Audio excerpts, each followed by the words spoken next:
one dream, one destiny. Who will wear the crown in 2025? We'll see. Words are weapons wielded strong, debates get heated, right or wrong. They paint the town with visions bold. Who will rise, who will fold? Shadows linger, truth will spin. The battle rages from within. One by one they state their case, but only one can win this race. Who will lead this, win this race? It's in the ballot, it's in your hand. The future's calling, take a stand. One vote, one dream, one destiny. Who will wear the crown in 2025? We'll see. We'll see. Promises flying, hearts ignite. Truth and lies both take a mic. The clock is ticking, make your choice. Will you hear the people's voice? It's in the ballot, it's in your hand. The future's calling, take a stand. One vote, one dream, one destiny. Who will wear the crown in 2025? We'll see. Words are weapons wielded strong, debates get heated, right or wrong. They paint the town with visions bold. Who will rise, who will fold? Shadows linger, truth will spin. The battle rages from within. One by one they state their case, but only one can win this race. Who will lead this, win this race? It's in the ballot, it's in your hand. The future's calling, take a stand. One vote, one dream, one destiny. Who will wear the crown in 2025? We'll see.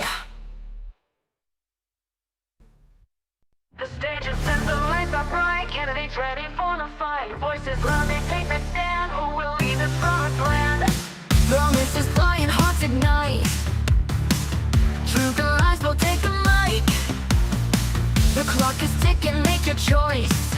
Who you hear the people's voice?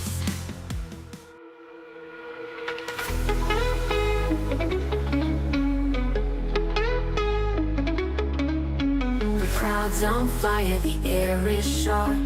Voices rising, breaking the dark. Hearts thump faster like a drum. The night's alive, here it comes. We got the results, the dice is cast. Feel the pull of the future past. Cheer or cry, the moment's here. History's loud, it's crystal clear. Lights are flashing, the screams are tall. Waves of hope crash through the hall. Win or lose, the story grows. Every step the nation shows. We got the results, the dice is cast. Feel the pull of the future fast.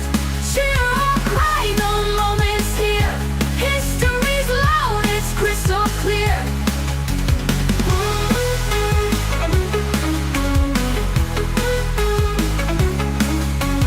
Lights are flashing, the screens are tall. Waves of hope crash through the hall. Win or lose, the story grows. Every step the nation shows. We got the results, the dice is cast. Feel the pull of the future fast. Cheer or cry, the moment's here. History's loud, it's crystal clear. Let's go clear.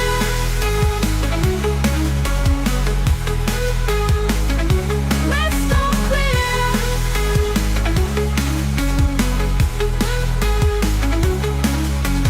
Some will sigh, some will shout.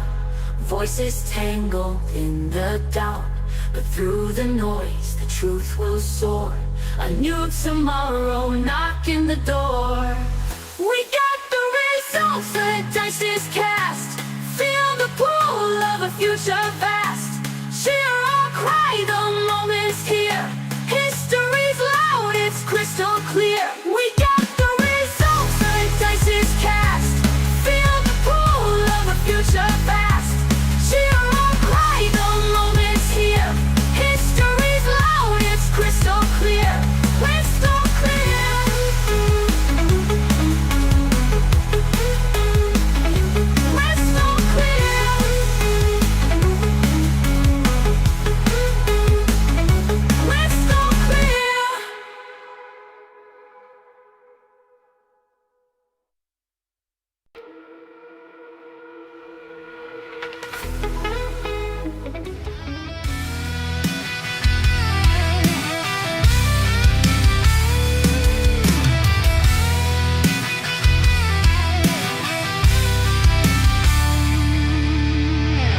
talks a talk and walks real loud. Wears the theories like a shroud. Hands in pockets all pristine, clean. Never touch the dirt on the scene. Oh, Brooke Van Veldon, where'd you go? To the land of words that never show. You call it a win, but it feels like a loss. Equity's price ain't worth the gloss.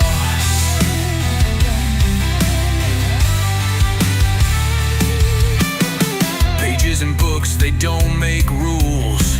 Dreams of progress ain't built with tools. Her mantra echoes through the hall. Never seen a ladder, much less the wall. Oh, Brooke Van Veldon, where'd you go?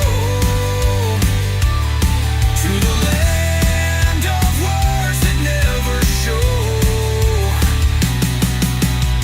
You claim the skies, but you miss the rain. A victory chant masked as disdain.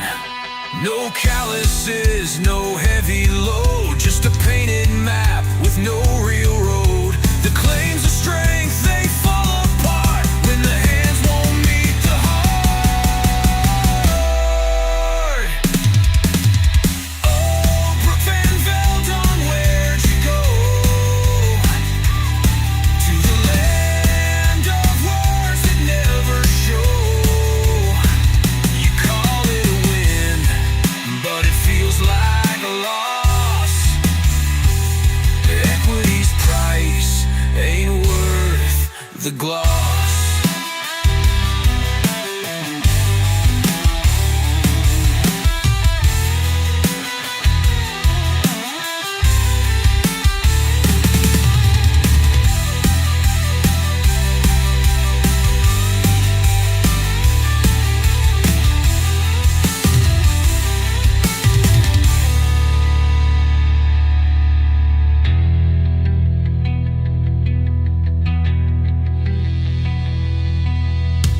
No calluses, no heavy load. Just a painted map with no real road. The claims of strength, they fall apart when the hands won't meet the heart. Oh, Brooke Van Veldon, where'd you go?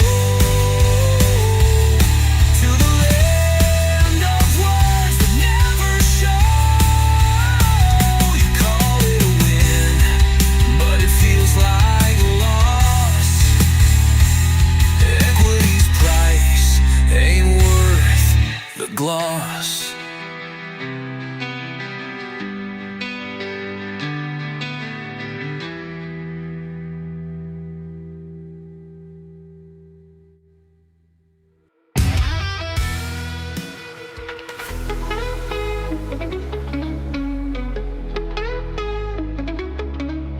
The crowd's on fire, the air is sharp. Voices rising, waking the dark. Hearts thump faster like a drum. The night's alive, here it comes. We got the results, the dice is cast. Feel the pull of the future past. Cheer or cry, the moment's here. History's loud, it's crystal clear. Lights are flashing, the screens are tall. Waves of hope crash through the hall. Win or lose, the story grows. Every step the nation shows. We got the results, the dice is cast. Feel the pull of the future. Everybody, and welcome to today's It's in the Ballot Elections Results Show. Sorry that we're a little bit delayed. What happened last night with me was the fact that I do the Sunday Star Times paper run. Because of the election results, instead of me starting at 11:30 p.m, I started at 12:30, and also been a windy day in Wellington, a lot more letterbox deliveries and a lot more redeliveries to normal, so we've run things through a little bit later. We won't have the big full dive into the STV as in the quotas of each iteration yet. The data of the results I've got for two of the councils reasonable, and 3 of them are not quite the flashiest. So we'll sit there and kick it off, but let's kick off for our great old opening credits.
Okay. Blake has just told me. Yep. Blake, next time, don't message me.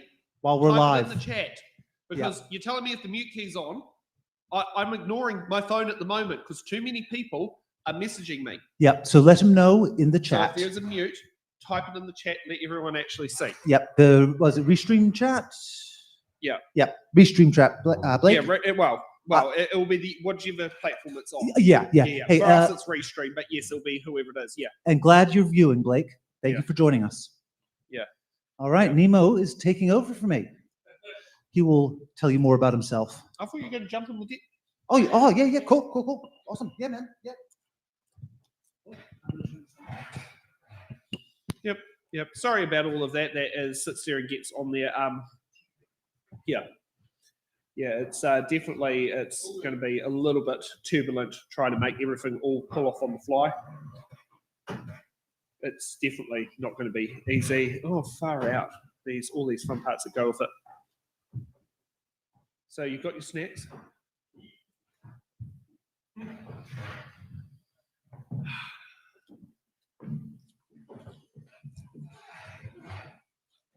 You all right?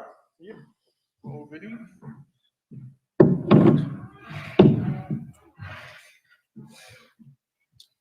So yes, that little surprise that we had while we were here,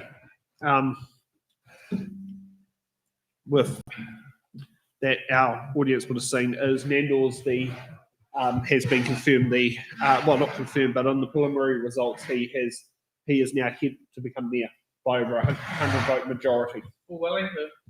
No, Whakatane. Oh, Whakatane. Nandor Dundas. Yeah. Come on, you remember the guy with the dreads and the greens? Yeah. Remember, talk through your microphone, Oh, yes. because those at home won't be able to hear. Right. Oh, we've got people on there already. Sorry? Have we got people on there already? Yes, 15 people are watching. Okay.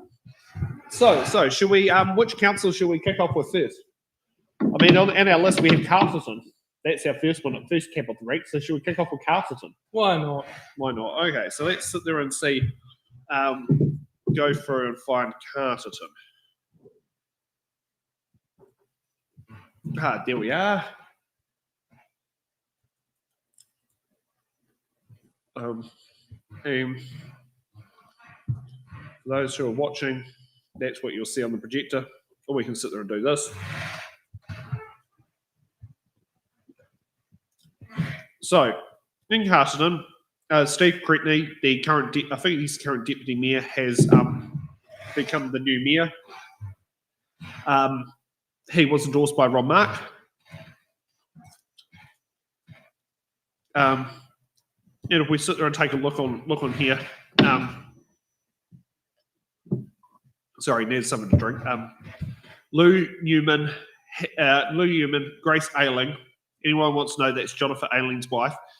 Steve Cretney's his ones have been withdrawn because he's become mayor. Steve Lawrence, Brian Dweller, Jane Burns, Steve Gallen, Rachel Pound, Simon Casey. So the two mayoral opponents, Steve's, have been elected onto the council, and good part there. I think we have another online panelist to sit there and get up on there, so I'll flick over to here. I'd like to say congratulations, even though it was elected unopposed, on your election, Michael. Oh, thank you very much. Yes. How has the campaign been? Well, my campaign was pretty easy because it was all over on the 1st of August. But it's been a good campaign for the and it was also unopposed for our Maori ward candidate. So the two of us were let off the hook. But we've got two other wards, our Fielding ward and the rural ward, with 5 seats in each, and they were fought well over the period. And of course, we had the results yesterday. I guess one surprise, the rest not so much of a surprise. I gave it a surprise as the Māori ward referendum. Well, no, that's an addition. So I wouldn't call that a surprise. So we went from the previous referendum, the no vote was 77% versus the yes vote was 23%. And yesterday it went to no vote dropped from 77 to 57, and the yes vote went from 23 to 43. So big progress, but not enough to get over the line. Well, it's such a shame. Bridget sounds like to be a fantastic person to have around the table. Oh, Bridget's a very strong councillor, and she does a great job in our district. She's a great Maori Ward candidate. So yes, it's disappointing, but I guess, yeah, it was a pretty big ask to get it from 77 to down to 49 or 23 up to 50. No, completely understandable. How do you feel about Horizons having the same thing that they've voted collectively to vote down Māori wards for the regional council? Yeah, I haven't been as au fait with how that was looking. See, I see Palmerston North, they've voted to retain theirs, another neighbour, and Horowhenua. So the real mixed results. I think Rangitikei and Tararua, from memory, have also voted not to retain. So yeah, the Horizons seem to be a bit of a swing to the right. Yeah, I'm just trying to find that on my lovely. Oh no, I've already got my lovely sheet for Horizons for the. So we'll just show that for the voters to sit there and go out there. This is for Horizons Regional Council. That it's only about 1,000 votes between. Close, isn't it? Yeah. Yeah. That's you know, like I wonder if specials could potentially. I'm not sure. I think this might not include voting from yesterday, because this is stuff from Elections NZ's website, which doesn't tend to take a little while to update. Yeah, it would be my thinking that it wouldn't include yesterday. So possible change. It would be fairly unlikely in our Manawatu district that it would change. Yeah, no, that's quite a big margin to sit there and do there. But yes, while we're there, we can look at see who your colleagues are going to be around the region. I think you've got your incumbents re-elected for your regional council colleagues. Yes. So where we are, we've got Gordon McKellar and Bruce Gordon, and so they've both been around the council table for quite a long time. Bruce Gordon in particular, and Gordon McKellar I think he had 6 years on, 3 years off, and then he's been there for the last 3 as well. So that'll be another 6. So they're both very experienced. Yeah. So how many newbies do you have around the council table? So we've got a big change, really. So there's 12 of us, including me, and there'll only be 5 returning and 7 new. So pretty big change. Yeah, it's going to be quite scary. Quite exciting. We have one of our sitting candidates missed out, Colin McFadgen. That's disappointing. He's a really strong councillor. So yeah, I was predicting it was going to be 6 and 6, but it hasn't panned out that way. But the new people are strong. Looking forward to working with them. Met up with many of them last night, and it bodes well. But yeah, there will be a bit of a steep learning curve for some. So what's the next step for you, being the new mayor-elect?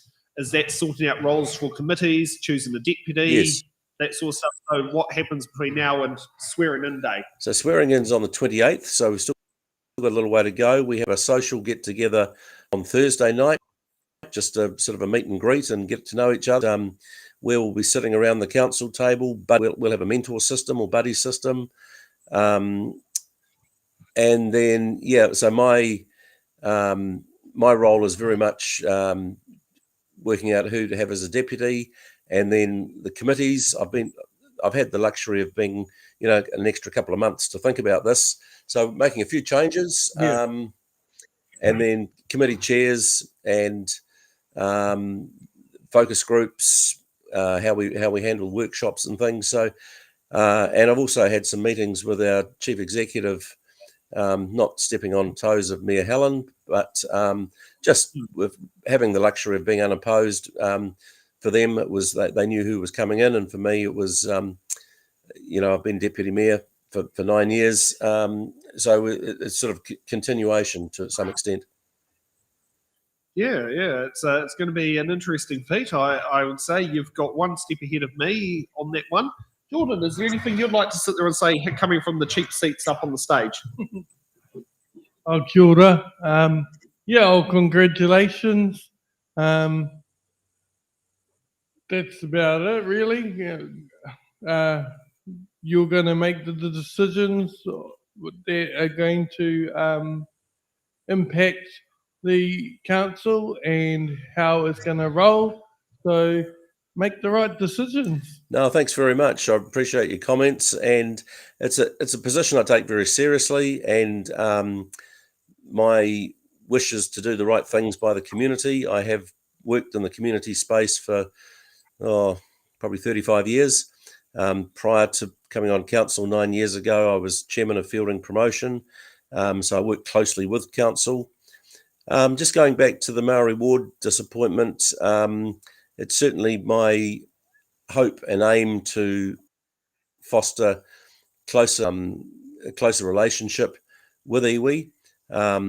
With this disappointment, it won't be easy, but we are looking at setting up a joint committee with our Marae consultative group, and we're just at the early stages of that, and this will set it back a bit, I guess, but I hope not. I hope, because the iwi relationships are incredibly important to us. Yeah, certainly right there. Yeah. Well, a few years ago in 2016, I think, I was in a wheelchair and I spoke at Fielding Council and at Manawatu about our Māori ward. Yep. Came back to Kapiti and they voted against having Māori wards. And so I challenged the Māori wards up and down the country. Yes. And spoke to Stratford District Council, and they voted to have a Māori ward at that time. It's unfortunate that these 25 councils in the country have voted down Māori wards. Māori have always been in this country. This is our country, and we should have a voice at all decision-making tables. And what's good for Māori is good for everybody. Yep, I completely agree. And I took a position on a panel where we were trying to promote Māori wards in the Manawatu district, along with ex-mayor and ex-member of parliament, Ian McKelvey. And I think some people might have been surprised at our positions, but we were both very much in favour of retaining the Māori ward. The Māori ward's been good for us. The engagement level with iwi and the Marais has increased significantly in the last 3 years. In fact, we are treating the 8 Marae the same as our 16 community committees, and we have a community committee in each of the villages in the district.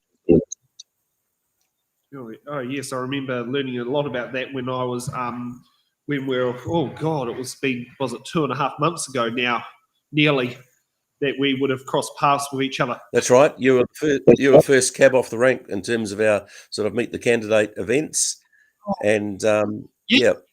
I think you would have been. Yeah, your council was second council we'll cover it. We did the blockbuster of Wellington City Council the night before. That's my memory of it. Yeah, but yeah. In terms of our events, you were the first one, and I think I was the lovely Tinaka. Yes. Both you and Bridget did brilliant jobs. Bridget did that the second day, I think, from memory. Yeah. No, I found it quite good actually. You know, feeling very welcomed in the community, especially considering it's like, oh heck, these people don't know us from a bar of soap, but literally embrace the whole thing. I was very pleased by it. Oh, that's good. Well, it was a good, for some of the first-time candidates who probably the first foray into public speaking, it was a good one to get under their belt. They tended to improve from there, but it was a fun experience, and we enjoyed it. And you guys do a good job. I want to ask you this. So Helen Swells, your deputy mayor counterpart for Upper Hutt at the moment. Not sure whether she'll retain those chains. Fingers crossed she will. she noticed with newcomer candidates in Upper Hutt, because their first show was It's in the Ballot, they questioned when they come up to another one was, so when are you sending through the questions? And so they were caught off guard to find out, oh, no, that's not how it's normally done. It's in the Ballot does things differently. But how many of your candidates, how many of your newcomers cope with the different formats of each meet the candidates and how they run things? So some take it from the floor, some take it from, some have the moderator do them, some bit of a shopping list of how everyone does them. That's right. And we had one that was more a speed dating thing where you sit at the table with the members of the audience and they grill you as they see fit. And then the bell rings and you move to the next table and a different lot grill you.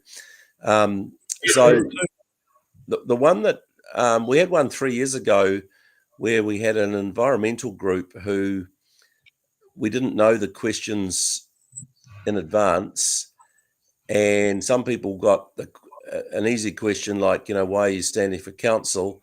And then the next person would have got some really highly technical question about some environmental issue that they had a real bee in their bonnet about, and pretty much impossible to answer. And we felt that was a rather unfair system, and I actually gave them some feedback accordingly.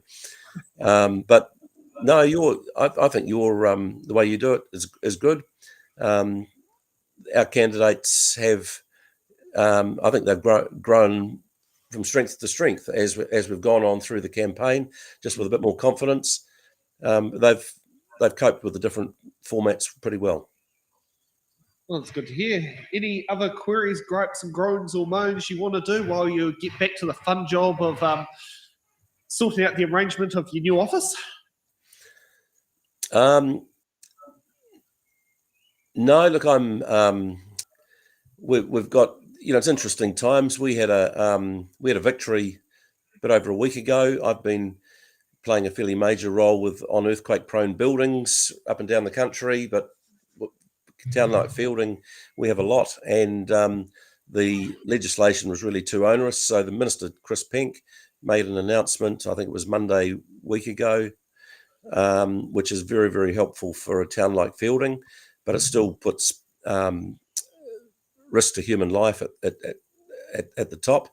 But it's just more affordable for building owners. In fact, it's predicted that building owners will save $83 million, which is pretty significant. So that was a victory. We're waiting on the government to legislate with their change to highly productive land national policy statement. They're going to exclude Class 3 from the national policy statement. That's something I've been pushing for. The local water done well. We're staying in house. We're in a strong position. We're just waiting for the ministry to approve our delivery plan. We're confident it will be approved, but that's happening. I want to ask you this, because you know how your neighbours Rangitikei, Horowhenua and Palmerston North have decided to go into a combined unit with you in the middle of the whole thing? Yep. What happens in that situation? Can the pipes go across your territory or between the multiple potential treatment plants and that sort of thing to diversify the water? So I think people think it's all about joining up pipes. It's not really. It's joining up governance and management. So it shouldn't make any difference. In fact, we even toyed with the idea of picking out some councils around the country in similar positions to us. It could have been in Ashburton or somewhere in the Waikato, and looking at a combined council-controlled organisation.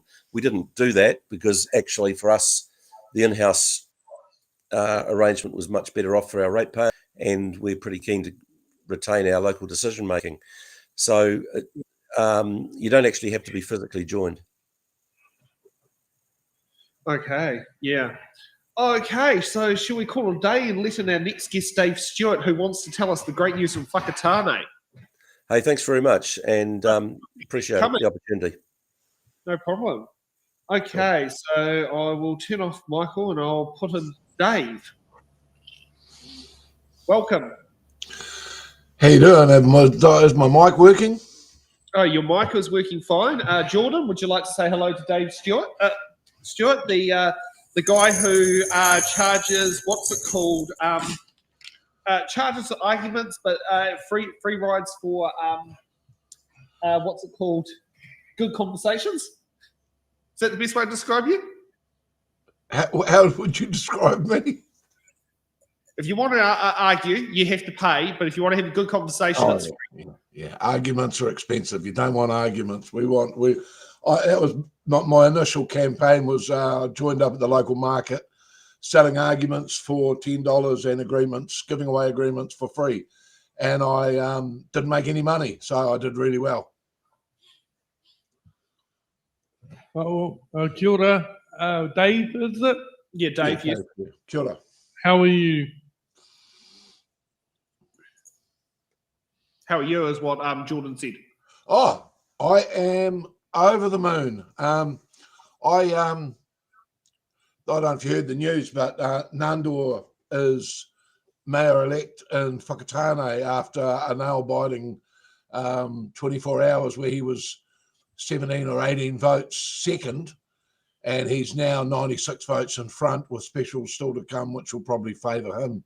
So the election for mayor in Whakatane has really tipped the balance of the new council. I ran for council and I came 7th out of 7th. But the council that we've got looks really good, especially with Nandor at the head of it. So, yeah, fantastic news. Do you think Tony Boynton will be his deputy? I don't know. I would probably think he'd go with either Leslie or Julie, actually. Okay. Yeah, just that's my gut instinct.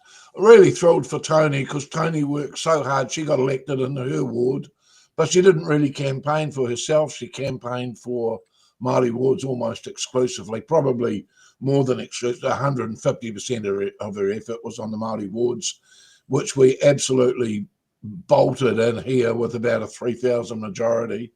For a town that is 50%, 50-50 Māori Pākehā, that's a pretty good result. That means Tangata Tiriti really bought into the debate and supported it.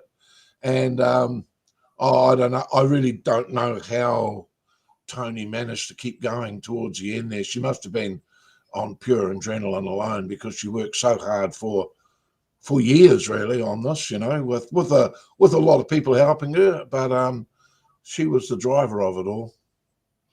Yeah. Okay. So let's go to the results and we'll see how the Whakatane District Council will go.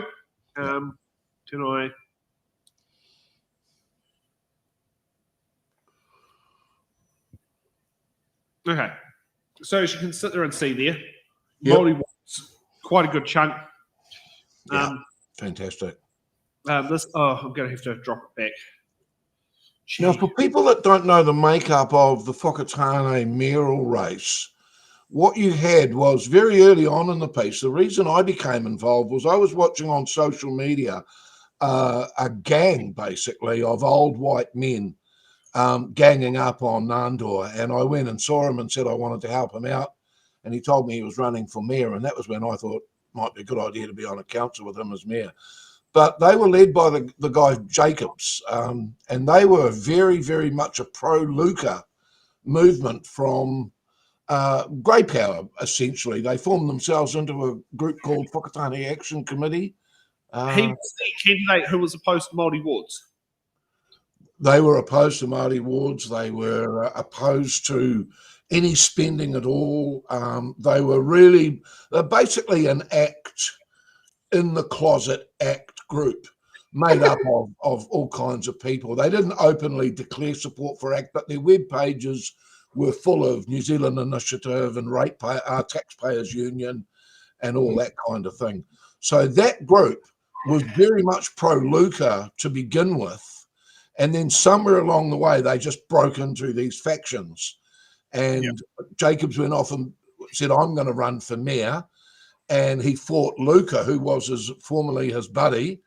And Jacob's tactics basically ensured a real solid chance for Nandor. So if you can look at a complete electoral fuck up, excuse my language, it was the split in the Whakatane Action Group that went between Luca and Jacobs and basically took, what was it, 1,300 votes, 1,200 votes off Luca.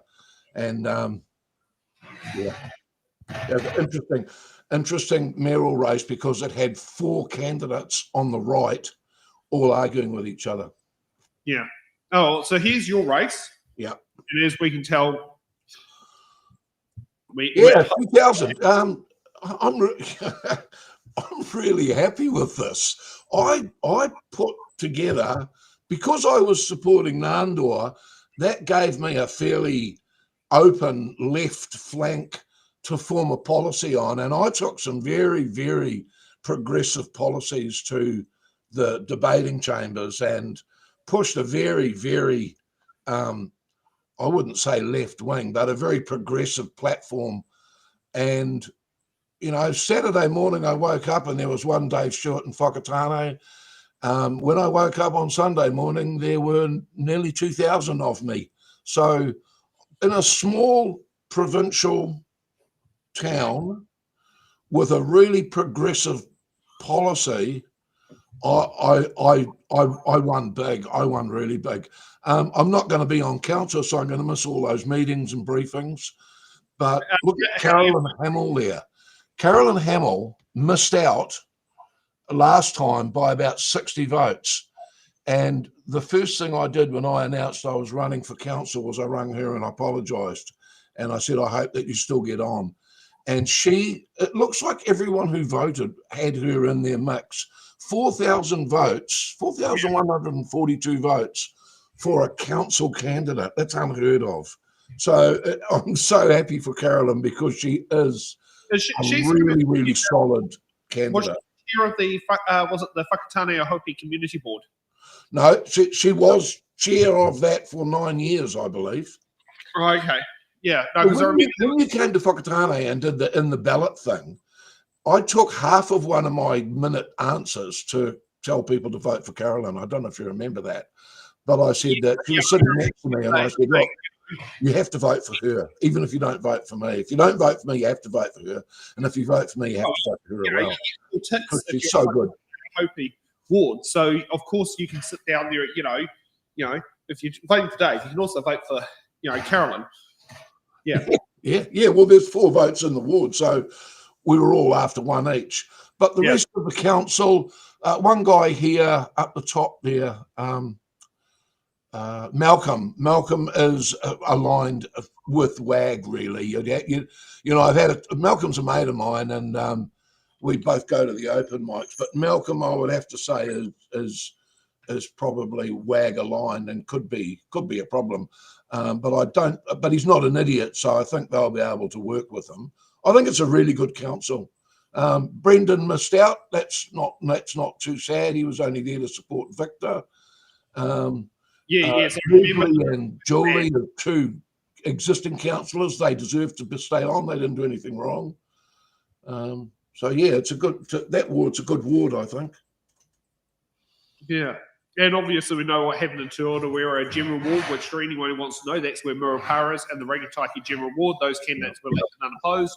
And because 2 of them were running for mayor, because they haven't won the mayoralty, there's no by-election to replace them. No. So what's his name? Wilson James has been re-elected, and Andrew Ells has been elected. So they're all good councillors. They're all, I think Whakatane's got a really good council out of this election. With Nandor as mayor, there's just makes it a lot better. But even before then, I was pretty happy with the makeup of the council. We didn't get any morons having a go and winning, which might have happened in other places. No offence to the ACT people out there. Oh, you should always be in Climate General Ward where Don Brash's wife, girlfriend, partner, whatever you call her, has won the seat. Oh yeah, I haven't broken it down. I've been so focused on the 19 votes that Nandor needed. It's all I've thought about for 24 hours. Yeah, yeah. And as we go down, the Good Whakatane community Community Board. I mean, we like Sasha. She's a supporter of the show. We've invited Sasha to be on there. I'm not sure when she'll pop in, but she's welcome. Oh yeah, no, Sasha's good. She spent her whole campaign promoting everybody else. And didn't matter whether she agreed with them or not. She's really, really good community person. She Sue sounds like Whale is head of Arts Whakatane. She's a fantastic person. Rosemary Sloman is just an absolute sweetheart. Christopher Howard, I think he's one of the local constabulary, pretty good guy. And Linda Bond, she's the wife of ex-mayor Tony Bond. And all of these people on community boards, they're all there because you don't get hardly anything for it. They're there to serve the community. They're all good people. That's a good community board. Yeah, really good community board. We've had a good election here. Yeah, and obviously there's a supplementary election going to be for Taniatua. Yeah, they need a couple more there. Yeah, that's a shame, but we have to do it. Yeah, and here's something interesting. So, Hemi Brown said on, that's changed. Okay, yesterday Hemi Brown was the one to not get elected. Okay, he's the other change. But the one thing that I was thinking, like, oh heck, he might not get on because of his stance on the Māori wards. Whereas everyone else on that community board for the Rangataiki community board show was like, of course we're pro Māori wards. Yeah, well, I don't know how to put it, but this town is a great town in so many ways. It's quite emotional when you think of how much work some of the people in this town put into Māori wards.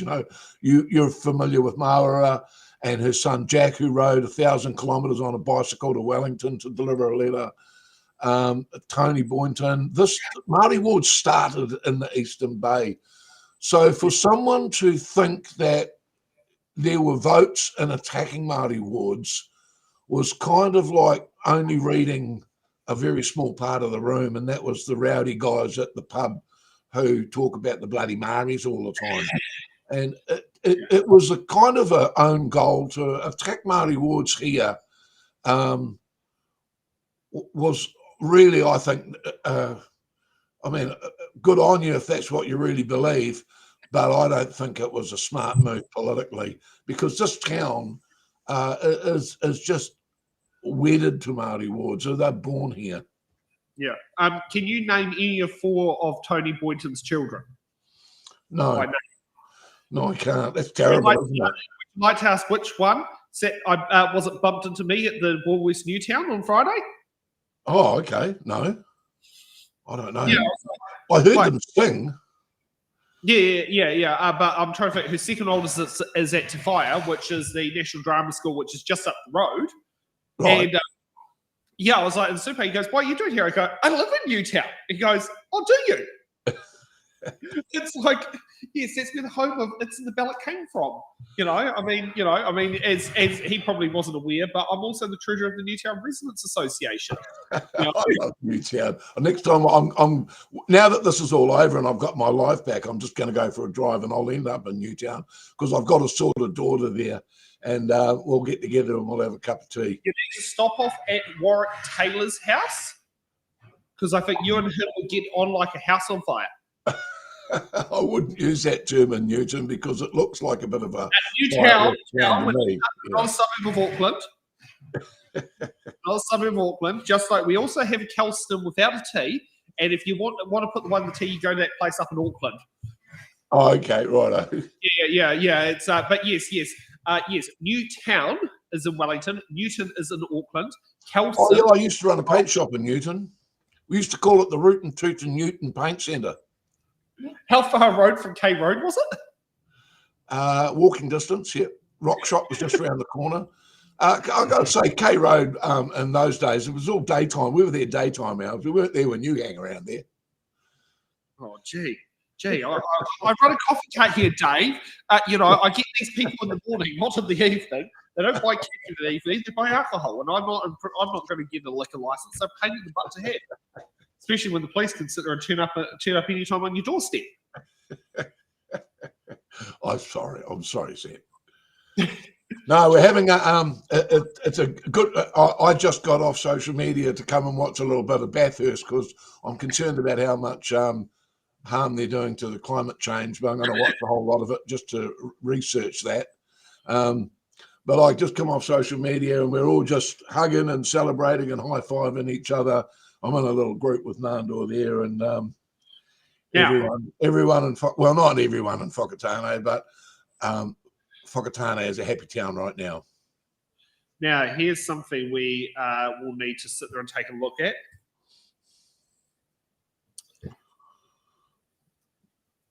Yeah, regional council. Yeah, that. I know. I wasn't sure how that was going to go. Well, she didn't campaign really. She spent most of her time campaigning for others and for Māori wards. So, you know. Yeah, I did hear from Marita. It would have been on the Thursday. It was a Wednesday or Thursday when I was staying at her house. Yeah. Because of the answers she'd written for Nandor to answer in Murupara, she ended up gaining a vote from It's in the Ballot. Oh, okay. Yeah. Was it Pokey's 100 has told you you're going to have to visit Warwick Taylor. I think Pokey's 100 probably knows who I'm talking about. Okay, righto. I'll do that. If you I'm going on a road trip, and I'm not know when I'm due back. So I was going to say, how will Mrs. Stewart cope, or is she joining you? What's that? How will Mrs. Stewart cope? Oh, look, it's Mrs. Parsons. Kathy, my partner, is a very astute woman, and when I did this, she just said, "Just promise me you'll stay humble." And I've got to say, and she knows me. It's a challenge for me because I know how wonderful I am. But I don't think I heard her vote at the beginning of this. I've got to say, I think she had her eyes on a couple of other candidates over me. And my campaign got sharper and sharper and less. The rough diamond was polished, let's say. And there was a time there where Kathy just pulled me aside and said, "Look, I just want to congratulate you on getting my vote. I'm so proud of the campaign that you're running," and blah, blah, blah. So for me, if I hadn't have got that and won, I wouldn't be as happy as I would be getting that endorsement and losing. You know, that was a really big endorsement for me. And Kathy's well known in this town. So when I got her vote, I was almost certain I was going to win with all the votes in town. But no. Fortunately, when there are 4 votes on the ballot paper, it does change things through there. You know, a little bit difficult for us here in Wellington who are in the STV studio. I mean, Jordan, I'm trying to think. Have you ever voted in First Past the Post, or have you only ever voted in STV? Yeah. So it's that's just one of the things there. Like, I remember when I first voted back in 2010, I knew the voting system, but I had no clue what the structure was. Yeah. So, you know, I mean, the only person who got voted was for the mayor, which was number 1 for Jenny Rowan, who was the mayor of the Kapiti Coast at the time. I think they tried to change STV for Whakatane a few years ago, and it was close. I think for the mayor, it's probably essential that the mayor has a majority. I think, because you know, even now, you know, Nandor's got in on 3,100 votes or something, but out of about 12,000. And this is the problem with First Past the Post for a mayor's position, is that you don't really have the mandate that, say, a mayor on STV would have. You don't have a majority, you know. Just trying to find a result that would actually. No, I didn't mean to close that one. Which one did I close? No, that's Tararua. Okay. So here's one that will sit there and show. It's a very interesting mandate. Well, come on. Let's get to the iterations. So I think this might be the first time in history of Wellington where the mayor has been elected on the first iteration of STV.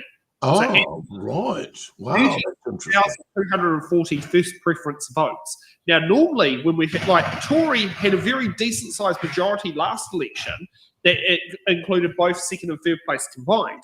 But Right. this one is just like, Andrew got more votes than his opponents combined. Wow. That's amazing. Yeah. That's a good result. I copied a couple of things off Andrew's campaign. I like the way that he championed the city's assets and that he was going to protect them. And I brought that into my campaign because that's something I was hot on early. But the way I used a lot of his language, I thought he was very clever with the way he did it and said in very few words what would take me, 3.5 pages, as you probably worked out by now. But yeah, that's a good result for Andrew Little and good result for Wellington, I think. Yeah, I was not actually expecting him to win on the first iteration. So normally in Wellington, like in 2010, Celia Wade Brown came in on special votes, and it was STV that brought it in over Kerry Prendergast. And in 2019, Justin Lester lost the election on 37 votes, and he was leading every iteration until the final iteration. The final one. Wow, that's cool. Oh, Ray Chung did really badly then. That's a shame. For that one. Yeah. Now, this is the first that's happened also in Wellington. Ben McNulty has got 6,000 first preference votes, which is the highest in Wellington ever that a candidate has got. Like, in order to maintain the quota, he only has to keep 0.37 on the votes. Oh, okay, yeah. Now, if we go down, Onslow Western, Ray Chung has been re-elected.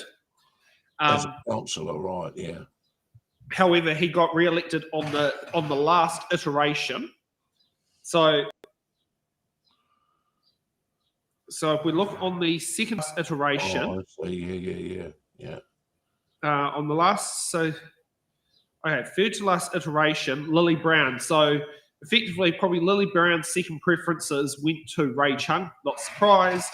Lily Brown was originally part of the Independent Together group that later on, she was one of broke away. Lily Brown used to be part of was an candidate for the 2023 general election. She's also someone who's never appeared on It's in the Ballot. Just had to make that point on there.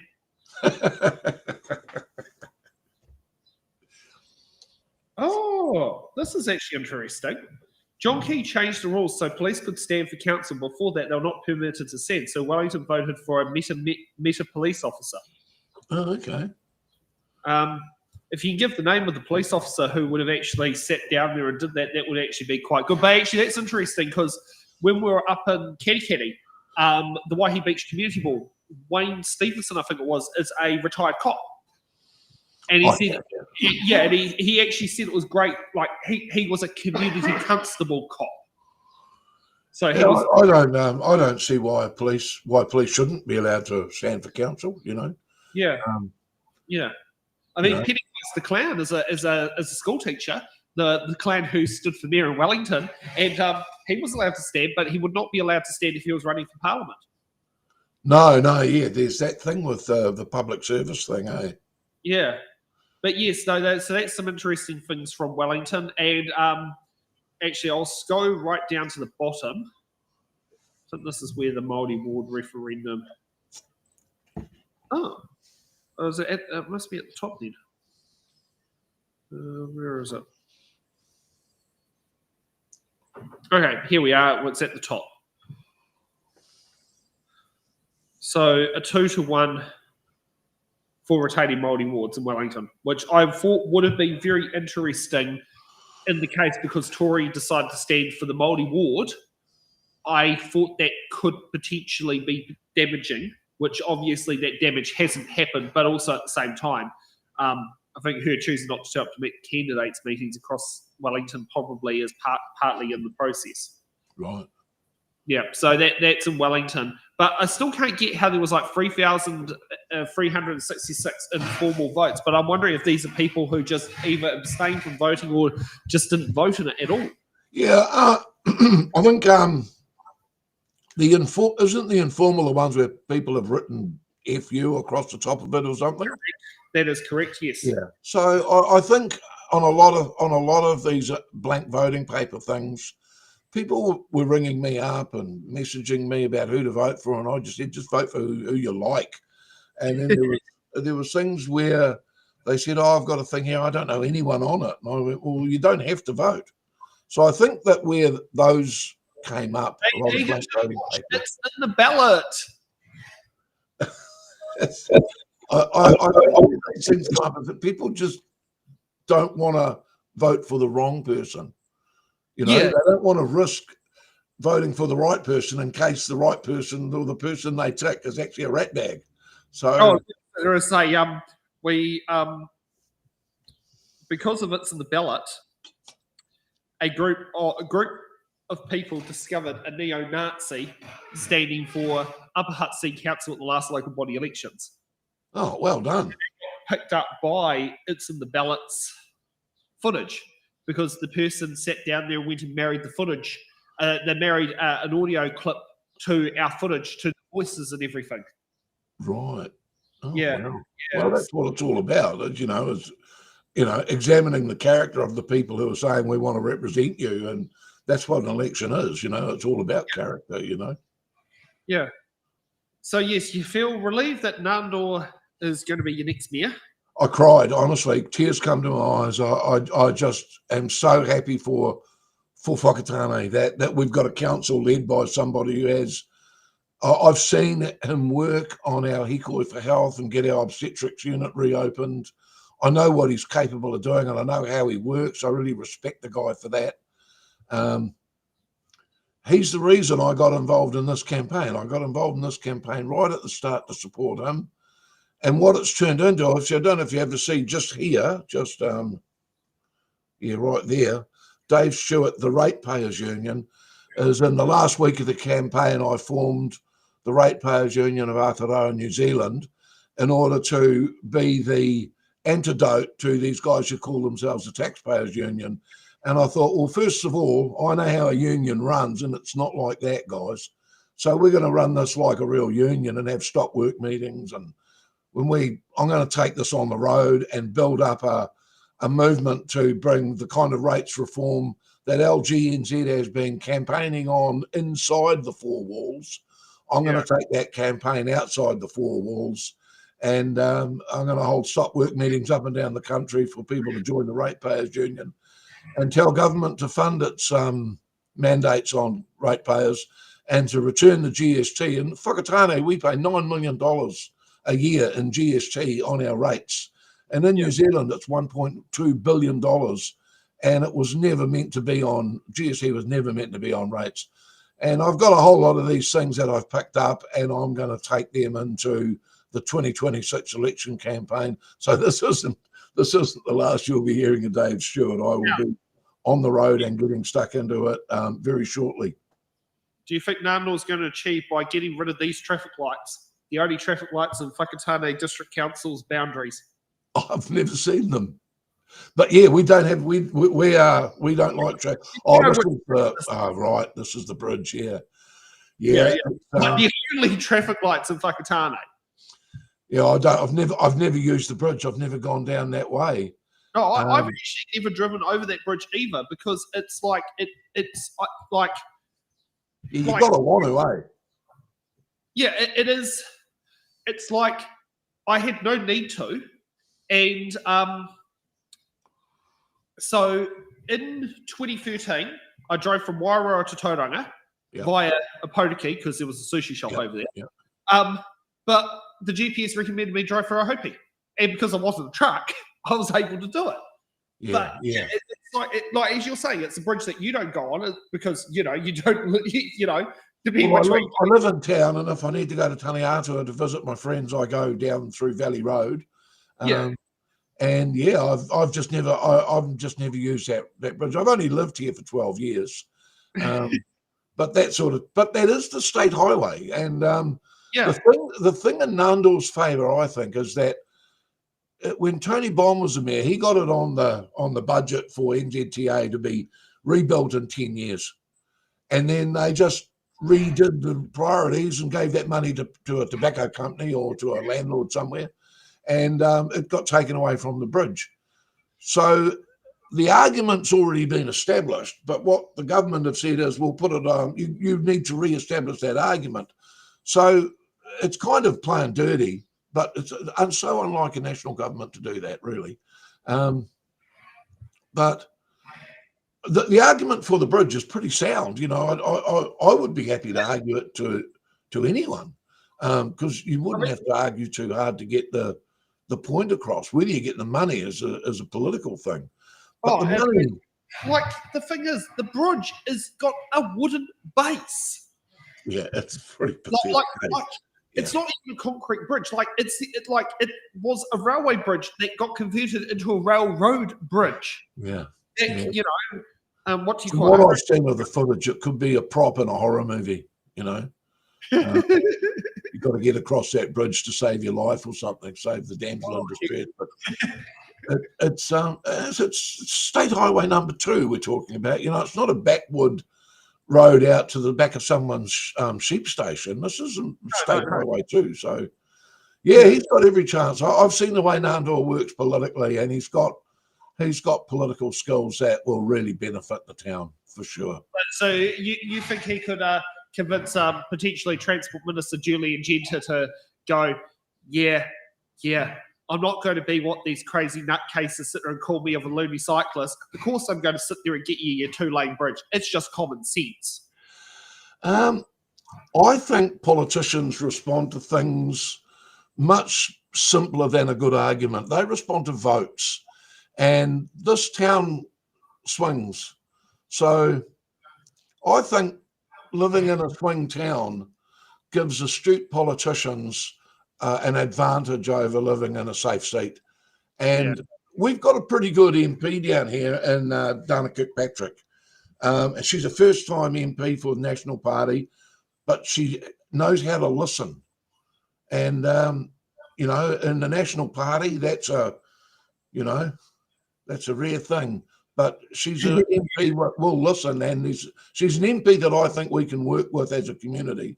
So we will be looking to her to do the things that this community really needs. And I don't think it'll be very hard to get Dana on side for the bridge. She was straight away, I've got to say, immediately on side over the hospital obstetrics closure. She was 100% behind the community there.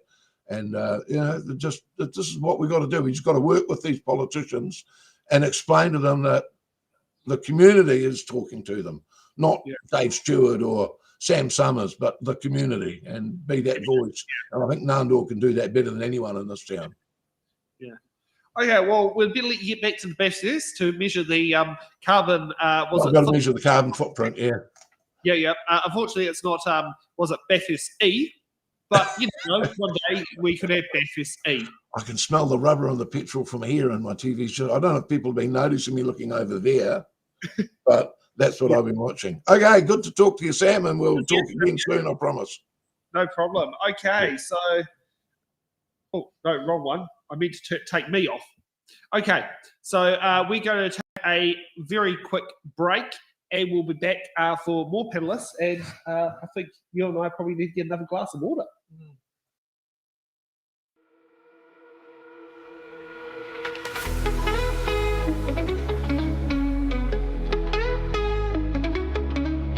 The crowd's on fire, the air is sharp.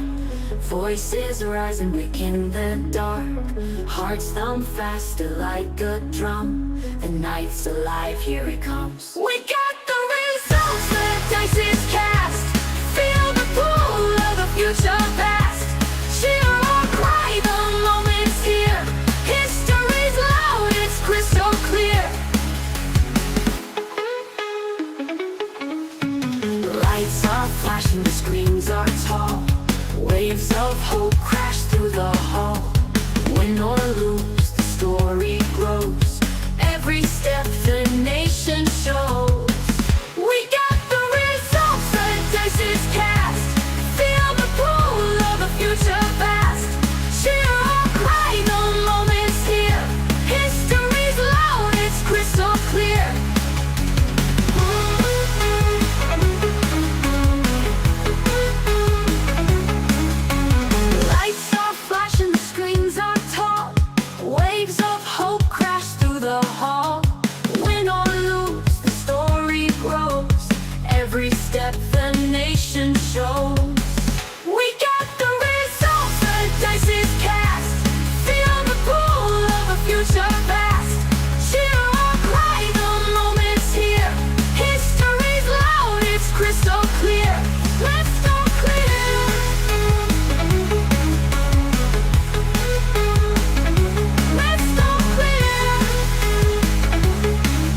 Voices tangle in the doubt, but through the noise, the truth will soar. A new tomorrow knocking the door. We got the results, the dice is cast. Feel the pull of a future vast. Cheer or cry, the moment's here. History's loud, it's crystal clear. We got the results, the dice is cast. Feel the pull of a future vast. Cheer or cry, the moment's here. History's loud, it's crystal clear. Crystal clear.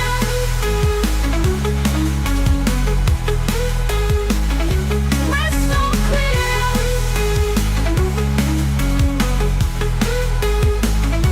Crystal clear.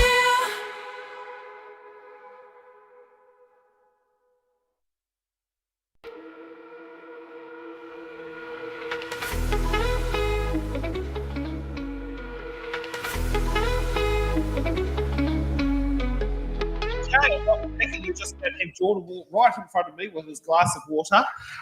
We also have Laura who has joined us, and in studio we've got Thomas Morgan joining us, the panel over here. How's Laura? Pretty all right. It's been a very windy weekend up here where I live, and I'm also really tired. So, it's been a long week. Oh, well, what do you expect with elections? I mean, you know. Yeah. Yeah. Well, we have another super chat.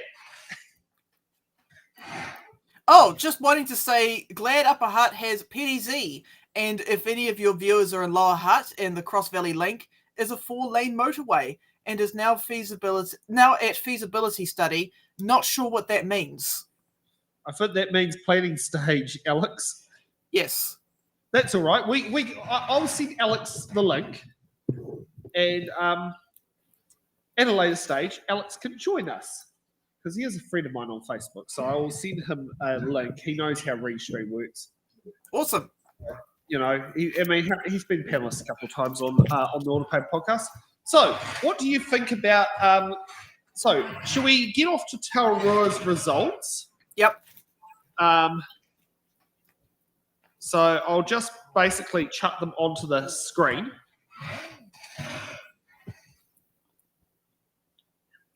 Now, actually, we'll just do a refresh to see if there's a refreshed version. Okay, there probably isn't. Okay, so this is still the preliminary results. So this is stuff we saw yesterday. Yep. But how, Scott Gilmore's about to become your next mayor? Yep. Quite like yes, he is going to become the next mayor based on these numbers. Scotty is the deputy. He was the deputy under Tracy Collis. Now he's the mayor, and Gets sworn in. Yeah, I mean, he was the deputy to Tracy Collis. Ah, okay. Yeah. Ooh, well, that would be awkward to have your deputy running against you. Yeah, let me just double check that. But I should know that off the top of my head. I've been so focused on central body politics in a lot of my commentary that I haven't done as much homework as I'd like to on local body elections. But I'm pretty sure Scotty was the deputy. Yeah, I'll just check on Tararua. Was it Tararua District Council? Just trying to think where they have on their website where they get the funding. Not funding. God, councillors. No, the deputy was it Irana P.T. Weber? Oh, really? I thought it was. Where did I get the idea he was the deputy? Interesting. I Okay. don't I don't know. I'm like, was he chair of a committee? Not. Yeah. I mean, hold on.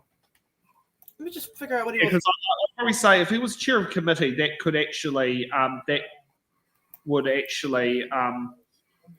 basically, if he was a chair of a committee, that could actually people could be seen as deputies or the next one down from a deputy. Like I do know on Kapiti Coast District Council, I mean, Sophie Hanford's is not standard re-election, but Sophie Hanford was effectively the third in charge because their one was So the mayor and the deputy, and it was the chair of one particular committee, followed by the deputy chair of that committee. So that was how the governance structure happened. So if Lawrence and Janet both left the country, Sophie Hanford, a young, was it 20? She would be about 23 now, 24. She could have, you can picture this young acting mayor declaring a state of emergency if something went wrong. Like, that could have happened. Yeah. Yeah, okay. Yeah. Okay, so sorry for the fake news, everyone. I don't know where I got that idea from, that he was the deputy mayor. He might have been, what's he call it, seen as the mayor's right-hand man in South Ward, because he was councillor for South Ward. Yeah, no, I mean, I think this goes to show one of the reasons why we have underrepresentation, under-participation in our local body elections. A lot of people don't know who is who. Yeah. What does our panel want to sit there and say on that, actually? I missed the question, I'm afraid. Do you believe that, a lot of our under-participation of voting is based on not knowing who the representatives are? Yeah, because they didn't show up to the It's in the Ballot. Well, I can certainly tell these two. No, Scotty did. Appeared on It's in the Ballot. I definitely can confirm that. Yeah. It's a really big, I mean, I love saying this, but it's a really big topic. It's big, complicated, but it's engagement and understanding the purpose of doing this, and the democratic process is beyond a lot of people. They don't quite understand why we're doing this in the first place, and also, I guess, the value in doing it is getting debased. So far more education is needed during the year, especially the year before the election, the 6 months before the election. There's just nothing. People have no idea what the council does, what it's for, and what sort of impact the elected officials can have. So it's just lack of understanding all round. You are so right on that one. And it's like I went in and actually put out a request about November last year, which councils would like to have It's in the Ballot covered. The only response was Hamilton. Gosh. Like, no one it's too political. Yes. And this was because as you probably know, there was how many, there was about 5 months worth of planning that went into this. Amazing. Yeah.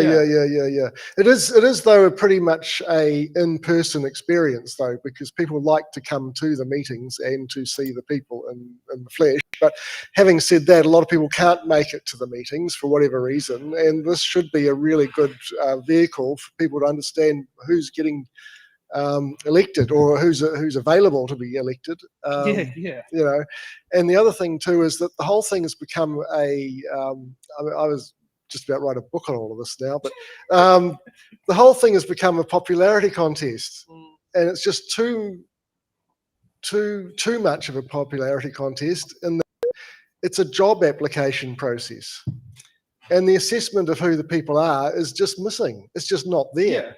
Nothing. And also, if they actually if we actually ran the council, the local bodies, the candidates, as if they are being interviewed for a job, right?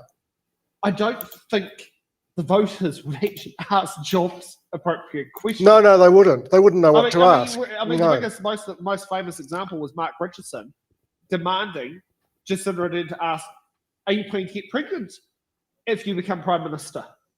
That's another line altogether, though. Yeah. As we discovered the other day. Version, but he he saw that as a normal day's business, not you're out of line there, Mr. Wilkinson. Yeah. Well, I had a thought that I quite like to write a book actually, but I was thinking of called Wisdom from Idiots. A bit more subtle, but. Part of the process we should have with the democratic sort of lead up to the election is an assessment of the candidates by people qualified to do it, and make that available to the public. in a very, You very, sound very Anita Baker there. I don't know, how do you mean? Oh, no, so she suggested after the last local body elections that, so Anita Baker, the Mayor of Provorua, is a JP. Mm-hmm. And part of being a JP is you have to keep that certification up.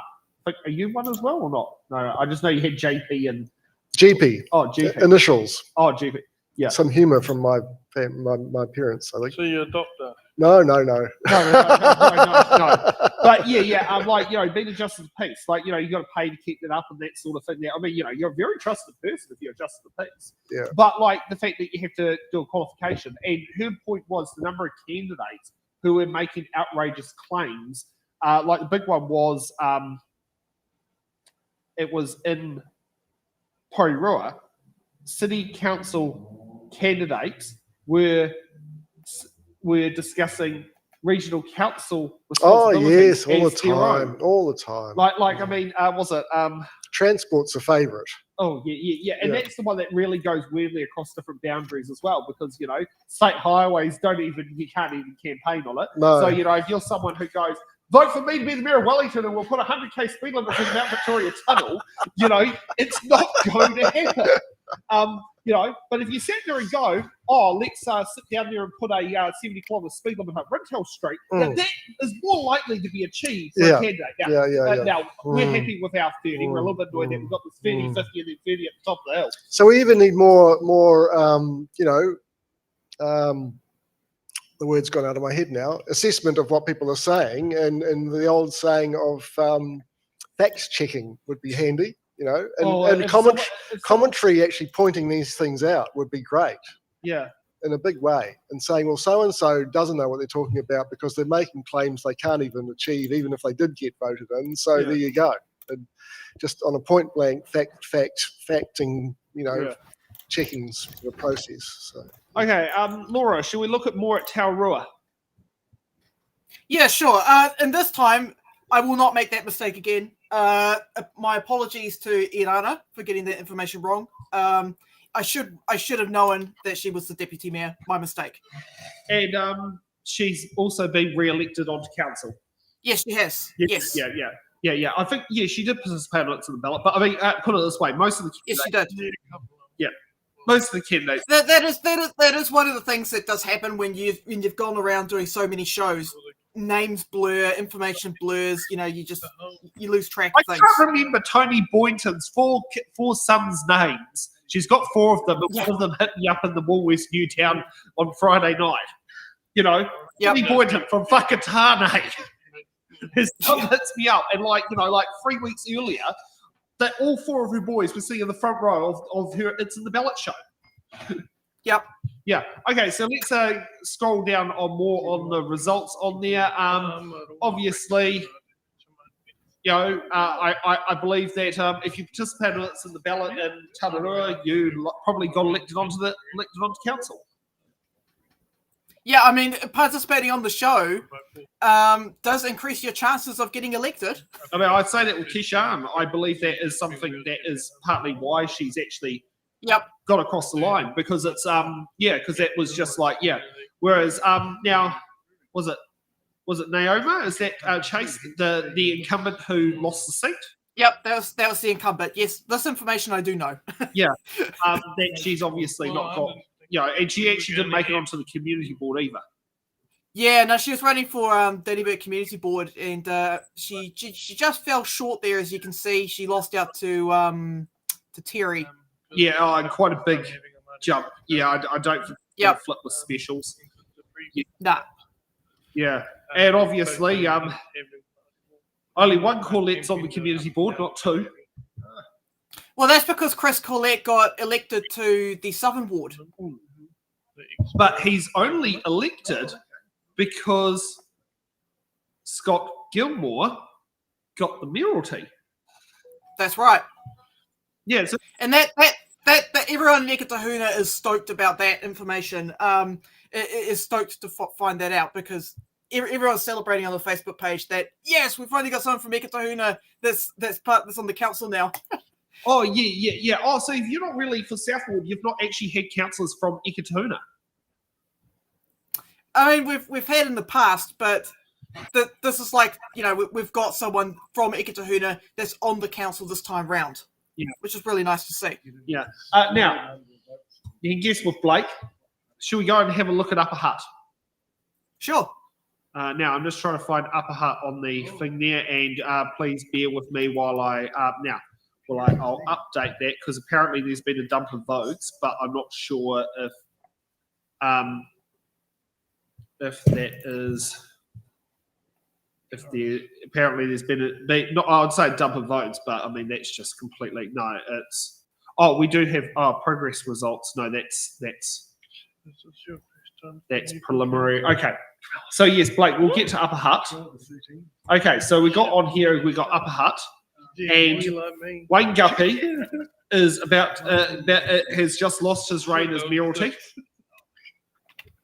and we're going to have Perry Z as the new mayor of Upper Hutt.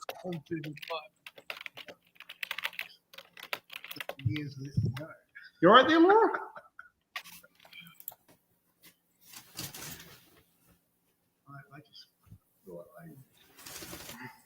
You're grabbing your popcorn. You're back. Sorry, what was that? I had to grab something for a second. Okay, Perry Z is going to be so it has just unsettled Wayne Guppy, who has been mayor since I think when you're last living in Upper Hutt.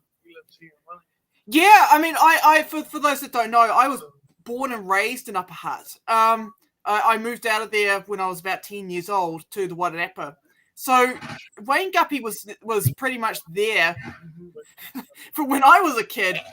He's got to be New Zealand's longest serving mayor. Yeah, I think he does hold the title for that now. Let me just double check that. Well, continuously he definitely does, because he's not like Tim Shebolt. You might be able to know. Tim Shebolt. He was. When was he mayor of Waimate City? I hate to say I don't know. Oh, okay. Yeah. But Google would tell us. Okay, yeah. Like Tim Shebolt was mayor of Waimate City. Then he moved to. Then he lost, or something when amalgamation happened. He lost it, and then he went. Became the mayor of Invercargill and was based. But he did have a gap where he did not. He did not get onto. He didn't quite get onto the council. Yeah. So Wayne Guppy was mayor for 24 years. Yeah. God, that's most of our life. Yeah, that is most of my life right there. Yeah. I mean, probably like of the panel that's all here, Wayne Guppy has been mayor most of our lives. Well, speak for yourself, Sam. Both of our lives. Yeah. I was going to say. Yeah. But it's a really staggering result. You just don't usually throw out a current sitting councillor, let alone a mayor. So quite surprising there. But Perry did put in a lot of effort. I saw her on Facebook a lot. She was everywhere at once. So she's deserved the win. And maybe it was time that Mr. Guppy stood down, so to speak. So. Yeah. Mr. Alex has got is just put in a super chat. Let me just show that on my end. Okay, Wayne Guppy's reign of terror is over. Looks like Mr. Alex was not a fan. Gee, Wayne Guppy is a straight, level-headed person. You kind of knew where you stood with Wayne. I mean, the only person that he matches in terms of length of service is Tim Shadbolt. Yeah. So I think Guppy is in the running with him for the longest mayor. Yeah, they've served just as long as each other, 24 years. Specific. And Blake said he didn't beat the record because he lost, but he would have got it if he won. True. Now here's some interesting thing from Brady Dyer. So Brady Dyer is a candidate standing for mayor in Hutt. Did he get into the council? No, Ken Laban did. No, but in the council. Yes, he did. Yes. He got back in again. He was already. Yeah. He dual ticketed. Right. Yeah. So yeah, so next lot of results for Hutt C have been delayed to tomorrow because there were double the amount of votes than last time to still count. Next results out due tomorrow. God, that's. But that won't change things, will it? What's the margin like? Let's get Hutt C Council on here.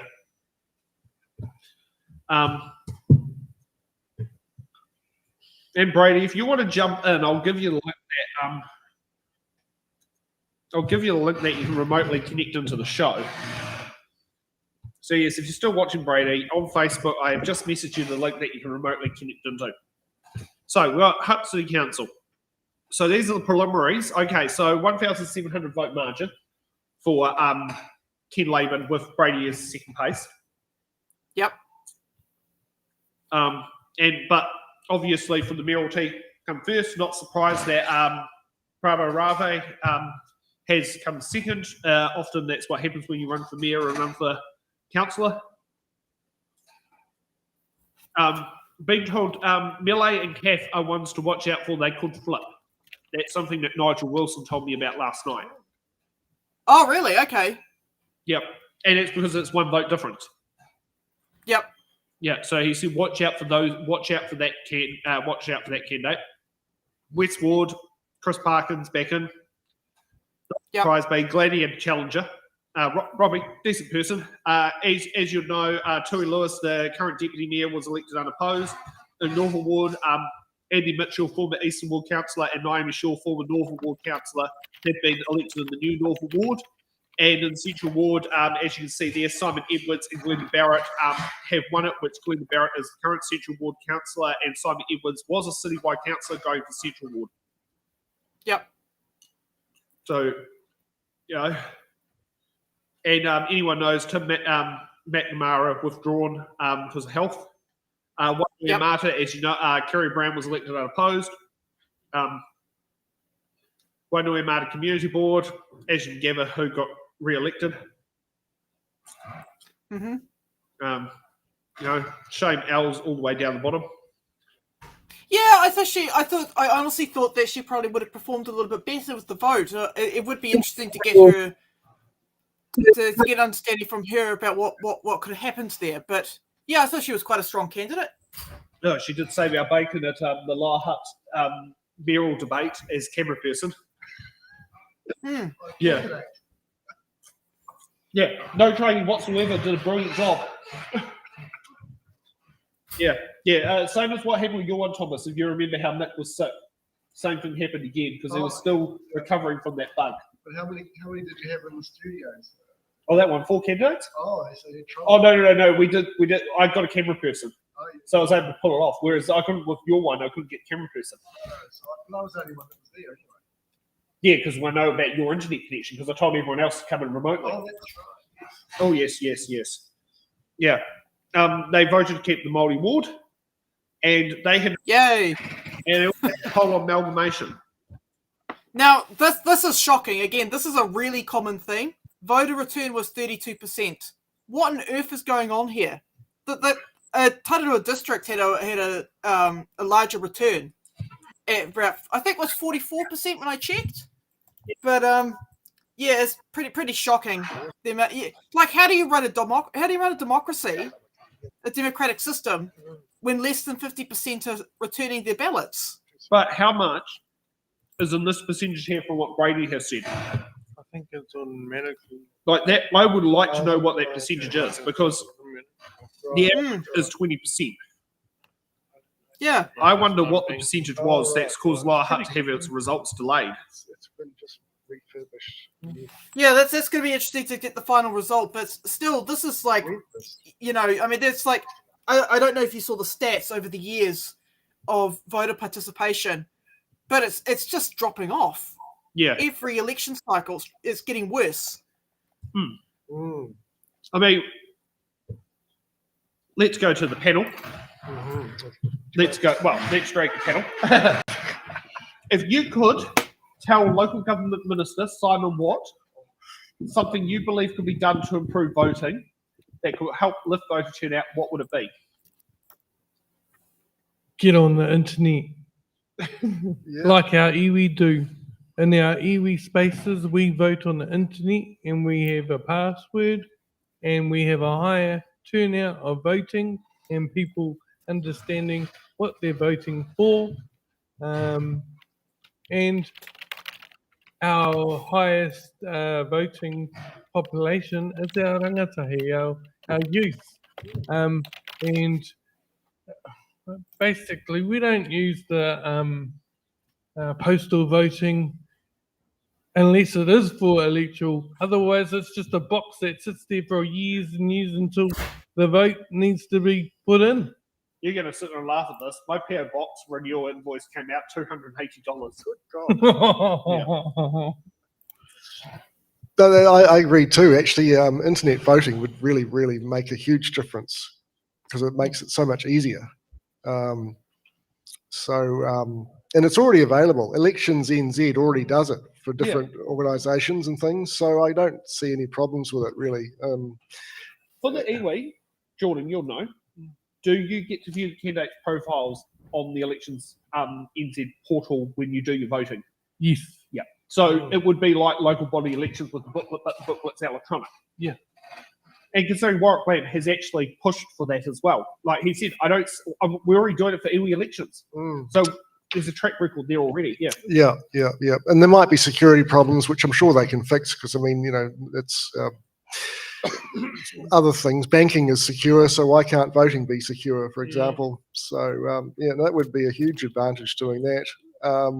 But then again, like I said before, repeating myself, obviously, but, more understanding of what the whole thing's about and why we need to do it, and providing more incentives to get people to vote or to think about voting and to vote. We can't do the democracy sausage if the electoral amendment bill goes through. No, I don't think we can. I don't know if we can even do it now. Can we? Yes. Can we? Yeah. So, it depends on the type of organisation. It depends.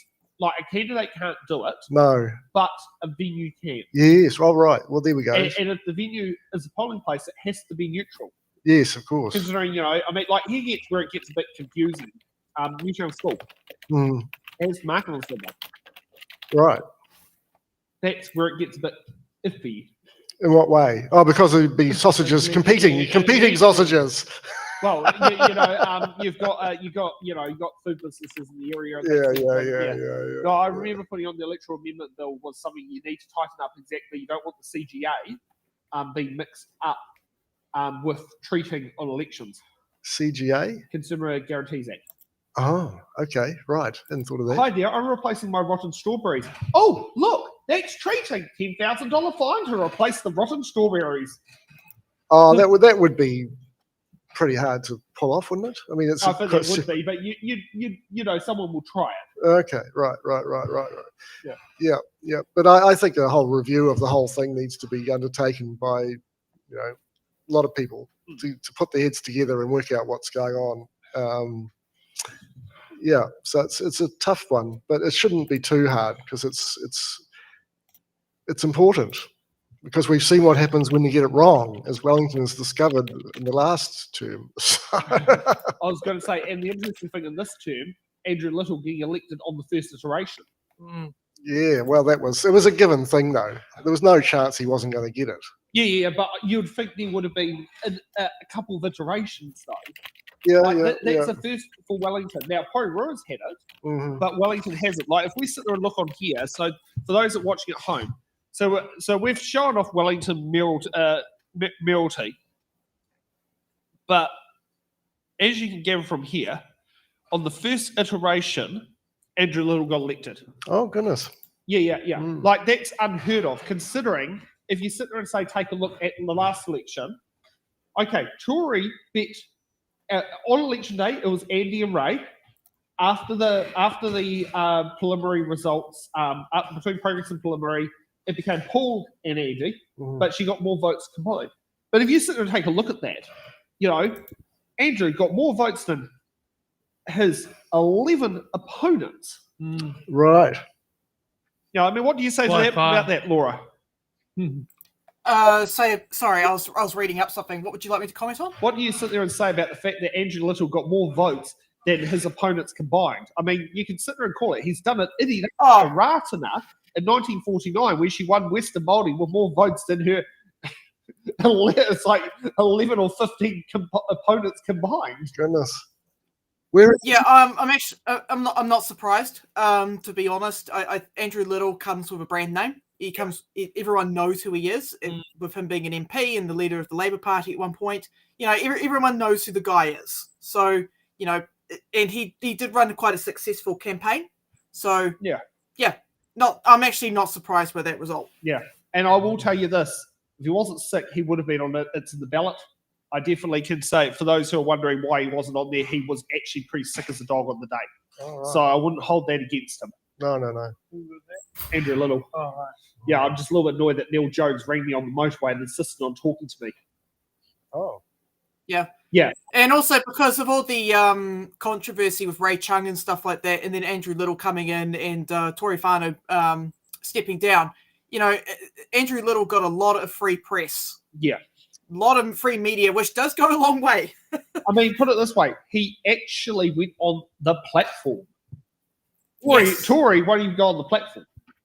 And the one time she ended up on the platform was because was it Sean Plunkett sat down there and managed to ring her up or something and kind of like said, like kind of started an interview without telling her that she was on air. That's a pretty shitty thing to do. Oh, he's also done it to Patrick Gower as well. Like Patrick Gower actually called him out for it. Yeah. What are you doing? Getting people on for an interview and then going, surprise. Like sit there and ring and start asking him questions like an interview. Yeah. And it was just general, hey Paddy, it's Sean here. Oh, hi Sean. Like, and literally sit there and go through there and go, you're here.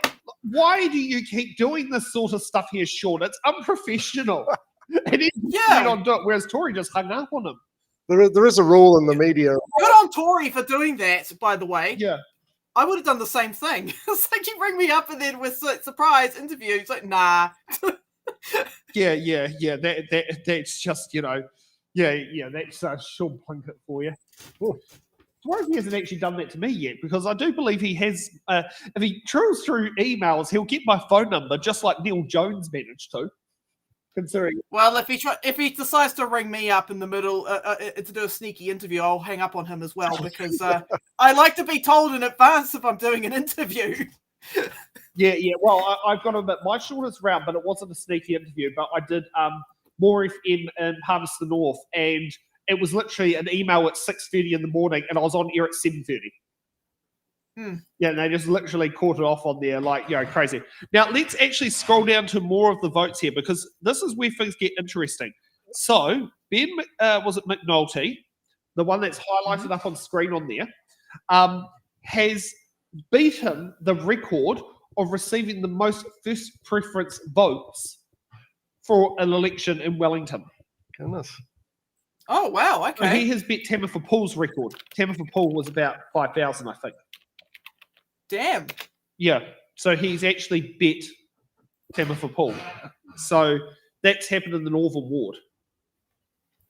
Well done to him. I don't know. I mean, maybe we ought to learn a thing or two about his campaigning, because that's quite that's quite impressive. Oh, his social media skills are pretty fantastic. Yes, and he's with the Labour Party, isn't he? Yes, yeah. And in Northern Ward, they are the only ward that what's it called? The only ward that actually didn't have a Greens candidate.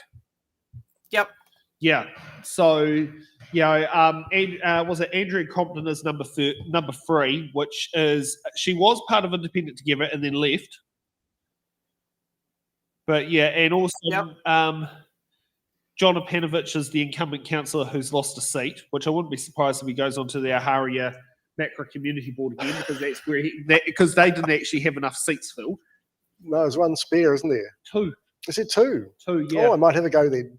Spend another $200. Yeah. But yeah, if you take a look at where the ACT candidate landed, okay, and I'd say this is probably one of the more decent ACT candidates out there when you call Wilwick decent.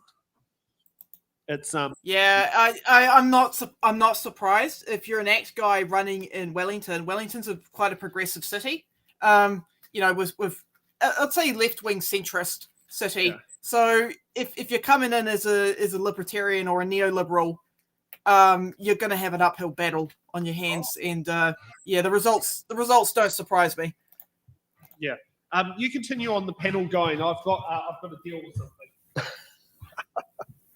Oh, we're going on. We're carrying on. Laura, are you still with us? Yeah, I'm still here. Oh, okay. I can't control what I see in front of me on the screen, unfortunately. But if you want to continue. Are you able to look at the figures? I'm just intrigued about the first preference voting for my meager result. Yeah, so Mark Flynn, by looks of things, got Lord 5th. Wellington. Let's have a look. Yeah, I'm here. No.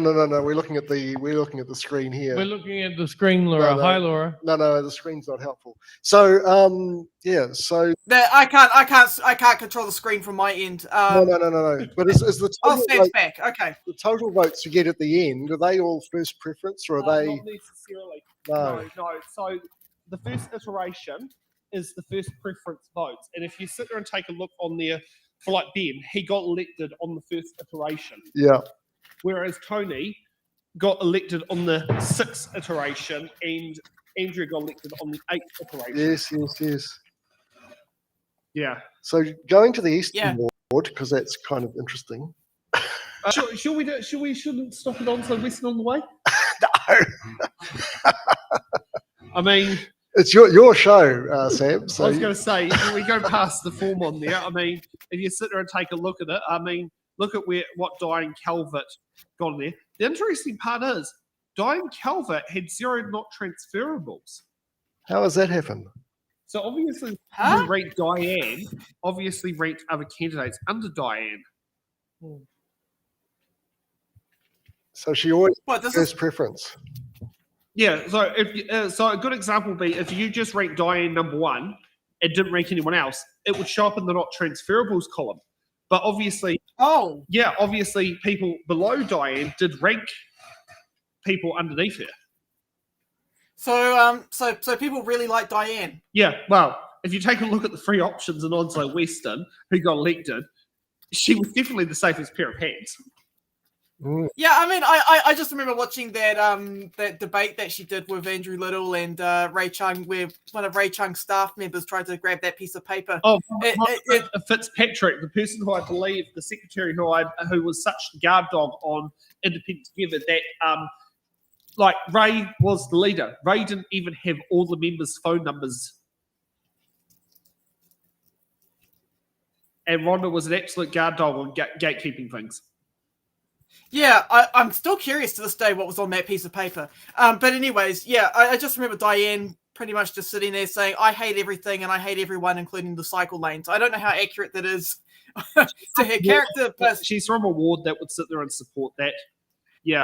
But I just kind of liked the vibes that she was giving on that interview. She's just like, I'm here and I hate everyone. Yeah.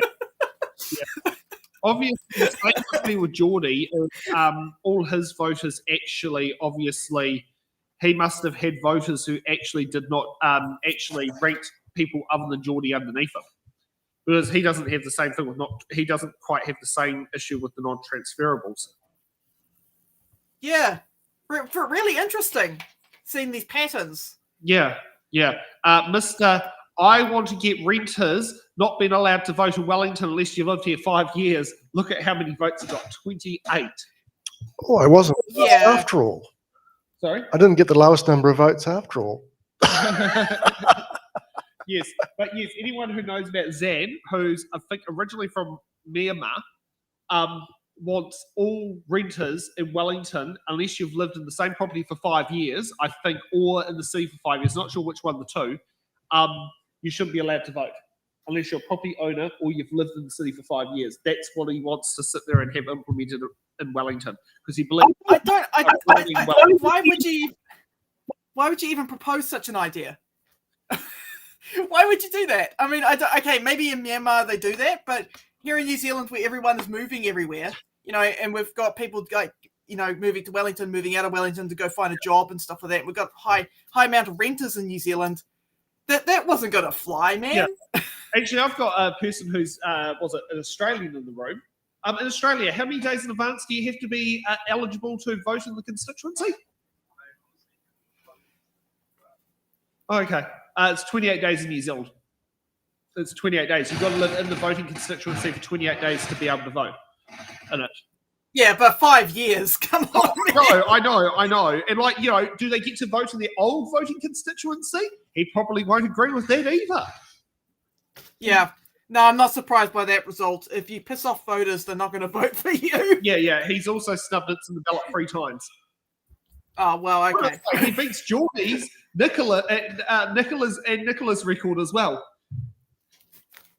So that's saying something. Okay. Yeah, he managed to snub us 3 times, and we've only done 2 local body elections. Now, this is where... That's amazing.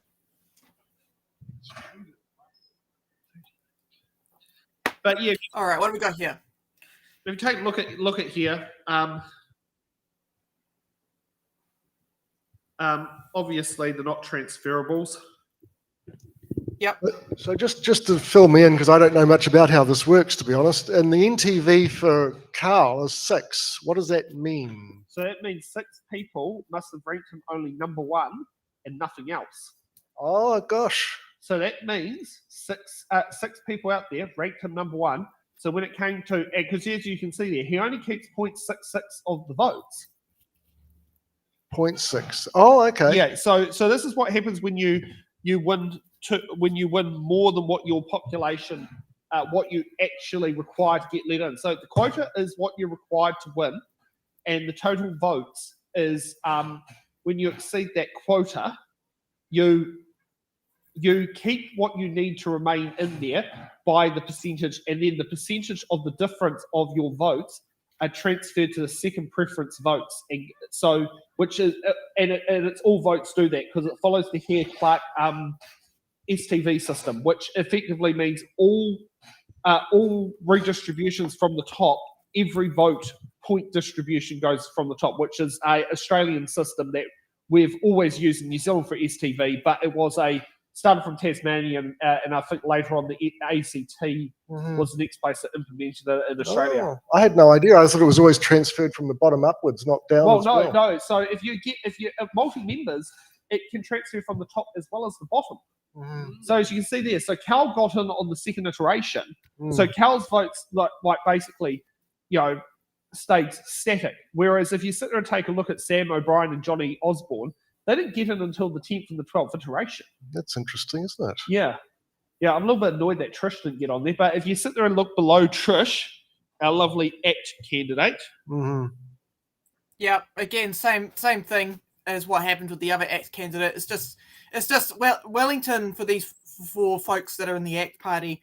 Again, it's a centrist, it's a left centrist city. Yep. So people there tend to have quite progressive values. They, especially when it comes to things like homelessness and stuff like that. They're not going to take the position that the free market can solve everything. They're going to want some government intervention at some point. Yeah. I was really hoping that Alex Baker was going to do better because he's got the economic chops. Yeah, but he got 5th place with on the he got nominated. He got knocked out on the 9th iteration, whereas I think for the mayoralty, he actually did way better for the mayoralty because the mayoralty, he got like close to 5,000 votes. Yeah, first time running, in an election. I think this was his first time running. Yeah, really good result, and I hope to see him run again for council. I wouldn't sit there and say rate as a politician either. Like. I wouldn't call him someone naturally who would have stood either. And especially getting above Diane. I know. Like he really experienced and knows his chops, knows what she's doing. Yeah. And if you actually take a look on there, most of those candidates on there, with the exception of Ray and Joan, I'm not sure about Scott Carwell, we're supportive of Māori wards. Yep. Intriguing. Oh, Scott was as well. Because did he live locally or not? Yeah. Was Carl supportive of Māori wards? I think I remember him saying he wasn't. I'll have to go check his position on that. No, he was. He was definitely supportive of them. Oh, okay. Yeah, no, that was one defining difference between Yeah. him and Ray Chain was the fact that he actually did support Māori wards and he actually wants to embrace them. Right, okay. Yeah. Well, it's going to be very interesting who Andrew Little picks as his deputy. Who do you think he's going to pick? I don't know. Let's ring them up and find out. What about Sam? Well, Ah! I don't know. Well, I mean, he's got the red T-shirt. It's bound to be a Labour person, do you think? Is it going to be a Labour person? I don't know. I mean, it could be it potentially could be Diane. True. That's the thing. I don't see Andrew Little doing like what Tory did. Like, Well- Tory did appoint someone within the Greens. But I do see Andrew actually looking beyond, The party vote. beyond just the Labour people. Yes. Like- yes. I picture Ben being put chair of a committee, Mm. but I do picture Ben? that Diane Calvert might be that one that he might actually look at deputy mayor. Like, I think Ray Chain's going to end up in the naughty corner again. At least this time he's actually earned his way there. I think he, Yeah, I mean, the other possibility is that he might go with Alex Baker. I know that he spoke Well, quite no, fondly Alex about Baker it. didn't get elected. Oh, okay, so you can only choose It's someone that just was right elected. out. Okay. You can only Yep. choose it from within the pool of people. Right, okay. Yeah. So you actually have to. You actually have to like. It's a bit the way we follow the British system. So you got to pick it Yep. from within your elected ranks. Right, okay. Then it would probably be Diane. Yeah, it's one that My money's on Diane. in that boat. Diane is one. Or Yep. experience-wise, Diane's probably the right one in there. I mean, I hope Andrew Little does not touch Nicola Young. what was that, Sam? I Sorry. just hope hope Andrew Little doesn't pick Nicola Young. Oh. Well, why? Just out of interest. Oh, what do you call it? You've been watching more closely than me, I suppose. I'm sure. National through and through. Yeah, but I don't still. know. Yeah, but what sort of national was she? Is she like, I'm actually really progressive national, or Oh, is she the sort of national that just hates everyone and everything? no. Nicola Young voted against Māori wards. Oh yeah, I don't think Andrew Little's going to go with her then. Whereas Diane Calvert has always supported them. Yeah. Okay. Should we take a quick break and have a rotation of panelists? Yeah, Because very I good believe idea. we are in for a bit of a surprise. Indeed. Yeah, I think Okay. so. So we're going to take a bit of a break and we'll be back for more fun from our election day show.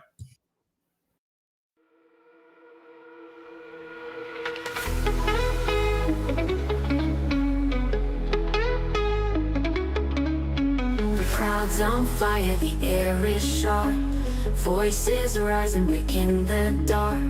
Hearts thump faster like a drum. The night's alive, here it comes. We got the results, the dice is cast. Feel the pull of the future past. Cheer or cry, the moment's here. History's loud, it's crystal clear. Lights are flashing, the screens are tall. Waves of hope crash through the hall. Win or lose, the story grows. Every step the nation shows. We got the results, the dice is cast. Feel the pull of the future past. Cheer or cry, the moment's here. History's loud, it's crystal clear.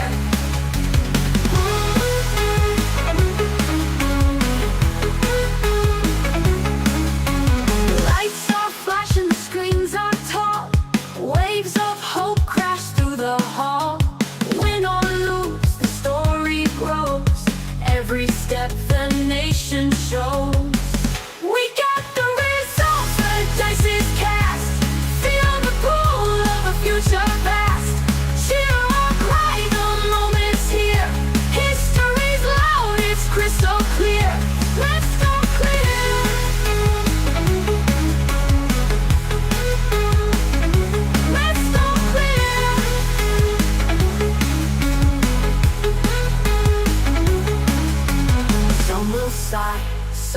will shout, voices tangle in the doubt, but through the noise, the truth will soar.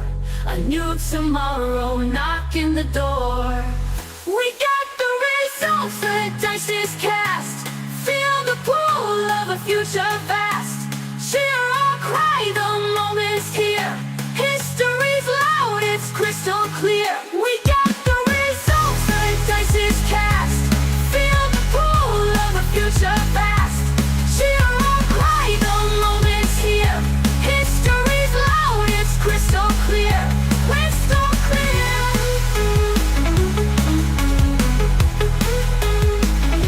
Crystal clear.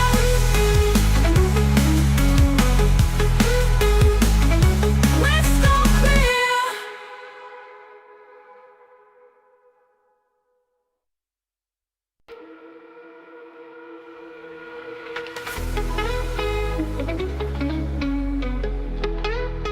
And welcome back to the Instant Ballot election results show. Looking forward to these two new panelists. Kia ora. Yeah. Kia ora. We'll put them. Who have we got?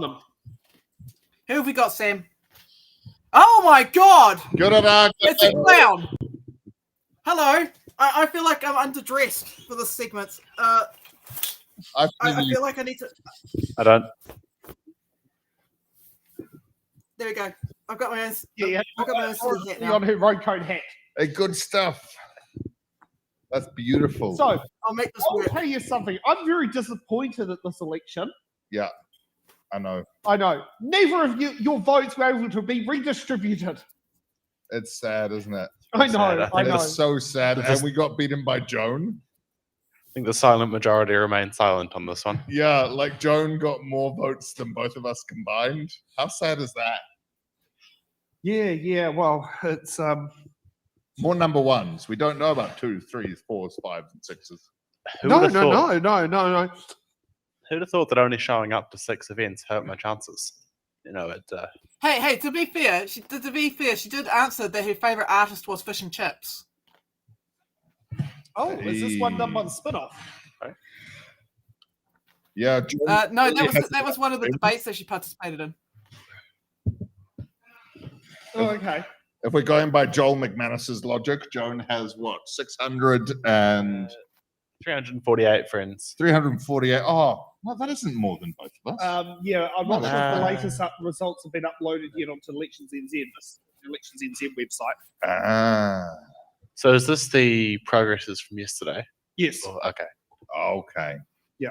Well, in which case, Joan hasn't beaten both of us combined. So there's still time for me to take it on the recount then. Yeah. If you only count the legal ballots. Don't count the legal ballots. Certainly, if you count us and Scoot and Don, we did fairly well. But yes, doesn't that just feel weird that on the first iteration, Wellington Mayoralty was site on one iteration of the STV votes? Has that ever happened before? Not in Wellington. No. This would be the first in Wellington for it to happen. Like 2 elections back, it was literally like 37 votes for Andy Foster. Whoa. And he only won on the last iteration. And Kerry Prendergast and Celia Wade Brown. Oh, God, That was tiny. That's many moons ago. I know. Whoa. I wasn't living in Wellington, but that would have been the first local bodies I would have voted in. Wow. I'm going to age myself in the opposite direction here and say that I was about 3 years old. In fact, Yeah. Would that have been the first election you voted in, Pennywise? which one? 2010? Yeah. No. No. For local bodies? Wow. We're going to be mixing the characters here quite dramatically. That's a really tricky question. Pennywise to is an ask. immigrant from America, isn't he? Yeah. He's like a manifestation of evil. I'm not sure whether or not Pennywise even has a vote. Which begs the question: how did Pennywise stand? But let's not ask difficult questions. It's all here. right. You only have to hold a New Zealand passport to stand for a New Zealand election. There we go. Does that have to be your New Zealand passport or just hold someone else's New Zealand passport this week? I think it needs to be your one. Just going around clutching Andrew Little's passport. That's fine. I can stand. I've got a passport. I'm holding a passport. Yes. Well, you need to collect the nominations, be verified and all that first. Okay. Boring. I do like, though. I don't think I had to provide any sort of ID to nominate, right? So I could have just... You just had to tick a box to say that No, you exactly. signed a declaration. So I could have signed up anyone and said that my name was, Steve Wilson. Steve Creekney, who's trying to become the mayor of Carterton. Potentially. Yeah. But I guess my point is that I could have just put in a random name and email address and nominated some random person without their... Only if you were being the nominator. Yes, of course. Because they were checking your ID. Like nominators, they were checking details. No. Yeah. So the nominators don't have to be a New Zealand citizen. They just have to be on the electoral roll. But the person being nominated, the candidate, has to be a New Zealand citizen. To be honest, that was like 3 months ago. I don't remember it. And my memory doesn't last that long, so I couldn't really tell you. Can I ask you a local body geek question? Yes. Has Rob stood in every single election since he got booted out in 2010? Yes, including the sub-ward by-election in 2017 as well. Has he stood for mayor that many times? No. Thank He's only stood God. for councillor. Okay. Is this his first time standing for mayor? I don't know. Could be. Well, presumably, according to him, he was part of the best run council with the best mayor ever. So why would he stand for mayor before? Yeah, that's a good point. Yeah. So his favourite line is that Kerry Prendergast was the best mayor ever, and I have no idea whether that's true or not. Wellington's golden days back when we didn't fix the pipes and we borrowed for operational spending That's in order to 2020's increase problem. debt. When we deferred the maintenance to have lower rate bills and Yeah, Bring those that golden back. days. Just Good defer it job, again. Rob. Thanks, What could Rob. go wrong? Thanks, Kerry. Thanks, Mark. Good stuff, people. remember to add Andy in there as well. Oh, yeah, Andy Foster, Brian Pepperell rates well. See, I think the recurring theme, though, is that they never elected Donald McDonald in any of the elections, and that He only started running for mayor in 2019. isn't it? He said he's been standing for like 20 years. Yeah, but he only started running for mayor in 2019. He used to only stand for Southern Ward. Yeah, what I'm seeing as a recurring theme, though, is that Wellington has been on a progressively sort of getting closer and closer to having a real problem in terms of pipes and so on. And we have never elected Donald McDonald. We've also consistently elected Nicola Young for many years. What does that tell you? Well, let's get to Lambton Ward and we'll show you why. I'm gonna. The reason why is take a look at who her votes are. I'm just saying numbers. I you haven't think got my about that. glasses on. You know, a third of the people are right. You could say a quarter of the people in Lambton Ward are right leaning. Absolutely. I'm going to get my glasses if we're going to be doing a deep dive into numbers. Back in a moment. Sorry, did you say that quarter of the population there is right wing? Or had voted for Nicola Young. You say that a third of the population is right leaning, but that's only if you're looking at them from a certain angle. If you look at them the other way, they're left leaning. So That is true. If you flip it around, Yeah. right, you get the horseshoe theory, and everyone's left wing. Yeah. Is this the first time you actually had to wear glasses and meet the candidates and all that sort of thing, anyone? That weird time and it's in the ballot where I had to choose box numbers and I was like, oh God, what the hell is that number? Oh, numbers. Can we go back? I'm sorry. Can we go back and look at how many votes Rob got, please? just for your own Just amusement. just for mayoralty. Can we have a look at those numbers, please?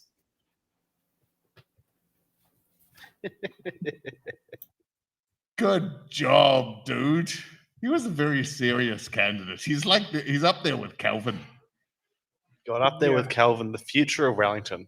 Also the past of Wellington. But yeah. I mean, here's the other one to watch out for. So, Whakatane Eastern Ward. Okay. So what's the haps there? Can we translate these iterations? 34.3 votes of who voted first preference and redistributed first preference for Rob Golden were not transferable. So it was Rob Golden or nothing. Wow. That's how I live my life as well, to be honest. Rob Golden or nothing. Yeah. I mean, I also love how the STV vote tally goes into, what is that, 9 decimal points? Yep. Like, wow, that's some pretty thorough voting science right there. 0.167164. Who makes up that demographic? Sorry? It's like, I don't know, like 16th of a human. Just trying to figure out how to quantify that. How the hell do you get 347.167164032? So the point votes will come from probably from redistributions from Cal. So that's where the decimal place votes would have come from. And the redistributions that came downwards would have come from either Thomas Morgan or Michelle Maguire. I'm actually surprised they just don't round the numbers. No, well, I have the decimal points in there. It's just the way it is. It does round them. That's just the figure of how Head Clark works for STV. It's like 16th of a vote. So do votes not transfer with full force like they do in preferential voting? So like under, say, in the Australian system, a vote would transfer and it'll just become one vote for another person. Does that if not? If it's a single member seat, yes. But if it's a multi-member seat, no. Oh, yeah, true. And it's multi-member seat. So yes, you're partly right. But also, like if you have the Australian Senate, it has exactly the same thing.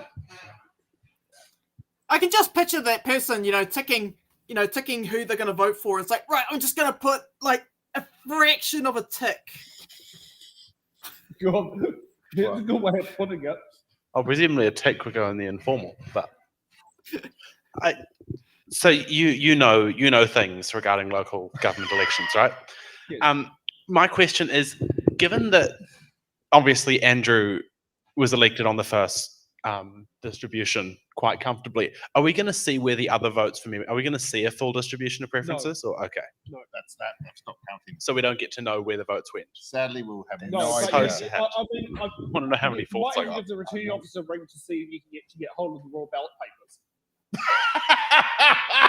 I don't know that I want to trawl through all 60,000 ballots. Are you that obsessive to find your? Oh yeah, but now on so I've hung up the hat. I don't even. Yeah, while we've still got Eastern up, has anyone after all the recounts and all the judicial stuff's out of the way, you probably could actually request it for research project, and what because they have to keep the voting papers physically available for 6 months, and then I think they have to be destroyed. But the thing is, all of the votes are a digital copy because of the way how the STV computer system works. You've got to scan the voting papers to work out all the point percentages of the vote. The computer can do that immediately, whereas a real human can't. So instead of 60,000 pieces of paper, you'll instead of 60,000 files in a PDF. That makes me so much happier. Can I ask, has through anyone asked Carl the obvious question? Now that he looks likely to have been elected, very likely, iteration 2, as councillor for the Eastern Ward, does that mean that Cafe Ice is going to be moving into Kilburney? I think they might open a branch up there. Yeah, I think we're going to have to demand that as part of his representing his constituency and his ward. I do think it's a genuinely interesting question. Will he retain operational management of Cafe Ice and just use it to fund his council activities? You all get an ice cream if you vote with me. Oh, that's illegal. That's treaty. You're not allowed to do that. You'll get in a lot of trouble. Ice cream under the table. You each get one lick and it gets passed back around. Market ice cream voting treaty change. Just run the by council. Kyle Tiefenbacher. I'm about to look at commercial properties available for rent in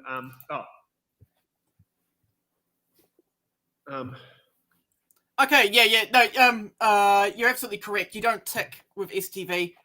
See, I'm first past the post. Everything is a damn tick to me. But yes, it's by numbers. Yeah, okay. So now the random numbers make sense to me. It's like it's like fraction of a vote. It's like, yeah, okay. It's just the line at the bottom of the one, and that's all they put. Yeah. Yeah, thank you, Laura. That was a beautiful non sequitur just there. Have we found any commercial properties that Carl Tiefenbacher can rent? For I'm just Cafe trying to find ICXM? what's a ground floor. Well, you got Wellington Town Hall. There's ground floor studio that's 33 square meters in Bay Road. And which road? Bay Road, and you can park cyclists outside. Is there? Are you saying that there's a bicycle rack outside? Yes. Wow. Is there a car rack outside? There's a disabled car park outside. Oh well, he won't like that. Why is the car park disabled? Why can't we fix it? Hey, so there we go. There we go. Carl Tiefenbacher, if you're watching for some godforsaken reason, if you have nothing better to do, here is your future cafe ice shop in Bay Road, Kilbirnie. Alternatively, they could put one in the airport. That is very traditional. I think Carl, being a man of the people, such as he is. They will actually have both a Ben & Jerry's and a cafe ice. Is there a Ben & Jerry's in the airport? Wow. I need to fly more often. Yeah, I must say, I really love their plan of opening in like occupied Palestine, so they could then close their shops in occupied Palestine. That was a piece of beautiful marketing. Icon. I mean, here's something else. He could always take the old Kiwi Bank. Ooh, there's a good idea. Do I have an ice cream vault? What? Yes. It looks so warm and inviting, those. If your ice cream behind a He'll have on one fiberglass. side Paper Plus, and on his other side, his neighbour will be the PO boxes. But do you reckon the ice creams will natural- get a bit munted by pushing them through the little window at the bottom of the tower thing? There I was thinking it would naturally lend itself to that whole treating a vote thing. If you've got postal voting still for some godforsaken reason in 3 years' time, and you've got Ice Cream Man wanting votes, and he's secretively treating people to vote for him. Well, putting an ice cream in his PO box. So you think Carl should look at taking over the old Kiwi Bank and post office in Kilbirnie? I think Carl should get an ice cream truck, to be honest. We don't see enough ice cream trucks anymore, and I think that's a tragedy. Not in this part of the country, no. So I think I've seen 4 in my life. Most of those were in Australia. And were they called Mr. Whippy? I forgot about Mr. Whippy. More if you count Mr. Whippy.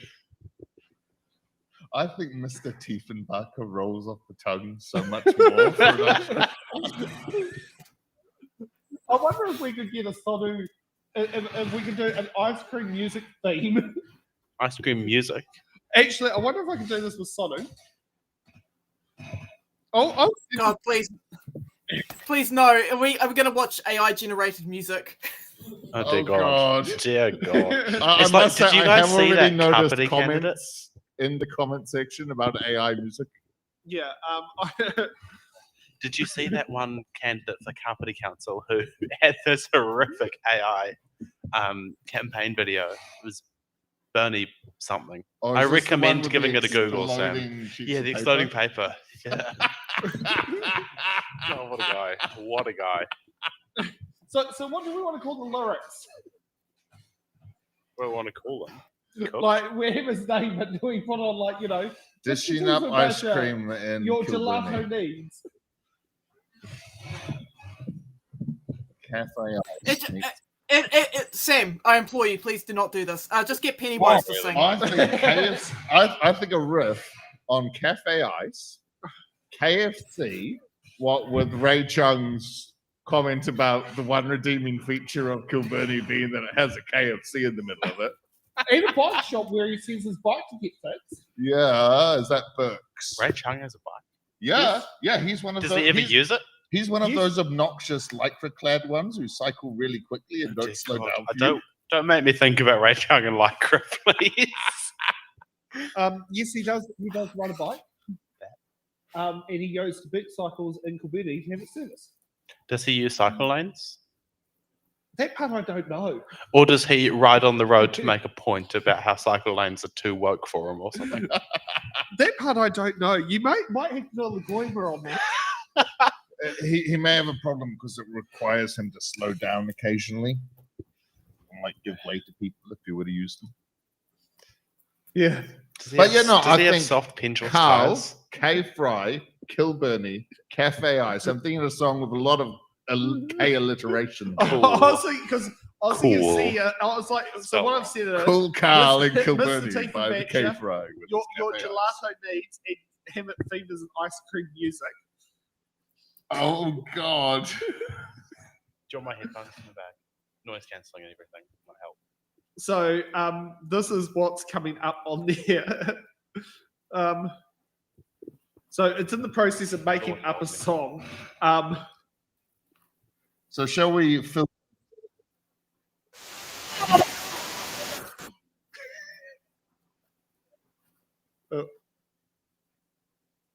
Oh, and so I know you made a 3-second clip.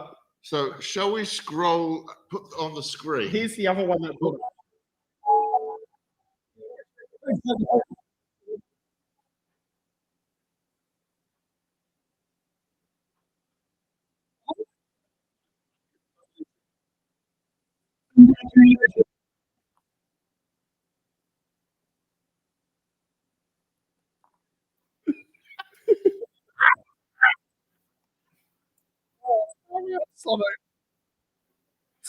So yes. So Carl, if you're out there, we've got your 2028 campaign needs sorted.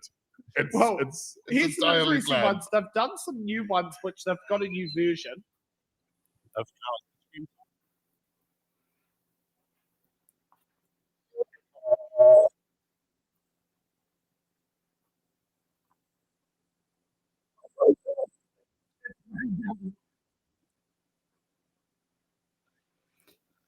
Rage Against the Machine kind of. You want to know what this sounds like on my end? It sounds like someone is singing underwater and drowning. I'm not surprised on that, probably because of the way the echo's going through for the music. Yeah, we can't even hear it. It just phases in and out, and it sounds like someone is drowning. That's what it's Drowning in ice cream. Don't worry. It's all right. We can download them and send them off.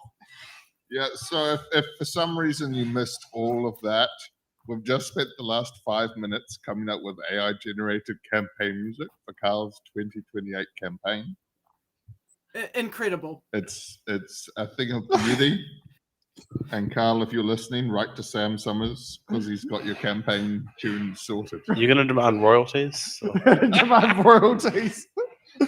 Oh, I don't know. That's a bit mean. Okay, so should we move on down to my ward?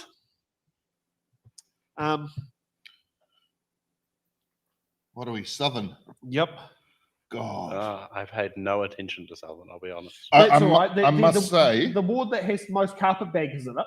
yeah, I must say Paula's campaign billboards looked increasingly terrifying as time went by. Just as different parts were wiped off and wiped away and vandalized and then put back You know up. she's offering a $1,000 reward for catching up the vandals. Oh my God. So what you're saying is I can vandalize her billboard and make $1,000 out of it. Well, Yes. probably not Good now. plan. No, Probably you not should have anymore. told me It last was week. me. I only I saw it on hated it. Saturday. Yesterday. Yeah. I only saw it on Saturday, so yeah. But like, I can picture with the silly hat and all that sort of thing. Well, there was someone going around doing like graffitiing silly hats on other candidates' billboards, and to this day, I have no idea who it was. Yeah, it was stunning. Stunning. You've So got we your were local erecting vacancy. the Pennywise hoardings, and on John Street and Tasman Street, everyone had a silly hat. It was a thing of absolute. I think And they weren't from me. Yeah, I think there was possibly like either a really tall Carl one, and Carl had gone to this major length of his tradie doing his billboards, creating really, really ridiculously high, giant billboards. And Like they were really taller like well than reinforced. I mean, everyone else's. I mean, And- we could sit there and look at that. Across the road from there is the fire. Yeah, and so I think it was only maybe Andrew and Carl who had escaped the silly hat bandit. And then You should have had me because I'm tall enough to this just... I was campaign. going to sit there and say, did Laurie get a silly hat? Or did I don't think Laurie had a hoarding. Oh no! On John there's a Street? stupid thing on that one because it's on the electoral boundary. So this is the thing there. In 2019, you were allowed to, if you were on either side of, if you're standing in either Southern or Whakatane electoral board, you were allowed to have a billboard on there. And in 2022, they changed rules that you could only have a billboard in your ward that Right. you're standing in. Well, that And makes there's a line down the middle or something. Yeah, the street's the electoral boundary. wow. I gotta say, sup, dude. There was and so this campaign contacted this one's campaign, being like, we love the silly hats. And this one, Josh is like, I didn't do the silly hats. Like, what do you mean you didn't do the silly hats? Do you Well, think I was it doing campaign outreach further than Niall? Like, I did some in Newlands and that was it. And then what was amazing was to later on see like an email to all candidates being like, I understand that someone has been putting silly hats. Just to be clear, it started with "Hey kids" to all the mayoral candidates, and I made sure to mention that it was a band of ruffians. I feel like those are important phrases; they have to be stated. But carry on. Yeah, and it was just said, what was one thing? I understand that there have been silly hats appearing on all the campaign hoardings, and quite understandably, you probably think that it was me. Unfortunately, I just want to make it really clear that I had nothing to do with the silly hats on any of your campaign hoarding. Honestly, I just didn't want like a complaint filed against me. And all Like the rest maybe of it. like wink twice if they What, secretly were involved from your campaign. No, honestly, they weren't. That is amazing. So this is Pennywise reaching out. So like if the silly hat bandit would like to contact the Pennywise campaign, this particular clown was amazed. So you could get a free Pennywise the Clown badge. And I'll bake you brownies if you tell me who it was as well. There we go. See? Mine with no dairy, please. So, So Make sure silly there's no hat dairy in bandit, mine. get in touch. what do you know who it was? No, I'm just allergic to cow's milk. What, so was it you? No. It wasn't You're you, not getting Sam? the brownies. So would you like to ask? I was out of Wellington for a good. I'm trying to think from the beginning of September 2024. I honestly can tell you. My point is, you made sure to specify that they were dairy-free brownies, right? my whole thing there was I mean, that if you the make them person vegan, Laura can who have put them. on the silly hats would get brownies. By then asking for the brownies to be a certain specification, you clearly admitted guilt. So, yeah. So would you like to give dates? Because otherwise I'll probably. I'm It actually was taken, about a but, week after hoardings were permitted. Yeah, it was quite. So, It was Soon very after. quick. They'd like Yeah. gone up, and then the silly hats. went Someone up. was It waiting. amazing. Like the did these Pennywise silly hats, campaign. extend outside Wellington? No. Because Well, there's some in Well, Dunners, but Yeah, there were silly hats in Dunedin. well, we had a candidate in Dunedin. Were He there got- any Yeah, silly but hat were there any hoarding silly hats put vandalism? on the Not that Campbell I'm Coast aware of, hoardings? but I must say it was way better than just the drawing penises on every candidate. I Which is did. what happened at the zoo. And See, you say that it's better, but someone did draw pendulous breasts on Ray, and I think that's quite reasonable. well, that's a totally different thing. I said penises. Nice. The funny part is, did anyone go around like, did anyone put QR codes on the independent giver ones that went to vote for it NZ.nz instead of vote for it .nz? In fact, no. Okay, so we started receiving campaign emails. We started receiving some very strange emails to the Pennywise email address. You're going to release them? And then I worked out that they were from the Independent Together campaign, and they must have gotten a bit confused. It was beautiful. That was None of them know how to stunning. use a computer. We didn't get a huge number of them, but we definitely got some. It Do you was have some doozies?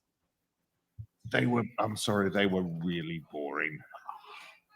So what type of car did Ray turn up to the meet candidates in? What type? I never paid attention. Though. Yeah, I usually Ray I had could- either already arrived or Oh yeah, it sounds like the eager beaver he is. yeah, like See, I beg to differ because I put a premium on showing up on time and Ray doesn't. So I was usually there before him. So I never realised how he turned up. But yeah, I suspect he had a chauffeur drop him off. You know, a couple of, whole motorcade and all that, you know. Was Rhonda Fitzpatrick on the motorbike in front? I keep forgetting she exists and then I just remember sometimes, you know. okay. Okay. So, as you can sit there and see there, 4 of the 6 of those people did not live within the constituency. Hey, good job, Paula. Good job, Nuruddin. Who else? Donald McDonald is there, right? I'm Yeah, pretty he sure does. Yeah. He's been shortchanged, man. Yeah. Yeah. He would make a Kevin great Zing councillor. is the guy who owns Rainbow Bridge. Oh yeah, Kevin Singh. Yeah, but he doesn't live in the area. Yeah, but I don't know how far away from the area he does live. Thanks to that, Laura, for changing the pictures. Kevin Zing, 509 votes. Or 509.000000000 votes. It looks like Just there to was be only I think Southern Ward, the candidates were elected in on the first iteration as well. Well, there aren't that many of them, Sam. Yeah. Well, there's only what, 5, 6, 7 candidates, and 7, 5, 6. That's actually That one. interesting. I can look. I may have failed maths in year 11, but listen. Good job, Josh. Well, when the quota's what's the quota? 3,400. You don't have to. Yeah. I guess you're. It can't go that far, can it? What is in a world with like that? people being outraged about the whole 2 candidates for Southern? So is it like smaller? Should it technically qualify for 3 and only has 2? No. It's more of the fact it's the odd ward out. So in other words, it isn't actually a problem because it doesn't have the population to justify having 3 candidates. So the number of councillors that have been set, the ward has basically made it where it would only justify to have 2 candidates. Say that Sorry? again. So the ward itself, no, the way it's been set. So when the ward was set, when we dropped down to 15 councillors, Southern Ward was always made the poor cousin. I thought that the councillors was connected to population size. Not the number of councillors, just the way the wards are distributed. So when we went to have a Māori ward, we jumped up to 16 from 15. Yeah. But the wards themselves have to be proportionally represented to a net, an even to an even number plus or minus 10%. Now there is one issue in Wellington. Te Whangaratara Māori ward is actually like 30% below that figure. What does that have to do with Southern? No, well, Southern Ward. So Southern Ward was always one that. So it's always ended up with like 2 councillors. But under the old FFP days, this is prior to 2002 when they dropped the number of councillors. Southern Ward had 3, but most of Wellington had 4. Oh no, except Onslow and Western used to actually have 2 separate wards. They had 2 councillors each. So, Okay. yeah, and that's why it's known as Onslow Western, because the 2 wards were merged. Right, but do you have the population of Southern Ward as compared to Eastern or Central? No, something like that? we've got a third less. Exactly. So there are Makes sense. fewer voters Yeah, in but I Southern. mean, it's also like the problem is like the way the boundary is like Melrose and Houghton Bay and Southgate are part of Eastern Ward, but they feel part of Southern Ward. Okay, so the boundary is there so that Southern has a smaller population, so Yes. it maintains its 2-3. So it's So intentionally small. So instead of the number of councillors representing it changing to reflect an increased population, the ward boundary changes so that it has the population for 2, whereas the other one has the population for 3. Correct. And yes. is that so that you have a council that will always have it can have a casting vote, so it can be 7-7 or whatever?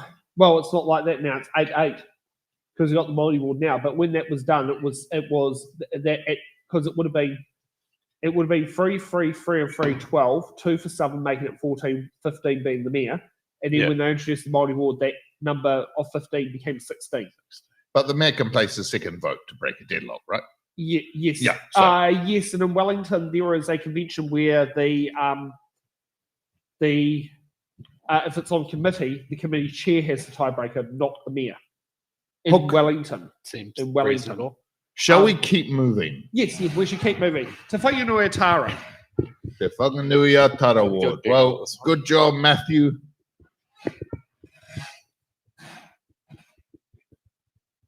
My homeboy, Matthew Reweti. Did you go to college with him? Nah, only met him 2 months ago. But he hongied me, and only a minor amount of this nose came off on his. He was quite concerned at the time, but it was fine. Well, did he not want? Did he not want his nose going red? I think so. He was just about to debate. He was a Labour candidate, so it would have worked. Yeah, a red nose would suit him, but yeah. Although I got to say, his now what is it? What is it? Moturoa. His Moturoa petition about the street sign over there in Pepetare, in terms of it having a little bit more recognition for that old-timey rangatira, is a wonderful thing, but also a completely and utterly non-controversial petition. So it was a beautiful campaign idea because it basically cost nothing, and he could be like, look at this respect I'm paying for this rangatira, and also if you object to it, you're just being a jerk. So it's a fantastic campaign plan. So what do you think of the Tawa Community Board? I have no thoughts related to the Tawa Community Board. I've never had one. I don't think I'm going to. Only that I understand that the Tawa and Merrill debate got really hairy at times. It was pretty grim. We had, I think, Ben McNulty counted 18 Better Wellington plants in the audience. Good God. It was challenging. It was amazing you all walked out at the Put end. it this way, Independent Together, apart from Paula, none of the candidates actually appeared on its ballot, and Ray sat in the audience right at the end of the Merrill debate. I know, we were there. Yeah. It was a beautiful, and really by the way, fun now that we're when I finished, had Ray to Chung has tell arrived. Ray, the camera person, whose last name is Chin, to put the camera onto Ray Chung. Ching got a Chung. It's like, Mr. Chung, please turn the camera and put it onto Mr. Chung. Hey, And that was like, and see, like most people don't actually like know the fact that Ray's last name would have been Chung either, so that would have just gone like, what the hell? Here's another point which hasn't been identified about it's in the ballot. Yes. Carl Tiefenbacher, the only high polling. Oh no, Carl and Alex. No, that breaks my theory. Maybe it only works for right wingers.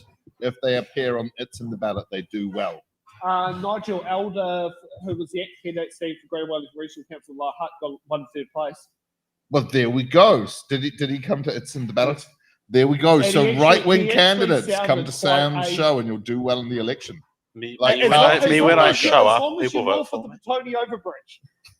If you're south of the Tony Overbridge, it's a very different story. But if you're north of the Tony Overbridge, yes, that is correct. Yeah. I mean, should we take a look at so you've looked at Tawa. I do just want to briefly. We talked about the Tawa mayoral candidates one. There were more absolute. There were some moments from that night. In particular, Guy Nuns, who's not running for the Tawa Community Ward, not even running for Northern Ward, but I think he lives in Northern Ward. Anyway, Guy Nuns gets up and he asks a question to, I think it's Jill Day, and he asks, and I'm paraphrasing slightly, but not very much, how can we justify having Māori street names when they don't have enough consonants?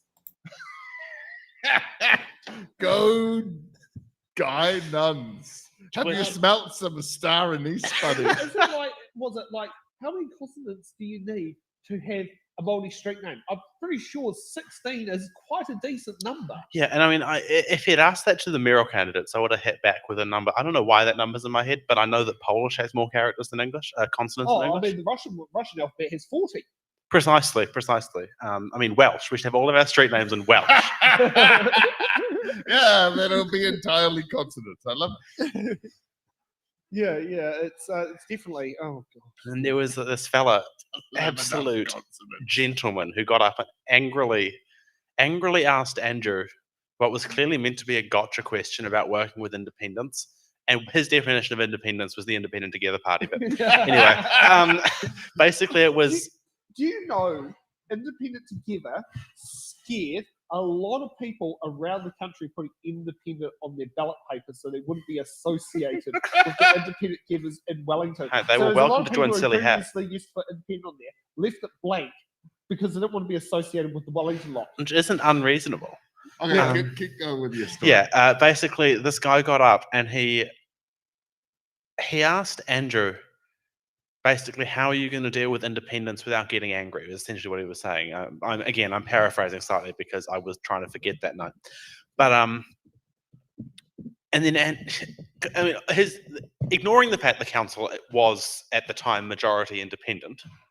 He didn't feel like mentioning that part. So I had to, I feel like it was kind of doing a disservice to all of the normal people in that room to let that slide. So it's the first time in this campaign, other than that one moment in Uddle, where I had to break character and be like, dude, just shush. Your question is based on a completely false premise, and you're just perpetrating a mischief on all of these people by saying that. So just yeah. So that was a bit of a moment, but Now I was going to say, let's get to the Kapiti Coast results. I was wondering if we can keep one of you as a panelist, and we'll put Nick in. Sure. Okay. So Nick, you keen to swap out with either Pennywise or Mr. Silly Hat? Oh, not yet. Oh. My partner lives and votes in Kapiti, so I have some knowledge of this. But. Okay. So, any particular election races you want to cover? That should we look at GW? Oh yes. Greater Wellington.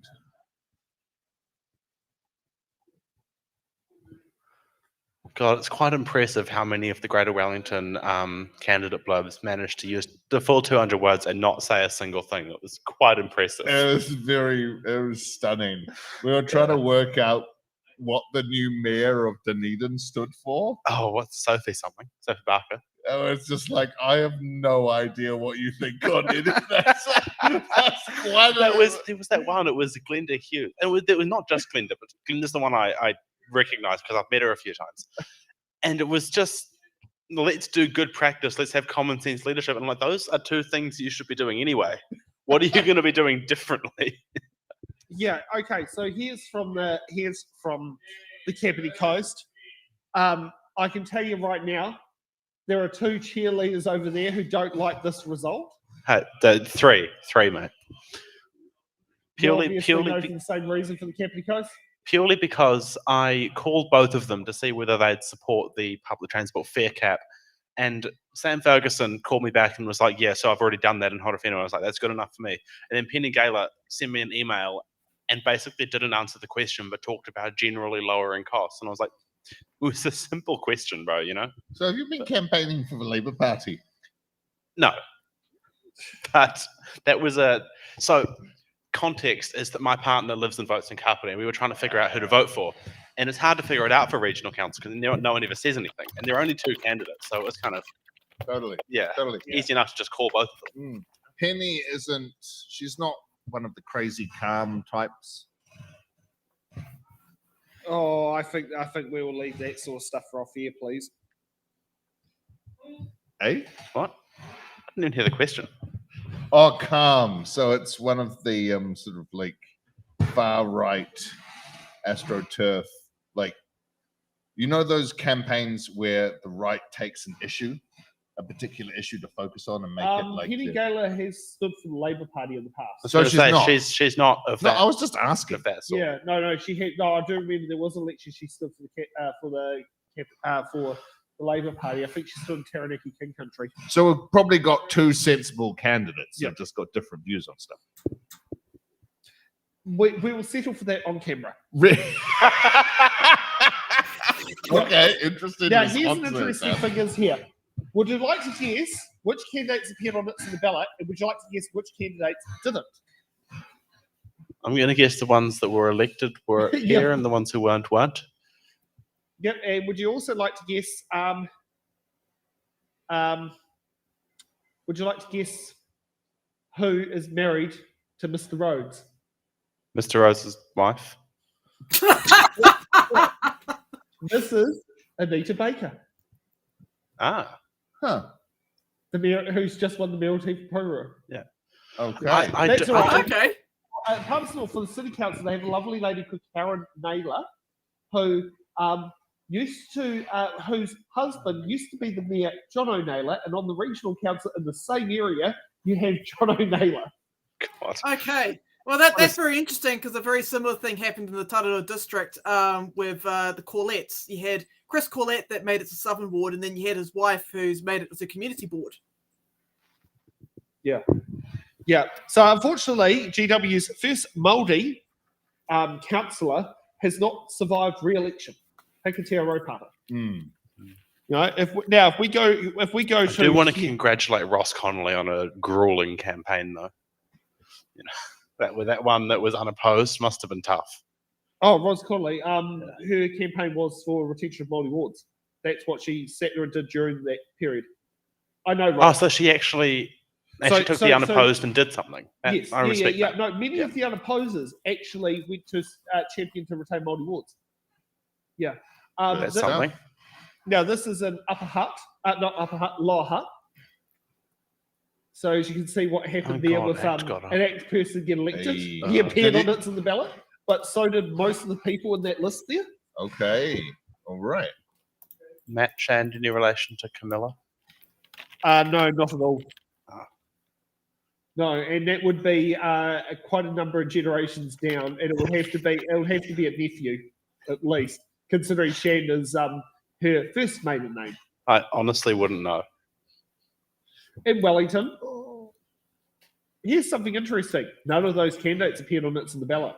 Mm. Isn't Nigel Elder? Isn't he the guy that owns like the wine company out in Marlborough? Could be, yeah. Yeah. He's Elder Penwa. Yeah, he's the one who looks like Christopher Eccleston from Doctor Who, but how he currently looks. Yes. Oh, yeah. So how he currently looks in Doctor Who. Yeah. And now there's also, as you can see there, that's Greater Wellington Regional Council. Obviously, the person who appeared on it's in the ballot is obviously for Wairarapa, got elected and didn't. But here's something interesting. So obviously, when people were voting for the Māori ward for retention, there were obviously two ticks in the campaigns because all the areas under Greater Wellington Regional Council that had Māori ward referendums retained their Māori wards. I mean, it would be unusual to have a situation in which the same area votes to abolish one and keep the other, you would think. But they also had a massive campaign to support Māori wards. Yeah. They were really organised. So big as mistihi to all of you who's involved in Te Tiriti Action Group who did a stunning job of making sure that Greater Pōneke, the rest of Te Upoko o Te Ika, voted to retain the Māori wards. Amazing work, people. Did we end up retaining all of the ones in this regional council, notwithstanding Wairarapa? I think they got rid of theirs. Wairarapa, both Masterton and South Wairarapa Yeah, have been it was Tararua that lost theirs, and it was by the slimmest margins. versus Māori ward. And I actually remember from what Ron Mark sat there and said was, under the current system, each voter gets 8 ticks. If we were to introduce a Māori ward, the Māori ward candidates would get 1 tick, and the Māori ward voters get 1 tick, and the general ward voters would get 7 ticks. And he thought that was very disproportionately unfair. I'm not really inclined to listen to Ron Mark usually, but Well, uncharacteristically sensible comments. Broken clocks, right twice a day. Yeah. Unless you're a digital clock, in which case. hey, mine manages But it. yeah, that was something was part of the reason why Carterton didn't actually look at enacting the Māori ward, because at the moment all their councillors are elected at large. Right. Yeah. And Guess Upper how do Hutt, you have wards when it's all Upper Hutt farms? was looking at having a Māori ward, but the referendum kind of scared them away from it because they also, the issue in Upper Hutt they had was with they don't have wards, they elect their councillors at large. And one of the problems is in one of the mesh blocks that would determine how wards was it distributed has 2,000 transient residents, some of them who might not be able to vote. known as prisoners, which equated to 5% of the population. Yep. You can see what the sort of cans of worms it opened. But on the other hand, if they did have the vote and they were counted as residents of that ward, boy, would they have a decent amount of representation. Yep, but you know what the current government's doing. No, yeah. Do we think that if prisoners were then given the vote, would they be allowed to stand as well? So you'd end up in some councils, they have small populations, but prisons, that you'd have a prisoner representative on the council. That'd be really funny, I think. God, I don't know. Like Upper Hutt is one council that could somewhat achieve that. The Because Tararua the fact Community they Board. have 10, so they have 10, so they have 10 councillors. Yeah.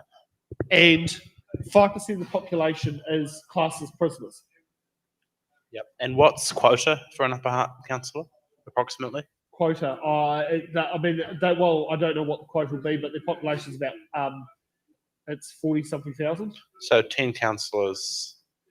And that 5%, 4,000 that also votes. includes strength and military-based population as well, because that was the other transient population was the And military base. Did they get to vote Yes, in they local, do get to in vote. like in Lower Hutt, Upper Hutt, wherever Upper it is? Hutt, yes, they would be allowed to vote, but the issue is many of them probably aren't updated on the roll because a lot of military people don't keep their enrollment details up to date.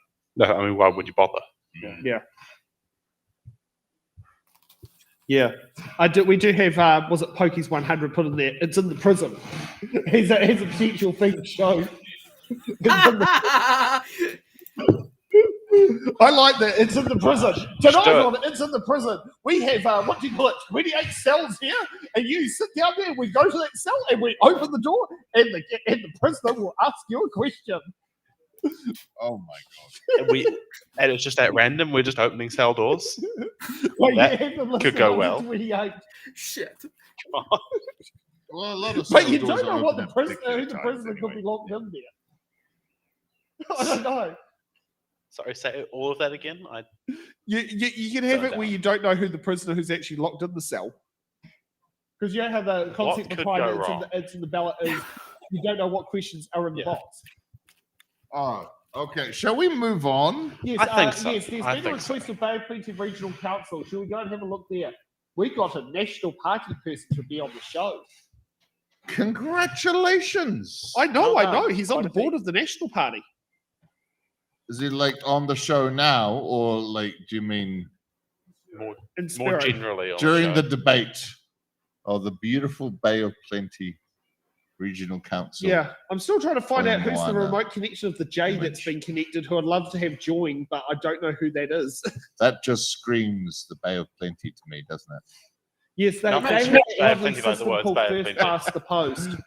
Maybe the J is Jacinto. Jacinto, Dan, come to join us. I have a feeling it might be a Jenny. You can always Jenny. private chat, yeah. Yeah. We've got another McDonald. We do. We should check So, relations. this do one you, got do, up. you do you recognise the second name who won a seat? Nah, Ken Shirley, former ACT MP. good stuff, Ken. Well done. I mean, nothing's more illustrious than former ACT list MP. Yeah.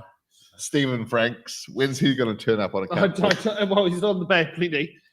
This guy, Andrew von Dadelson, he is one of the 7 members on the national board. Oh. So he's on the national board for the National Party.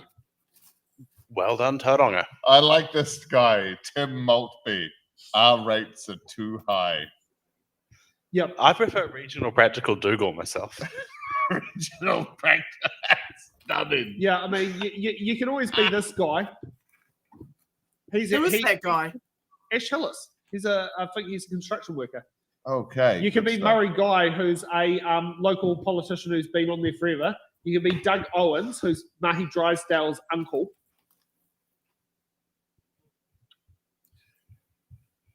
So yeah, I'm just trying to think. Daniel Harvey is Erica Harvey's other half, who's the next on the list for New Zealand First, who I believe has not Joy been be there. us. This person's email address is bounced. Good stuff. I did like because there were a lot of people who would send wacky emails to every candidate in Wellington. I'd like to go through them because they didn't BCC anyone.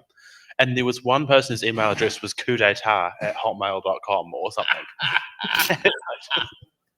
That's beautiful. I don't know who that was, but Yeah. I want to So meet. if we go to Rotorua, I mean, Oh. take a look there. Guess who did get onto council? Hey! Hey! Hey! Hey! Hey! B, C, D, E, F, G. Jordan, you better tell him he should have appeared on It's in the Ballot. All right. We're trading places. I feel like I haven't got much to add to Bay of Plenty. Yeah, we're trading places. Good night, sweet people. What, we're tagging swapping us out. I'm tagging out. Check out. Good night, sweet ladies. Good night. Josh Harford, I hope I can count on your vote 2028. Okay, looks like the candidates are swapping over. We're going to take a quick break and I'll refill my glass of water.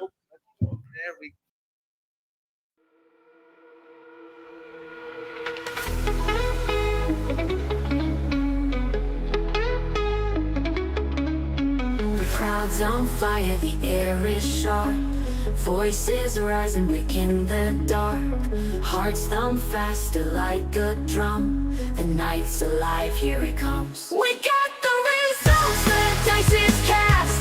Feel the pull of the future past.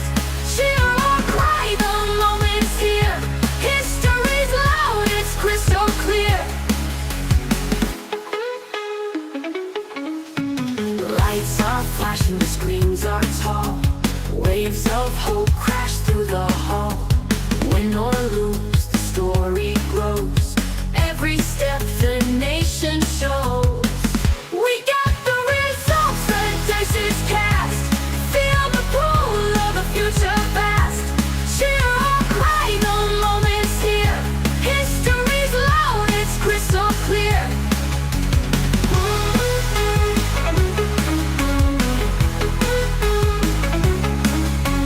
Lights are flashing, the screens are tall.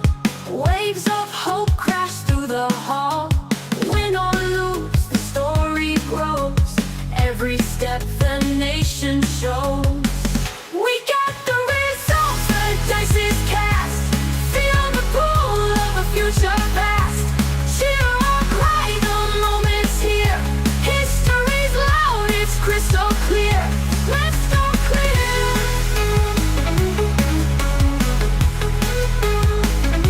Let's go clear.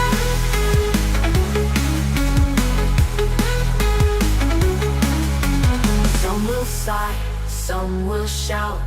Voices tangle in the doubt. But through the noise, the truth will soar. A new tomorrow knocking the door. We got the results, the dice is cast. Feel the pull of a future fast. Cheer or cry, the moment's here. History's loud, it's crystal clear. We got the results, the dice is cast. Feel the pull of a future fast. Cheer or cry, the moment's here. History's loud, it's crystal clear. Crystal clear.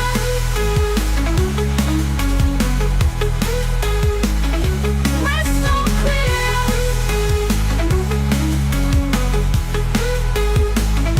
Crystal clear.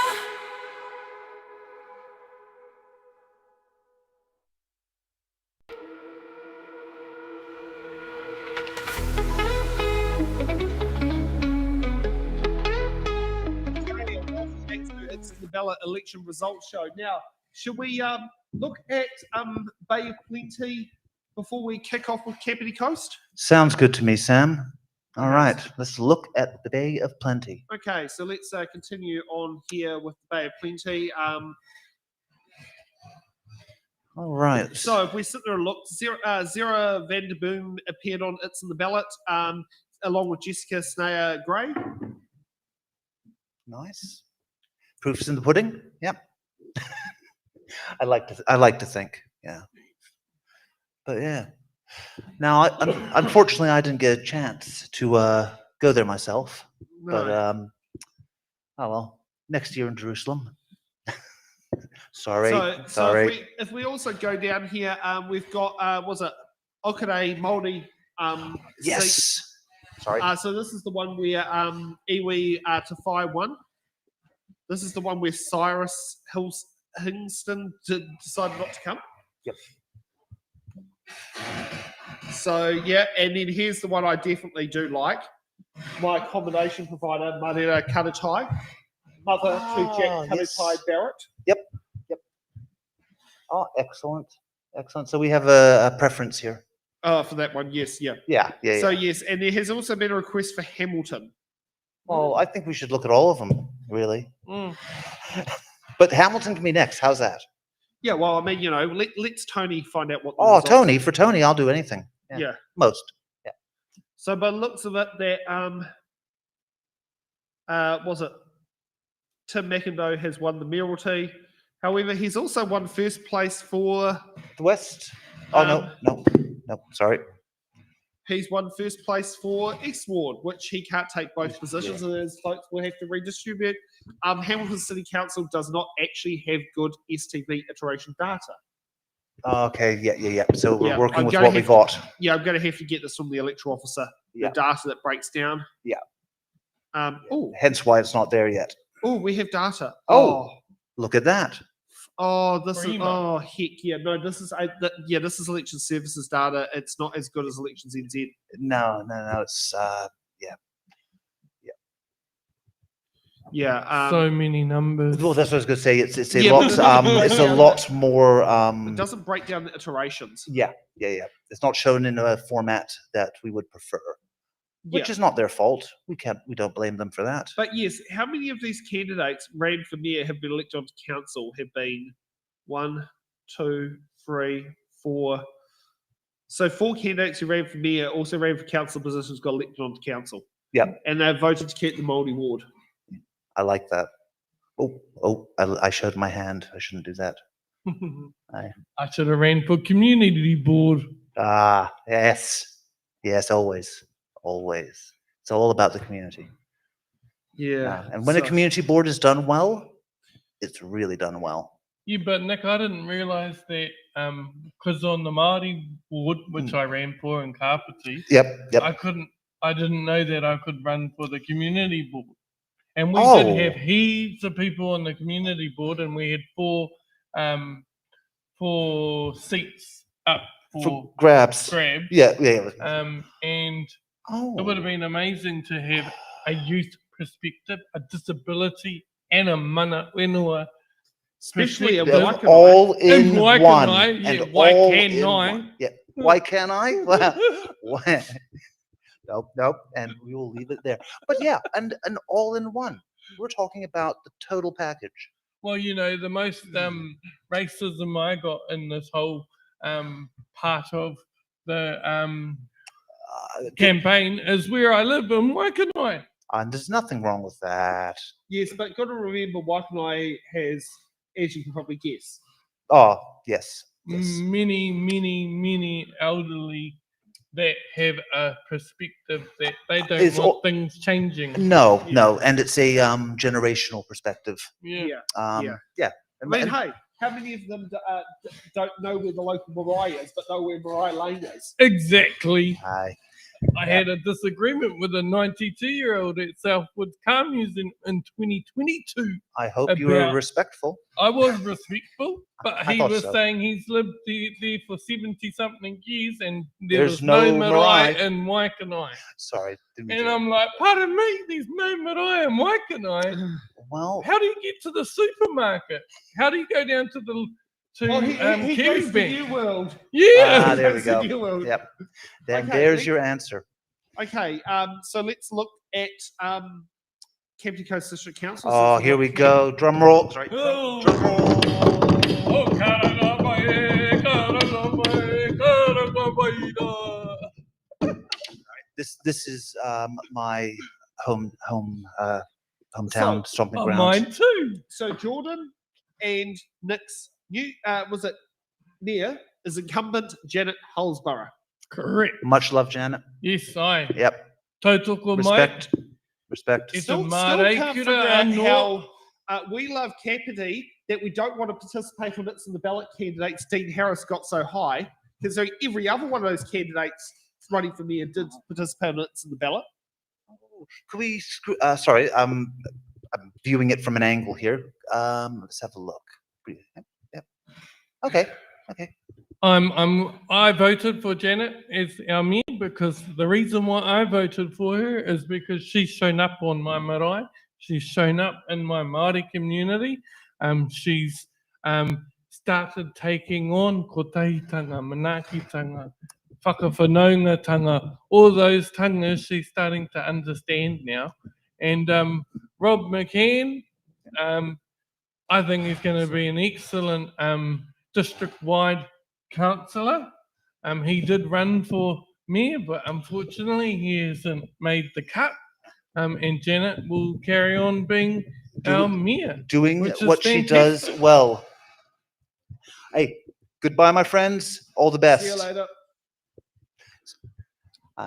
Yeah, so Uh, let's I'm- scroll down to the councillors at large. Yeah, Yep. and I'm also about Martin Halliday. He's one Oh. of our hardest Hardest working councillors. councillor in the whole of Kapiti District I'd like to Council. give a shout out to Martin Halliday. Hey. Yep. Yeah. Yeah. Hey, good job, man. Good job.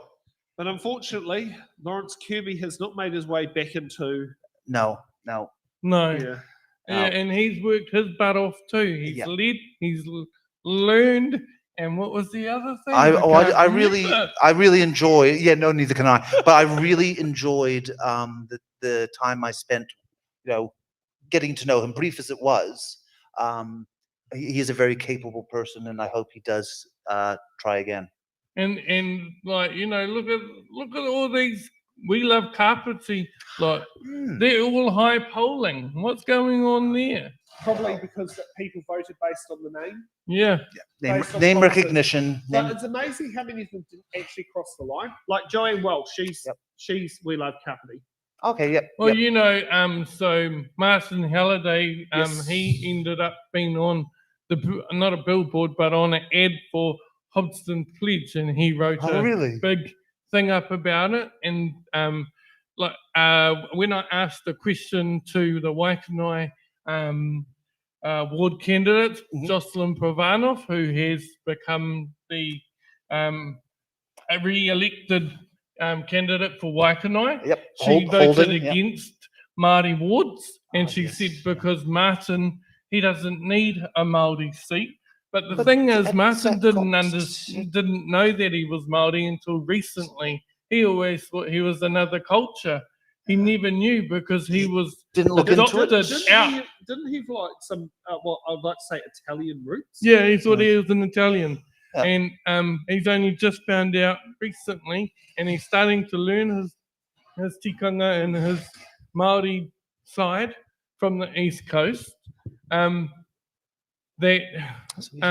If he knew he was a Māori, he probably wouldn't have stood it. That's what he said to me. Why? Because Māori don't get the top tables.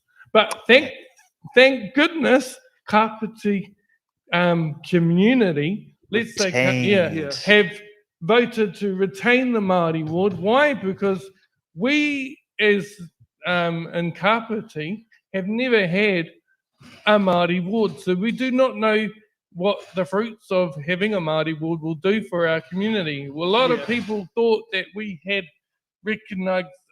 recognised status in council because we have a 30-year relationship through the Manawatu of Atiawa, Toa Rangatira and Raukawa ki te Tonga Which is different to. having a vote.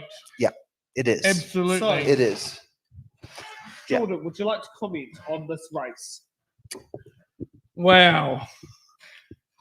So I'm really shocked that as Manawatu got the lowest count, and I've championed the Māori ward seat up and down the country. Did you I'm watch? absolutely ecstatic that Whaia Deanna Rudd has made the top table. Yep. Because she has been at the front of our iwi for Raukawa ki te Tonga, as a lead negotiator for the claims. She's also had 5 years of experience in council through her iwi partnership. Yep. So yeah, I'm absolutely ecstatic. She's But in then the right again, place. you know, this may change in the next few days. Himiona Grace might become the new Māori ward councillor. Because those Who are knows? very But low numbers. There's a lot of confusion because people think that Himiona is standing for the community board as well. That's not the case. His father, they hold the same name. So that's why when you look in the booklet, his Himiona Grace's face is not in there because they had his face on his father's face and his father's kaifo or kōrero on his son's. And yeah, that's not ideal. That sounds like That's the mistake we made at the last local bodies in 2022 in Tararua. Dennis Markoja. use your mic. Oh, yeah. We had that problem in last local bodies with Dennis Markoja Jr. and Dennis Markoja Senior, and mistaking senior for junior. But you know, I must say, and through this whole campaign, as Te Ao Māori, as our Māori collective, the 6 of us showed all of Kapiti what Māori can do for the community at a So large. does that include Brian? Yes, even who was Brian, We Love Kapiti? because he was with We Love Kapiti, but there are some things that he did not support. He did say on the Te Irirangi Māori o Paikakariki radio station with my cousin Jack McDonald that if he had known the candidate standing, he would not have stood. Because he is of Matawaka from elsewhere, from Ngāti Kahungunu. We all have whakapapa to him, but there's 3 of us, Whaia Deanna Rudd, Himiona Grace and myself are all Manawatu of Tuarangatira, Tiatiawa, Taranaki, and Pokawaki Te Tonga. Now, aren't there about 5,000 more votes to come in? There is. Yeah. So my vote of 19 might go up a little bit. So that's great. I hope it does. Oh, so do because I. campaigned my And butt what do you off. think You've about worked. what happened in Otaki, where 2 sitting councillors and the chair of the community board lost out to first-time candidate Hineti Bjork? Yeah, Hineti, oh my gosh, what a race she had. And she is the CEO of our Hauora clinic in Otaki. So, and Hineti is a well-known face in Otaki. I think it's fantastic because even though she stood in the Māori, in the Pākehā general seat, there is a Māori voice at the general table. At the table. So that doesn't detract at all. That will awhi mai awhi atu Whaia Deanna Rudd as well. And they both live in Otaki. So, because there's been a lot of kōrero around the table and around the community that Otaki doesn't get enough support from Kapiti District Council. Yep. But I actually say Otaki is actually the highest supported because Te Wānanga Raukawa and Māori land is in Otaki, and the economical benefits of are great. Otaki is Massive. amazing. Massive. Yeah. Yeah. Shall we move on to Waikanai Ward? Yes. Yep. Yes, we should.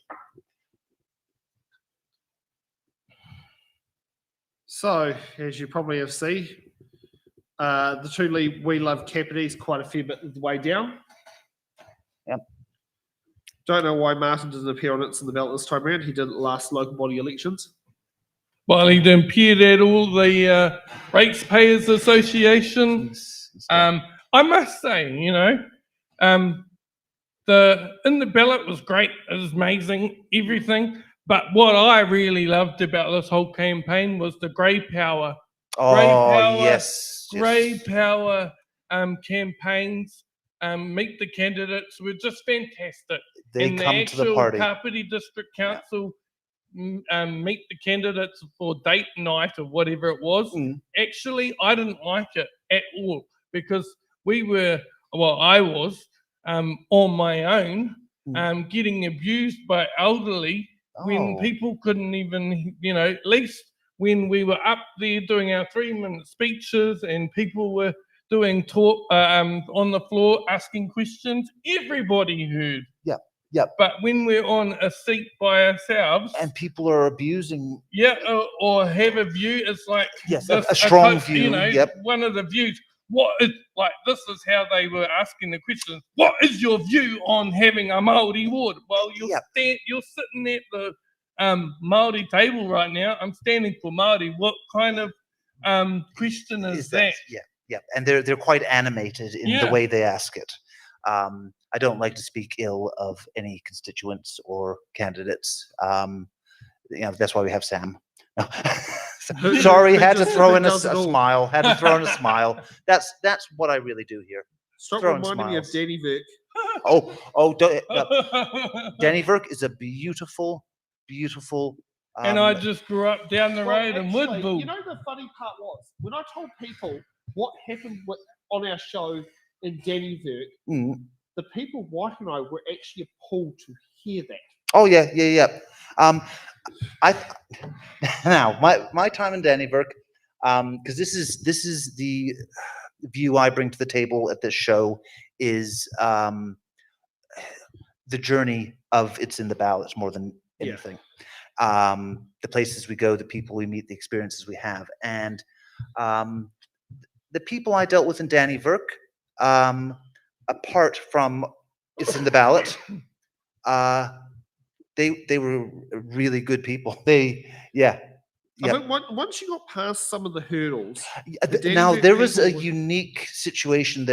Not unique. There was a very charged situation there, which does illuminate what we experienced in our capacity. In hindsight, having known that going in, would it have changed much for us? I don't know. I think if we had our shows later in the cycle for Danny Vick, I think we probably wouldn't have quite got the full brunt of it. Because what was seen was these outsiders are stopping us running Meet the Candidates. Which They're we not would letting never us done. ask what we're wanting to ask to who we want to ask it to. Yeah. They saw it as we are controlling. I feel they saw it. I can't speak for them. Was this the first time you had gone to Danny Vick? Yes. Tamaki Nui Arua? Yes, it was. But I felt that the way they viewed us was we were trying to dictate a certain outcome, which of course is not what we do. Anyone who knows us, been to our shows, I mean, put it watched this our way, shows. I can tell you right now, people in Danny Vick had no problem submitting questions. No. And that's another big part, thing with our show. Each electoral area is given the opportunity to submit questions, and they do. Yeah, Danny Vick was like pretty full on questions. They had a lot of questions. There was only, I think, one question that needed serious modification. Yep. And that was the question about it was due because it was a state highway. Yes. The section I talked about. Yes, the accident at. Yeah. There was a mention of that. It was different. That was different, but it's Yeah, because was it Steve Wallace? No, was it no, I don't think it was. Gosh, I'm bad with names. It was one of the candidates, and the mayor Yes. firsthand dealt with an accident at that intersection. They witness. Yes, and some of them actually dealt with it. You're right.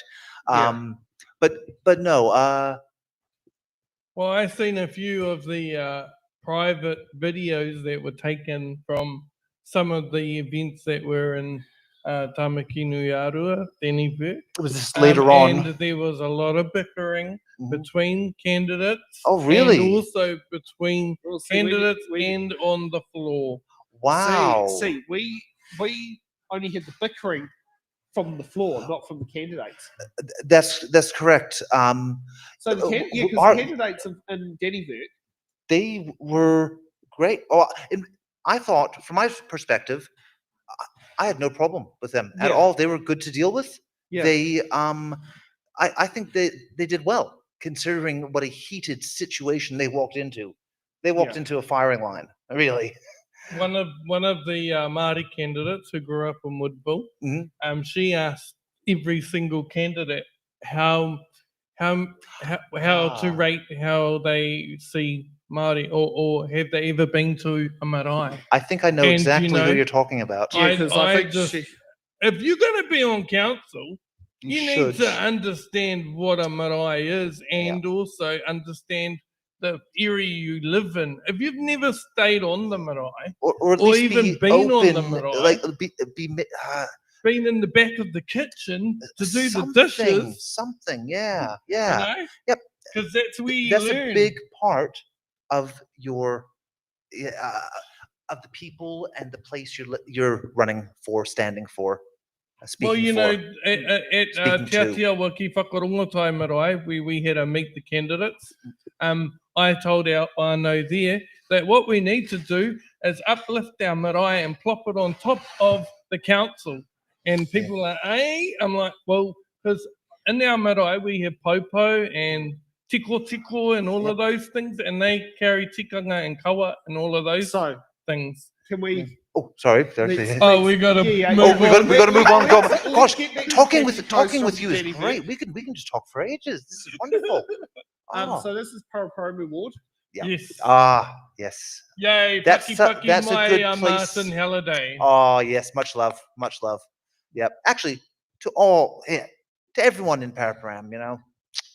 Yeah. Yeah. Para, here's para, Pakariki. Let's Powder, get rid of umu. the days Sorry. of Pram. Pram. And so did Rob McCann. The Pram, you know, Growing when he up, came back from England, and his wife, who is my cousin, Yep. who is Maori. Yep. She's like, Pram? Pram. It's Paraparaumu. And admittedly, you know, I'm old.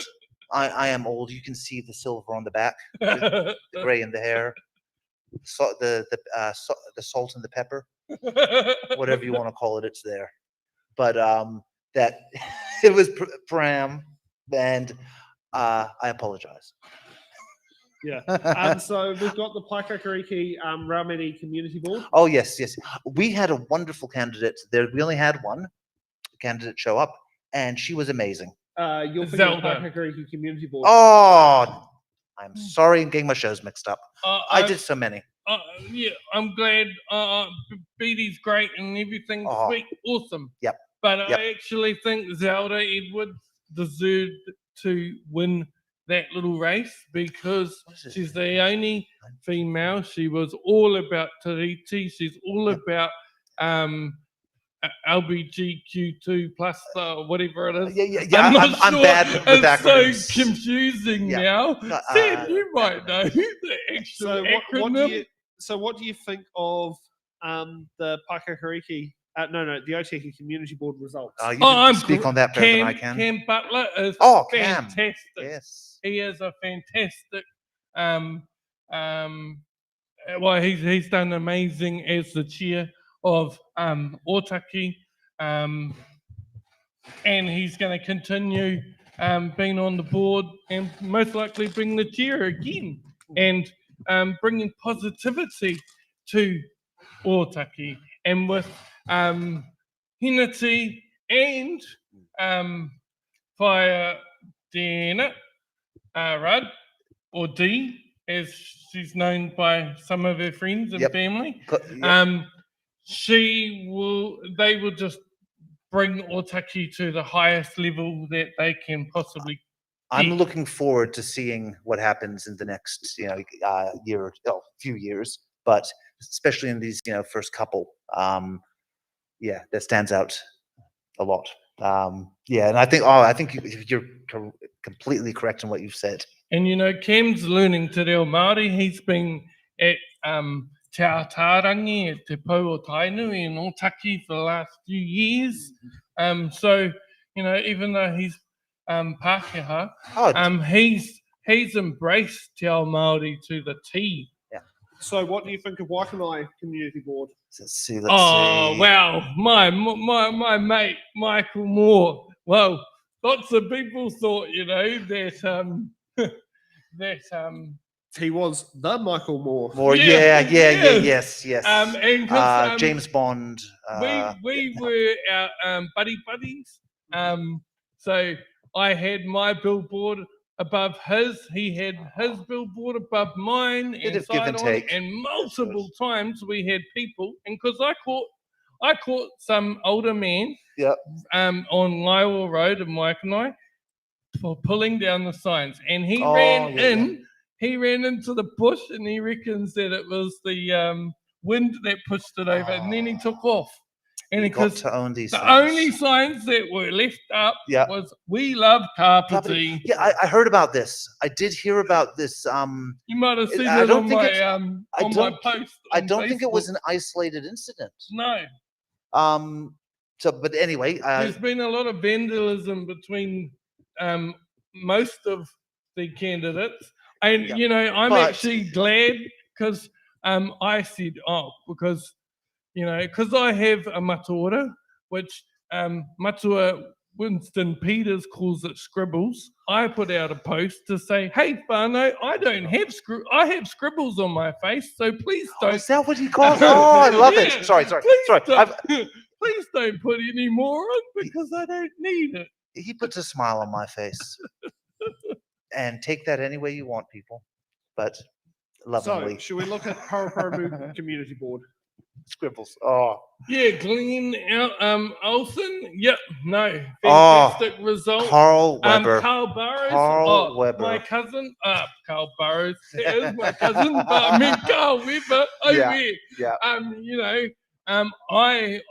think cousin Carl needs to stand for the Paraparaumu ward more so than the community, because he is grassroots, he is mana whenua, and I think he would have more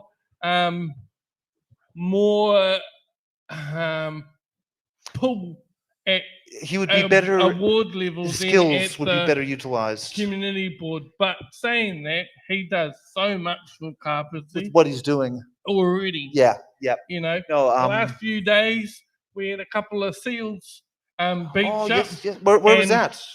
Like- in Paraparaumu. Whereabouts in So, Tararua? Tans, who Oh, was Community Tanya, board. who was running for the community board. Yep. Unfortunately, she didn't get through either. I'm but sorry, they- Tan. She did her very first ever Yeah, burial Yep. of the seal. Yes. That's Oh. community. That's got grassroots. And that right that there. draws And community that's to it. all Those- about And Taio. what do you think on this one? Sorry. We get to yeah. Three of Fiona Vining is, at least she's not an experienced in community board. But effectively, 2 of the 4 board members are candidates who have never been on community boards before. Yeah. I can see that. Okay. So there's 4, isn't there? Well, I'm just so glad that Zelda Edwards is elected to the community board, because she is a voice that she's a wee young, let's say young lady with a powerhouse, and she's had multiple experiences through governance and council and at government level. So she has it's a skill set. Yeah, she's got a skill set. Yep. And she's also got a disability voice as well. Yep. So, having disability and a Tiriti voice, because she championed Māori ward seat for Kapiti to the T. And so she's covering a lot of bases. Yeah. Well, a few bases And at least. LGBTQ Yes, issues LGBTQ. like at the Paikakariki radio interview, the boys, they basically ridiculed that aspect of her of people's, yeah, and she stood up for them. Yeah, that She says. stood up for them and said, "Actually, I think no, this says more this about was-" them than it does about her. Yeah, but like, Oh, if you're going to, I'm not meant to say anything bad. Not meant to say really, anything bad. if you're going to represent a community, you You've need got to to represent represent the all the whole views, not community. just one or two. Or Well said. yeah. Well said. Okay. All right. And the last one, Paikakariki Community Board. Where? Well, cousin Kelsey, she is the community board for Paikakariki chair. She's also Jack McDonald's. Sorry, who did we have on our show? Melissa Bryan. It was Melissa. She's the current community board chair, and she didn't She's make it. Cousin Jack's partner, and she's going to do fantastic. Himiona Grace. Yep. Well, everyone knows the Grace whānau in Paikakariki, you know, Artie. Because it is quite a tight. It's a very tight community. Yeah, Yes, absolutely. I don't know any of the candidates other than my one experience with Melissa on the show, and I don't even know Melissa. She or Tina Pope. I really would have liked it if she had made it on. That's a real shame, Melissa. I feel you deserved it. Yeah. But that's just my 2 cents. Yeah. It's a great. What's the? I'm not sure who Tina Pope is, but Himiona Grace and Kelsey are top people, and they represent the community to a T. Himiona Grace can represent Ngā Hapu. And see, I recognize that's a name I recognize. You know, the Paikakariki yes. Hapu. Oh yeah. But he can represent them to a T because Matua Kawerau hasn't, is not here anymore. Yeah. And tēnei te mihi atu e te rangatira, kua hinga ino nei, So, having a Māori voice that lives in the community. That's very well known. Very, very well known. Yeah. Well, his mother, Patricia Grace, is a writer and took NZTA to the court and won, and her didn't get destroyed in Whakatane. I love scrappers sometimes. It's amazing. I love scrappers sometimes. They got to be the underdog. Yeah. Always. Yeah. All right. So what do we have next, Sam? God, it's a real shame about Melissa. Sorry. I really enjoyed that show. Yeah. I think that was my first one-on-one show. Yeah. Because oh god, that was an awful day. Oh, and I was. I don't usually get butterflies in my stomach with this show. That show I did. So when you apply to become a councillor, it's $200. Yes. Is it $200 for a board as well? Yes. It's but you the $200 you can then run for everything. No, you can't. No, you can't. $200 for each position. Oh. Yeah. So I if I'm going for the board, okay. and I wanted to go for the board as well, or district wide, that's 200.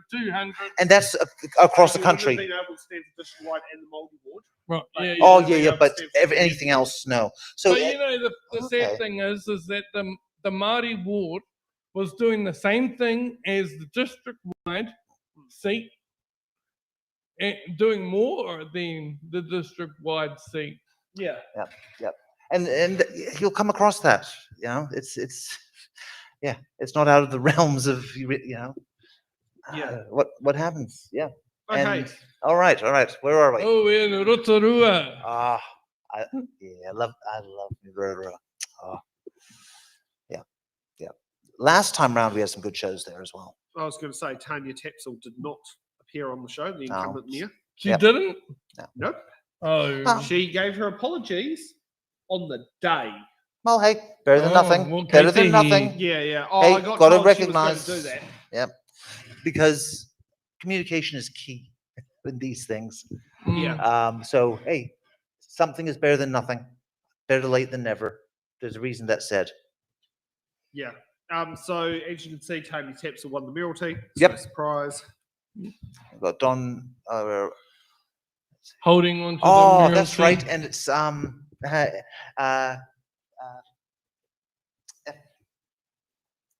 FP. And she's young too, Tanya.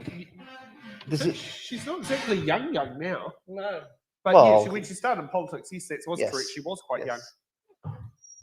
This is first past the post, isn't it? Yep. Yep. Yep. Yeah. I'm just so used to what I deal with. It throws me a bit now and then. Yeah.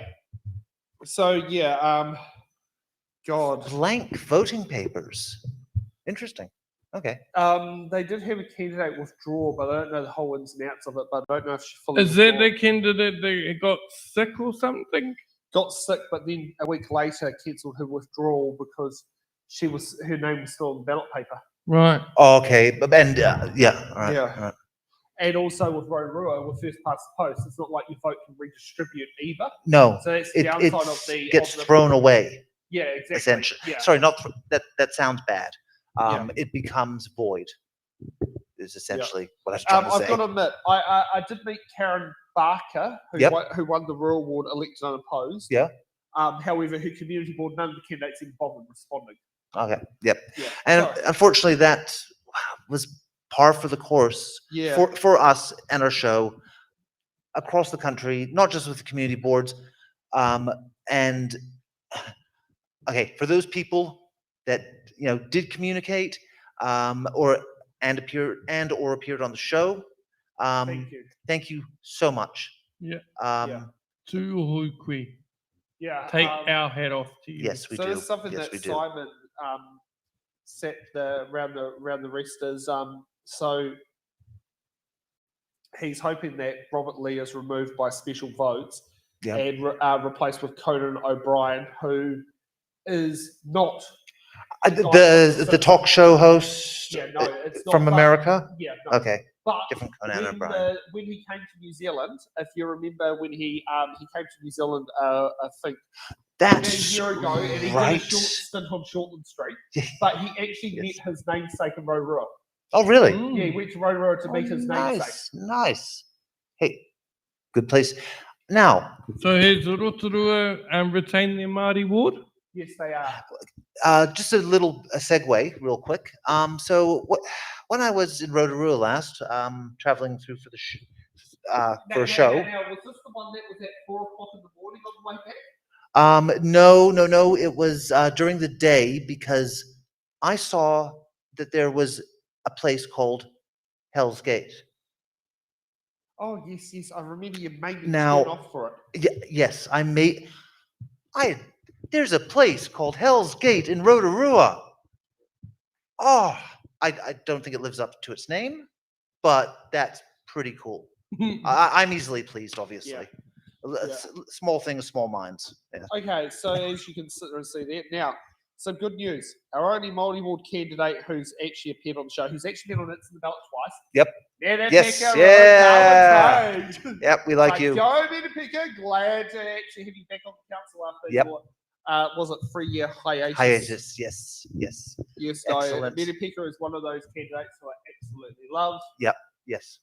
And obviously, as you can gather, the Rotorua Lakes Community Board is having a supplementary election. Yep. And the Rotorua Rural Community Board, well, no surprises there. The one that had so many Rachels, and none of the Rachels got on. They didn't get on together, or they didn't get on. the No, board. None of them got on. There.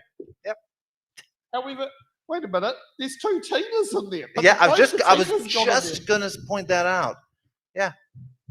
And as you can see there, the retaining of the mighty wards. The interesting part is the number of blank papers. Yeah, this is something I've never really addressed before, or even really noticed. So what does that mean? Does that mean like So they're not filled out. They weren't filled out, but they were submitted. Yes. because like Yeah.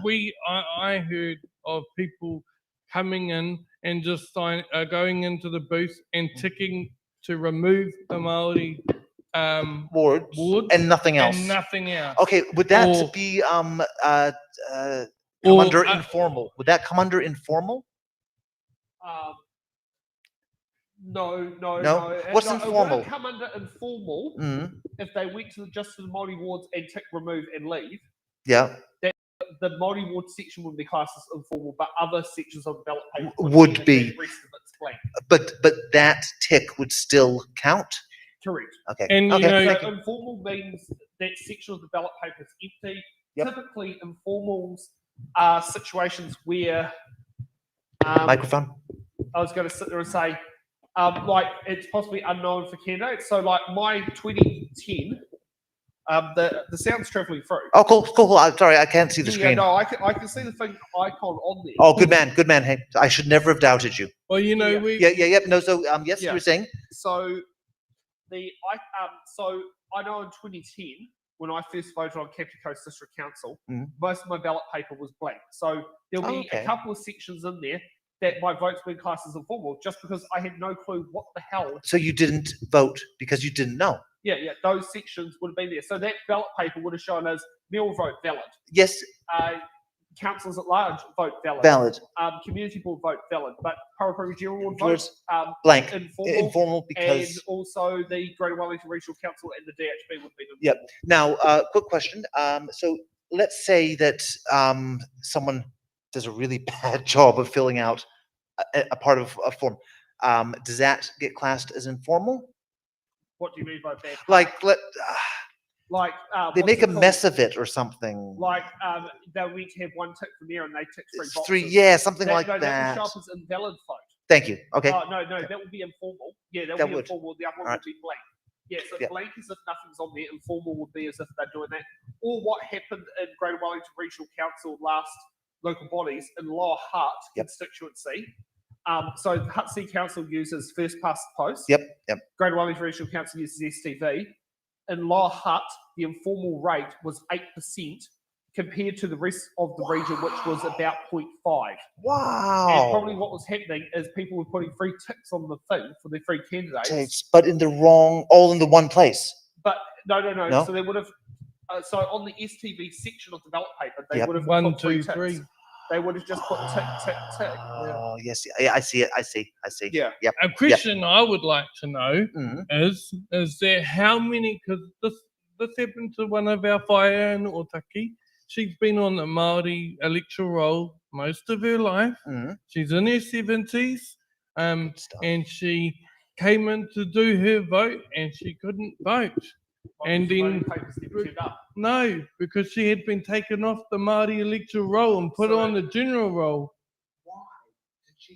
Did she choose that? No, No, there's been a lot of glitches on that, which is like, well, what the hell's happening to sit there and do that? Like, yeah, because the thing is, It must, yeah. like if she hasn't moved, no, she hadn't moved. She yeah, hasn't so she done wouldn't have had an interaction to need to talk to the electoral. That would Council about even moving. exactly. And see, she's also been yeah. talking to that wouldn't cousin trigger Debbie anything. Ngāre Peka from the Māori Party and a few others, because there's many people. That this Yeah, is but happening there's to. also, I've also know of one case where it went the other direction, where they got mistakenly taken Put- from the general Rule and to put the on. roll. Yes, Right. I know. I heard of. Yeah. Yep. Okay, that's a bit of a worry.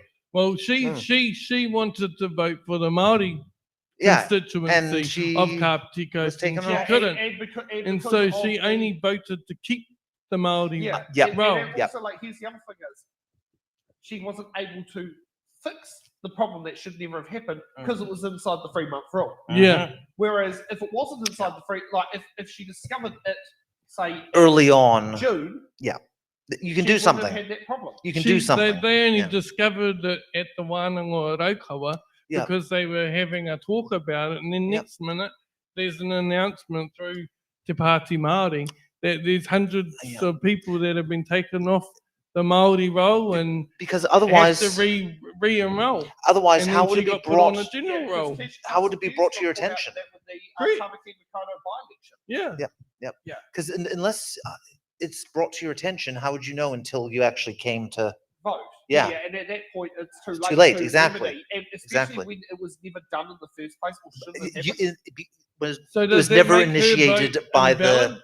constituents. Well, Because no, the she vote only would have been voted invalid. to the Māori wards. she only voted to retain the So Māori that wards tick would and have kept. That would have Te counted. Upoko o Te Ika a Māui Māori constituency, Mm. which is the greater Yeah. the Greater Wellington Wellington Regional Council. Yeah, yeah. Regional Council. Yeah.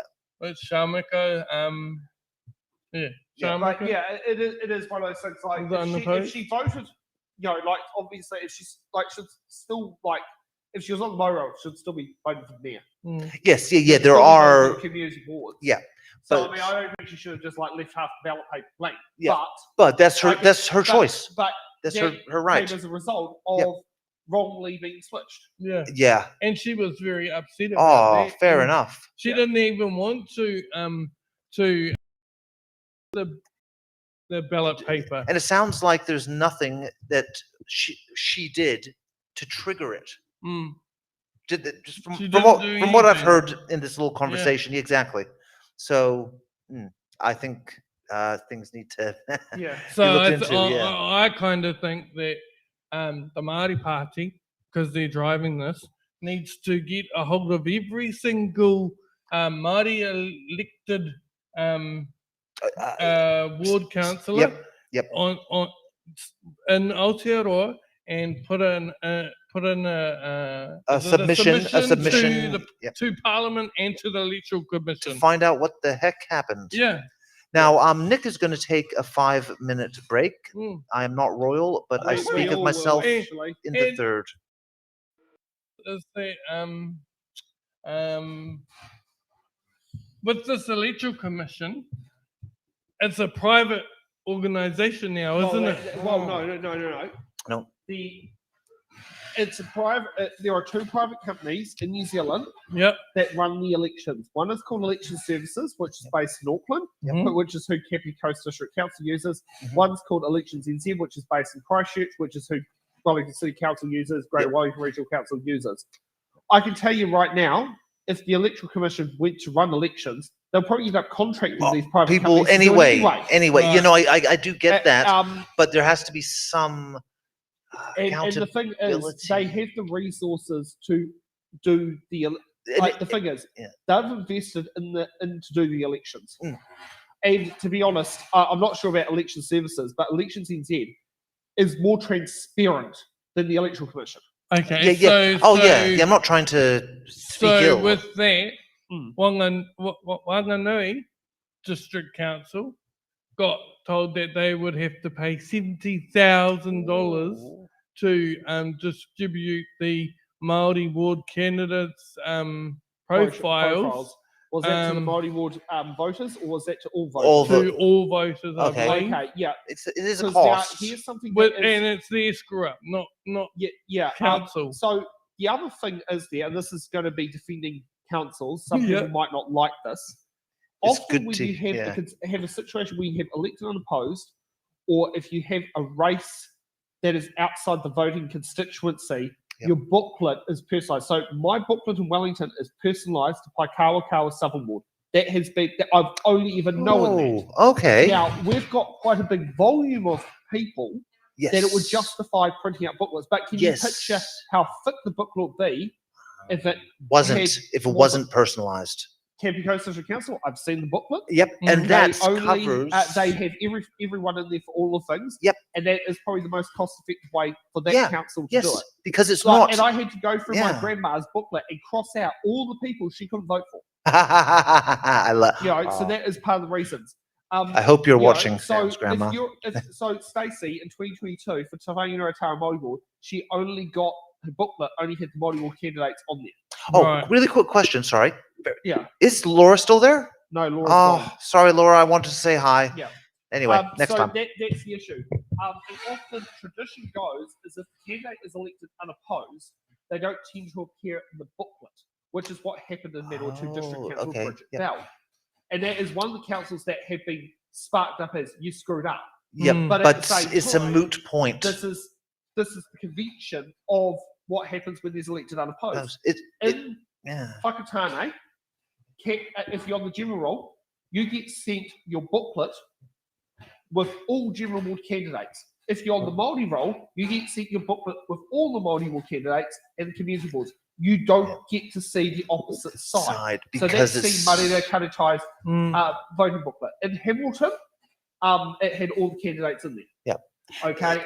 It is. Okay. I'm understanding on here. The volume Yeah. of how much you're printing and what it would be. Cost effectiveness is And yeah. obviously, the voting numbers in Wanganui must have hit a certain point to justify splitting it. Yeah. Otherwise, they wouldn't have done it. Yeah, Otherwise, yeah, they it wouldn't have done it. You know, and it may have been like what may have been standard practice for years.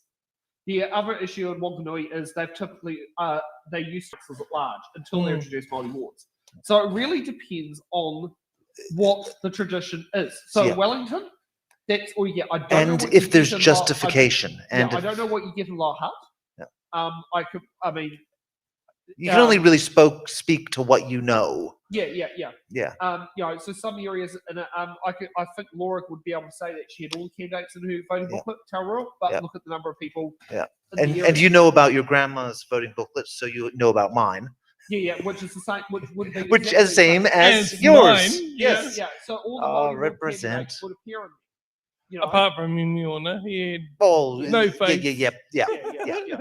But like that's the thing in there. So I can also tell you, in where I am, we don't get Ohario Macro Community Board in there. But when I lived in Kandala, we You did. And if you lived in Northern Ward, you also got Tawa Community Board in your booklet, whether you lived in it or not. Interesting. And also Hutt Mana Trust as well. But there would be a method to the madness. Yeah. And it was like, at which point do you sit there and do that? Yeah. And But that's the question is, like, at which point do you draw that line yeah. on the booklet? Like, should all candidates appear in the booklet? Well, yes. Yes. But also at the same time, people would sit there and go, well, that was a waste of money. Why have it there? Why You're have- a juggling act on what do you do? Yeah. And especially when you say you have a council or when you have voters who go to submissions and say, let's cut down on money, on spending. That's a way to cut down. Such is that. And that's a way to do it. A valid way to do it. But you'll always have, dissenters. Sorry, that's a really bad word. And often But- it's like, what is the tradition? Elections instead leaving off the Māori rule candidates out of the booklet completely fair. But the only people who vote for the Māori rule candidates are those on the Māori roll. Yeah. And it is from an area that traditionally had councils at large. So you can see where that mistake could have happened. And the other problem it is being an honest mistake. The Democratic Services people who sit underneath the official returning officer are the ones checking that off before they send up to Warwick, who goes tick. Yep. And they well, just see, the other issue is why did we have to have a referendum for everybody when only the Māori constituency? But now we had unfortunately- a good little talk about this earlier, and I Yeah. think this comes down to a philosophical question. It's not Some something we people- can Some really. people see the introduction of Māori wards as a significant constitutional change. I can also tell you in Rotorua, there were people in the rural ward who were voting disestablished Māori wards because they feel shortchanged by having been put into rural ward. Yeah. They felt shortchanged, and it's because the candidate was elected unopposed. Yeah. So there was nothing to do with the Māori ward. No. It was the fact that as a result of Of the it, changes, this is what. they ended up with a rural ward, Yep. and these rural ward voters did not like that because they were at the previous election, they had 10 ticks, and suddenly they got one. And suddenly the one that they had disappeared. Okay. Well, I think, like in This is Kapiti, they interesting, had yeah. three district-wide seats in the previous election. Yep. And now that we have the Māori ward, they took one away. And yes, and there, hey, because I don't think there was any issue or should have been any issue in that area, but after hearing Sam speak, I can see why people did Because have they see it issues as that I never would have thought of. Yeah, which they would see as potentially they've lost something. And that's why it's good to But have someone play also- devil's advocate here. Yeah, but also at the same time, so this is something that people sit and get up in arms about. With councils, the electoral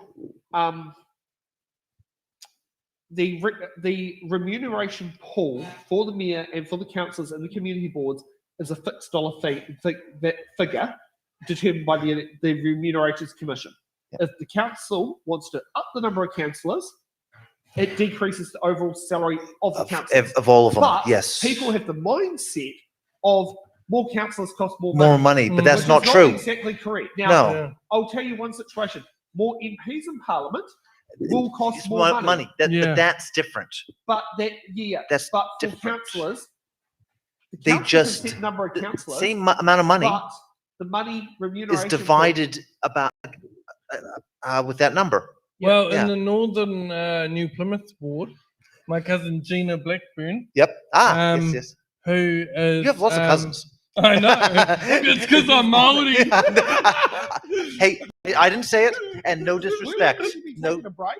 Oh, Yeah, I okay. think so, Okay. but- Nemo, you finish off this. Yep. I'd like to hear what you have to say, and then we're going to take a So- short break. You know, my cousin Gina Blackburn won the seat for the Northern ward for Taranaki, and is the very first Māori in 172 years to get the vote for the farmers, basically, for That's the a rural ward. long time. That's a humongous time. Uh-huh. Oh, it's about time, I think, then. Yeah, Well, hey, it's got to be earned. And she's And a obviously, woman. it was earned. yeah.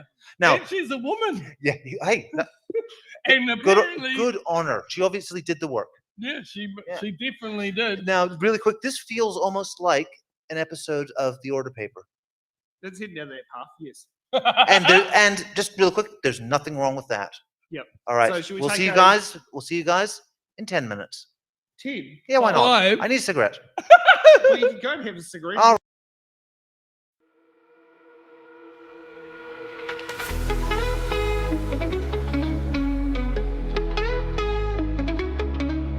The crowd's on fire, the air is sharp. Voices rising, waking the dark. Hearts thump faster like a drum. The night's alive, here it comes. We got the results, the dice is cast. Feel the pull of the future past. Cheer or cry, the moment's here. History's loud, it's crystal clear. Lights are flashing, the screens are tall. Waves of hope crash through the hall. Win or lose, the story grows. Every step the nation shows. We got the results, the dice is cast. Feel the pull of the future past. Cheer or cry, the moment's here. History's loud, it's crystal clear.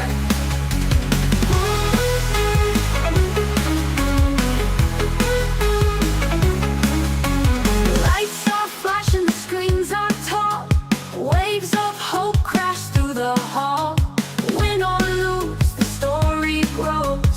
Every step the nation shows.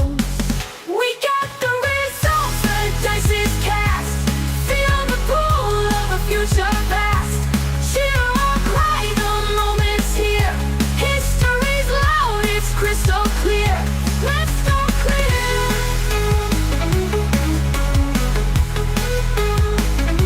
Let's go clear.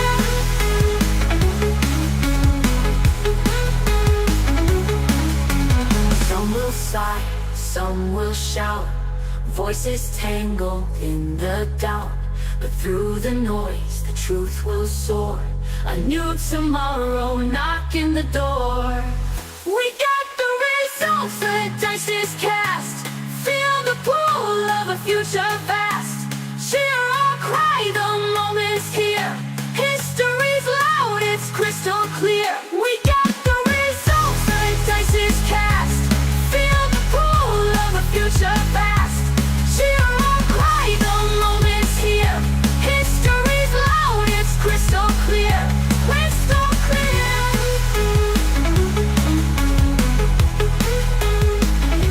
Let's go clear.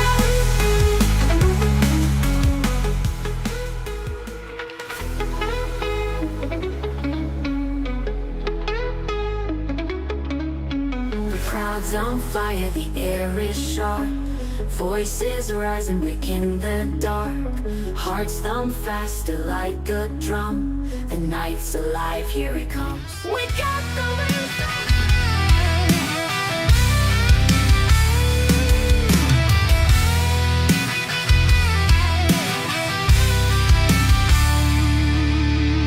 She talks a talk and walks real loud. Wears the theories like a shroud. Hands in pockets all pristine, clean. Never touch the dirt on the scene. Oh, Brooke Van Veldon, where'd you go? To the land of words that never show. You call it a win, but it feels like a loss. Equity's price ain't worth the gloss.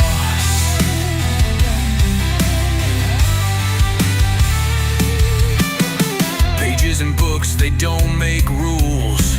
Dreams of progress ain't built with tools. Her mantra echoes through the hall. Never seen a ladder, much less the wall. Oh, Brooke Van Veldon, where'd you go? To the land of words that never show.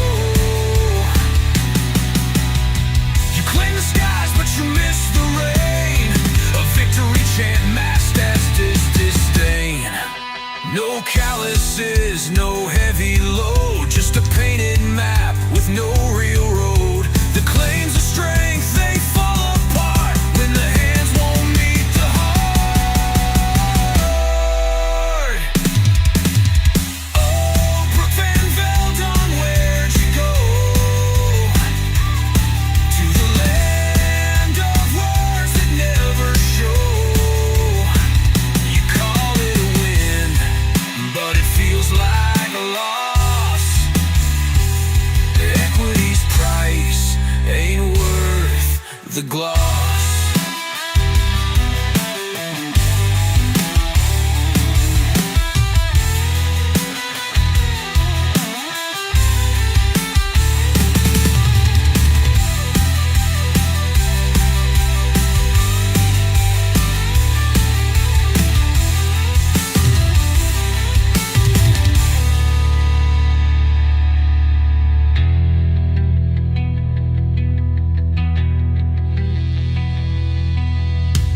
No calluses, no heavy load.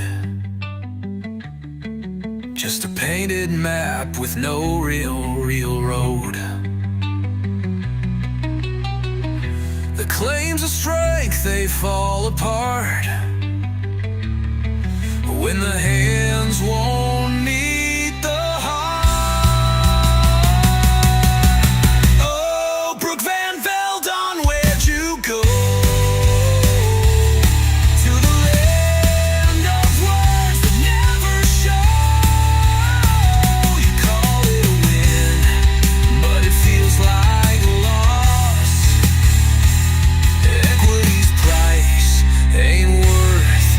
Gloss.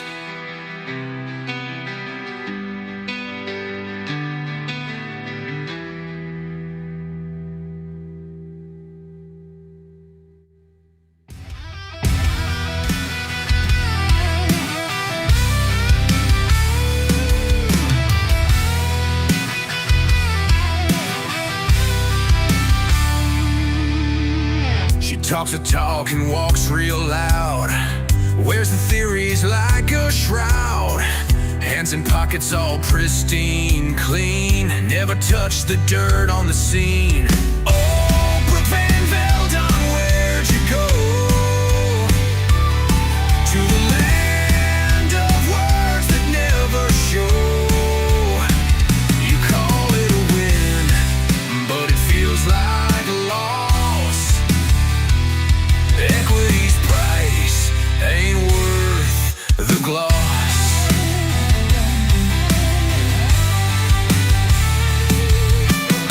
Pages and books, they don't make rules.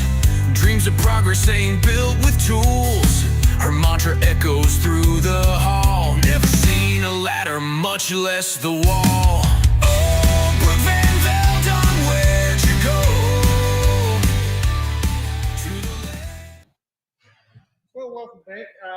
thought I would grab the latest Sunday Star Times. Quite a interesting thing that has come out there. I would say Nick is still sitting there smoking and Jordan is still secondhand smoking. Oh, yes. However, we will, I'm just in the moment, hopefully to have a successful candidate remotely jump in. But yes, so this newspaper here, I'm going to take out the inserts. So this is one of my spares for the Sunday Star Times. So this, so today this paper had to be delayed for the election results. Very good picture of Andrew Little and Greg O'Connor on there. And also there's Wayne Brown on there. It's quite intriguing what you can see out of the local paper. So it's, and I wonder if there's a nice one that breaks down the results of who new mayors are and all that sort of thing.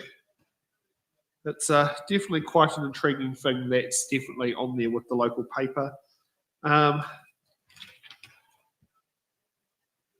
And it's been mentioned that we potentially are having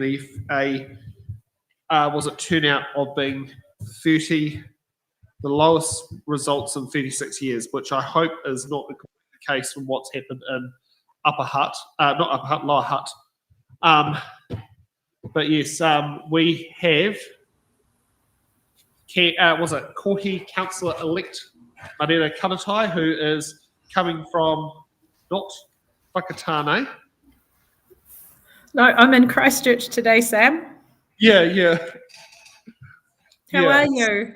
Oh, it's it felt satisfying seeing that result. It's been definitely an interesting election cycle. Amazing how close Whakatane has come down to the wire. Yes. Oh, for the mayoralty. Oh my gosh, yes. Although in the extra votes that came in today saw Nandor with quite a good lead. Yeah, and I'm not sure how specials will go. I'm not sure if there is the special votes on what they will end up bringing in, but hopefully that ends up bringing in extra numbers of people in there and all that sort of stuff.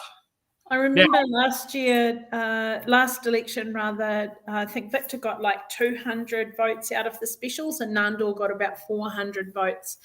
And every other election that Nandor has stood in, he's always done quite well out of the specials. Gee, that sounds like a typical what happens in general election with the Greens. It totally does, doesn't it? It's a green problem. Front page of the Whakatane Beacon. I do know I'm holding a Sunday Star Times here, but I think could you end up on the front page, Marina, off to the regional council? Oh, do you know what, Sam? It just cracks me up. Yesterday, I was making a podcast with Samuel Mann, who you've met. Yes. And I said to him, look, we might get a phone call. It'll be my rejection call.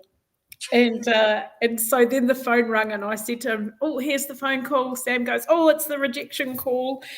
And then I said hello and this very nice man said to me, look, sorry that the results come in. It's taken so long. And congratulations. And Sam could see the whole thing go across my face from shock to horror to hilarity. So, yeah. You're definitely going to be the class of 2025 on your council because was it Iwi Tafai? Tafo? I think that's his name. And was it Okade has also been elected. And and you've got Sarah van der Boom as well, so you'll be part of that new class. I'm so stoked to be working with Sarah van der Boom. I've known Sarah for many years. We've worked together on quite a few projects, and also Kate, newly elected in Tauranga. I've also sat on a board with Kate. We were together on the Manaaki Kaimo Mamaku Trust Board. She is wonderful to work with. Kate Graham. Yeah, Kate is currently also, I understand, I think the chair of Forest and Bird. Okay. So, yeah, very incredibly clever, very committed to the taiao, and committed to people in the natural world generally. Really wonderful person. Yeah. So I wonder if is it Jack part of the reason why you got elected to council? Well, he's the reason I even stood, because you'll remember, that he was like, Mum, you should stand for the regional council, because then you'll be able to go to all of the candidate events and just talk about Māori wards so that we get the Māori wards across. And I said, okay, my boy, it was part of his strategy for making sure we got Māori wards. And Sam, we doubled the voter turnout for Māori in the Eastern Bay. Yeah, I'm really pleased with what the votes would have been for Whakatane, and also same with Kawerau, even though I don't think they really had much of an issue of voter turnout there. And Opotiki as well. And so my mission for the next 3 years, I really want to see that double again. So Tony Boynton are on a mission to double it again. Oh, heck. You're going to laugh at this. So what's the name of Tony's second oldest son? Oh, God, I don't remember the age that they all are. Would you like to know that I got tapped on the shoulder by him at Woolworths Newtown? Oh, no way. That's so wonderful. Yeah, it's just like, oh, I didn't know you lived in Wellington. I'm thinking lived in Wellington for quite some time. It's coming up to Oh, you should play that with the boys all sang for you at the event in Whakatane. You should play that again today, because that was just so beautiful. I love the way that they honoured you and all your amazing work. Oh, now that would be the fun part of actually having to try and find that. But yeah, that shouldn't actually be hard to find. No, it was Whakatane, and it was the Kaputarangi. So it was in the afternoon that day, I think. Yeah, no, I know which live stream to sit there and get it from. Yeah. What's it called? What are you most happy about, and what are you most disappointed in? I'm happy that the majority of all of Greater Wellington Regional Councils voted to retain Māori wards, which I was not expecting for the Wairarapa section. So I'm actually quite pleased with that, but I'm very disappointed that the unfortunate situation of what happened in Manawatu District Council with Bridget Bell is the fact that because both herself and Michael were elected unopposed for their two positions, there was no election race, and I'm worried that may have lowered the turnout. And of course it would. For the Māori ward part, because the Māori ward candidate's there. So I'm really annoyed that Bridget is going to be the first and the last Māori ward councillor for the Manawatu District Council. But it's interesting where the areas of where it's gone in favour and where it hasn't. Yeah. That's the part there. I'm not surprised that Western Bay of Plenty got rid of it, especially when, Dom Brash and Margaret Murray Beach were literally in there. And of the candidates that appeared on It's in the Ballot were supportive of Māori wards, but how many didn't? Because that was quite a high number in that area. And so it definitely does make me think that they were definitely not supportive of it. No. Do you know, Tony and I have got a plan. We talked late last night and then again today. So we will wait for a change of government. We will put a new petition together. We already know that Chris Hipkins will immediately support any petition. We will get we didn't expect we were going to get them all in one go. Change takes time, iterations of change. So we just don't stop. This is just the next stage in the journey, Sam. Yeah, exactly. Yeah, and so that's something in there. Laura's annoyed that Tararua has lost their Māori ward. Yeah, and Nick here is I am very pleased with my hometown where I live, Captain. Kapiti. Yes, I love it. I'm very happy with that. I'm very disappointed with the number of places that decided not to keep him. Yeah, I can't believe they're 25. And that was the remote editor for the Kohi Regional Council show, and I had to warn him, going, Jackie's going to only be answering today on Māori. Yeah, no problems with that. However, no one has actually hit out on that particular stream. No, that was great. This is unacceptable. Because it Yeah. wasn't. So that is No, something. that's exactly right. It wasn't, and that's Jackie, and that's her being her tūturu self, we would say, in Te Ao Māori. That's her being tūturu. She is a fluent Māori speaker. It's her first language. She didn't learn English until much later in her life, and she's currently writing her PhD in Reo Māori as well. Because Māori's her language. Yeah. Oh, Well, brilliant. she and asked so me, beautiful. like, because all my interactions off camera were in English. Like, can I answer the questions to our Māori? I go, of course you can. It's an official language of New Zealand. And That's she goes, so good, Sam. "Oh," and it was just like, okay, I'm going to do it. And I said, yeah, well, I look forward to rubbing up the racists who can't vote for you. And it was just like, yeah, no, we're going to really sit there and do this. But amazing, I think no racist comments on that show.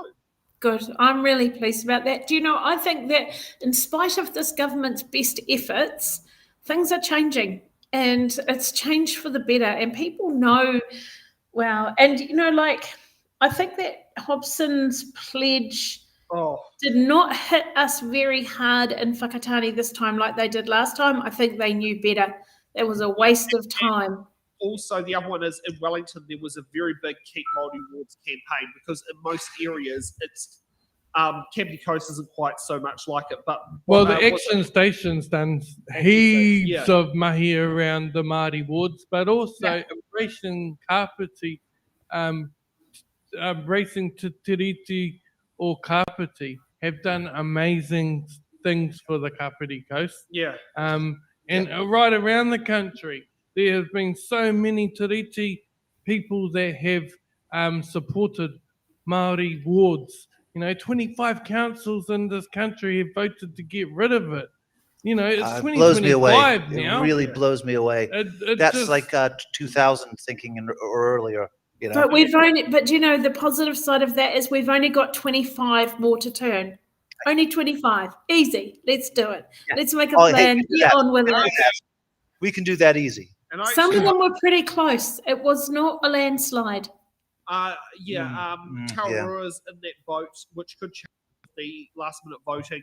Same with Horizons Regional Council. Like in Horizons, the only area of the city councils that sit underneath it, I think, is Wanganui and what's it called? I better change the camera and put it actually on me. It's been sitting on me eating. Yeah, Wanganui and Palmerston North.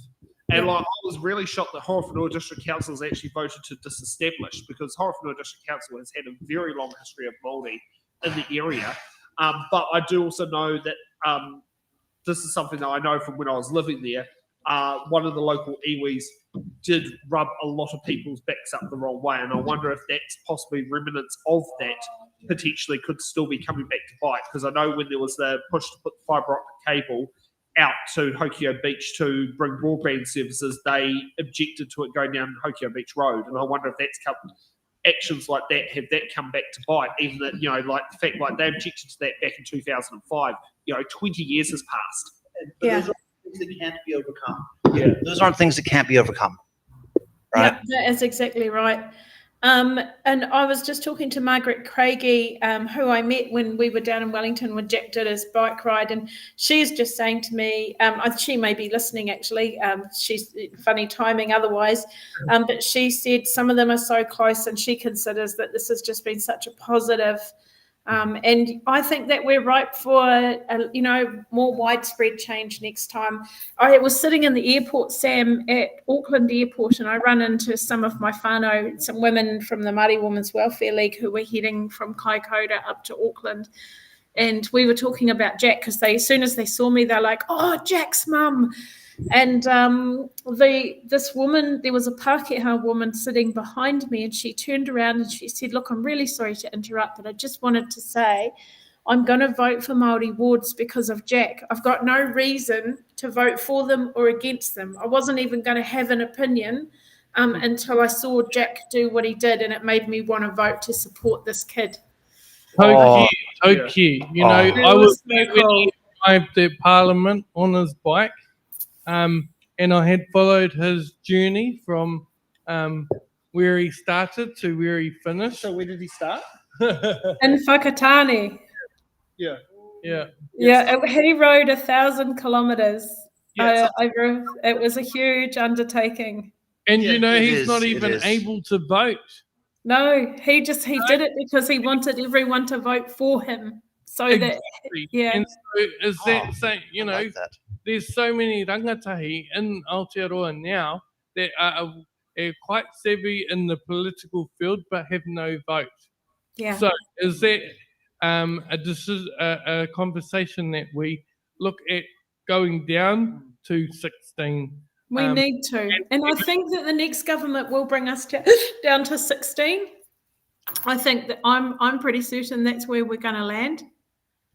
So does that mean if it's for 16 for national government, or you know, parliament, general. to have 16 at local government?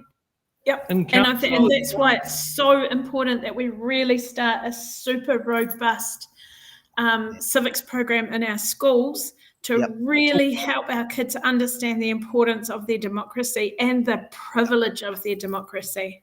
Because if we do this and it fails, like.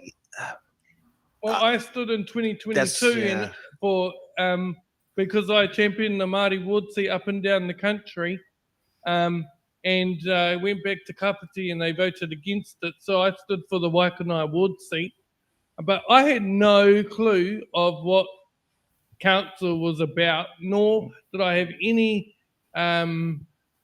thought on how things would play out.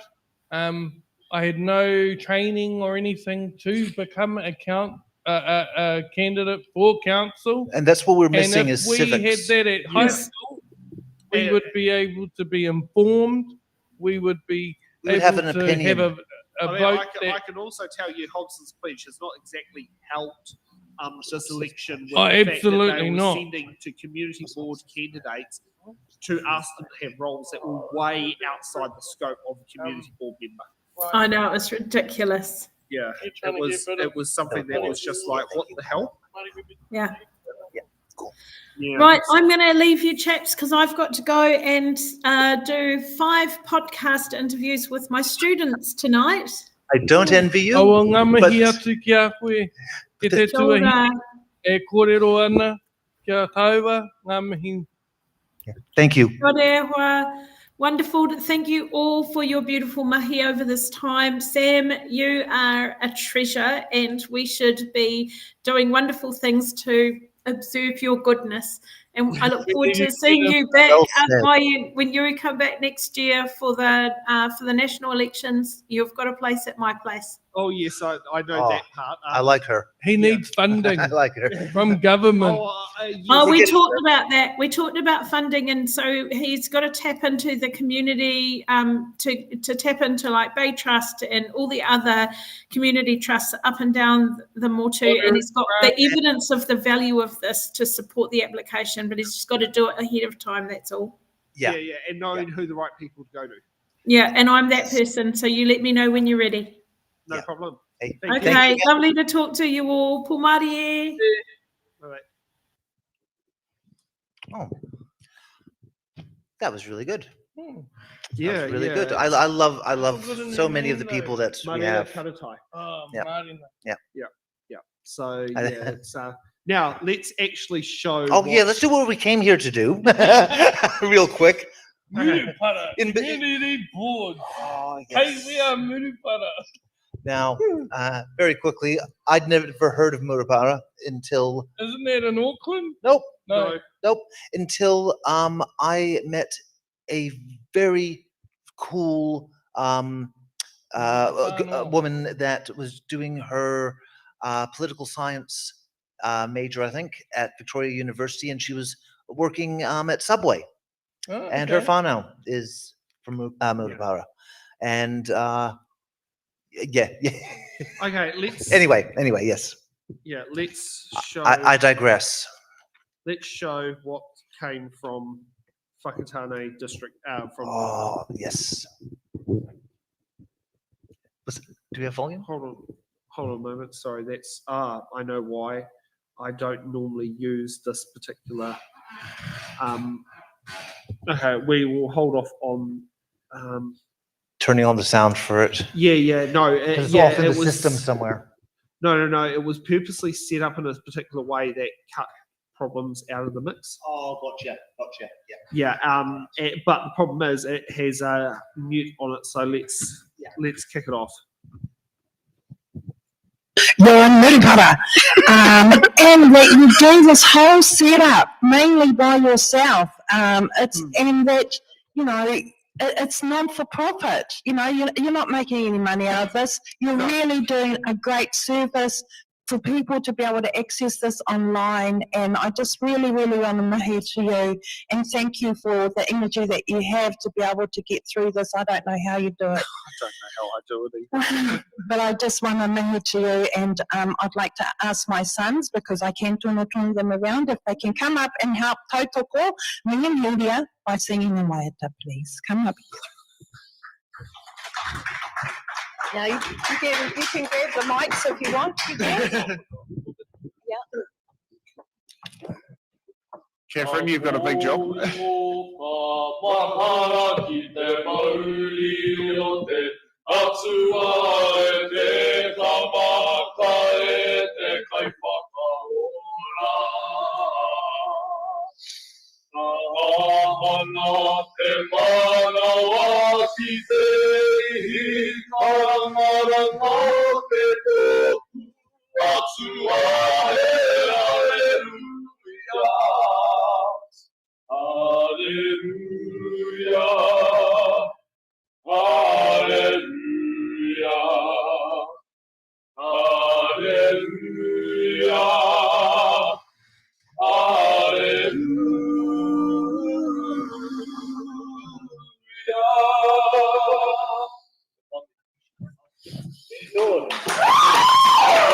Thank you so much. Oh, you want that as a I highlight? want that. Give it to me. It's a bit longer, but it's worth it. So Okay. Things like this is why I do this. Yeah. Gee, Makes me that- happy Well, on the inside. we know how to manaki our people Damn straight you do. and manaki our manuiri. Sorry, just a moment for those who are wondering. Yeah. He's finding things. He'll get there. He always does. Yeah, this is the fun part of what happens when you're literally doing it. You've got to On the sit there. fly, because Nick goes, "Ooh, I want to see this," and we didn't plan for anything like this at all. So I'm just making Sam's life hard, but he knows he wants it to. Yeah. Yeah. So yeah, there we And are. Jordan here will understand why in a second. So we're not only thinking about the next 3 years, we're thinking about the next 40 years. And these guys, we've had a really good quarter in tonight. Coming up with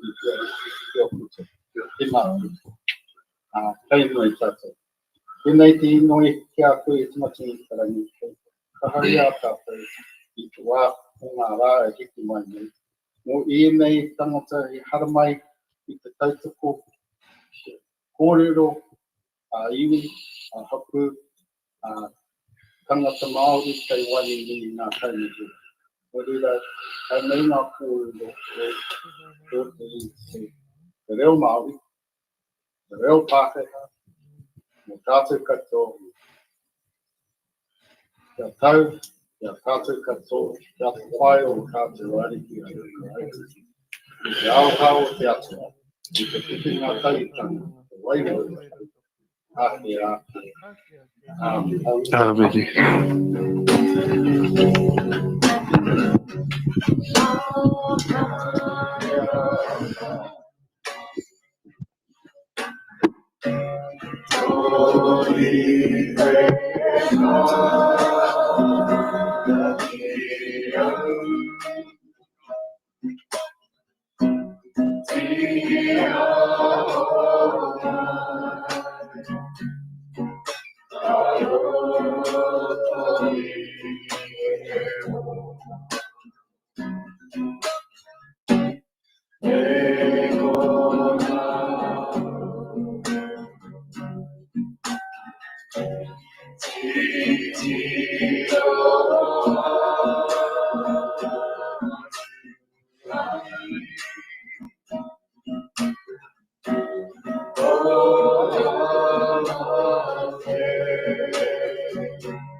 Lovely.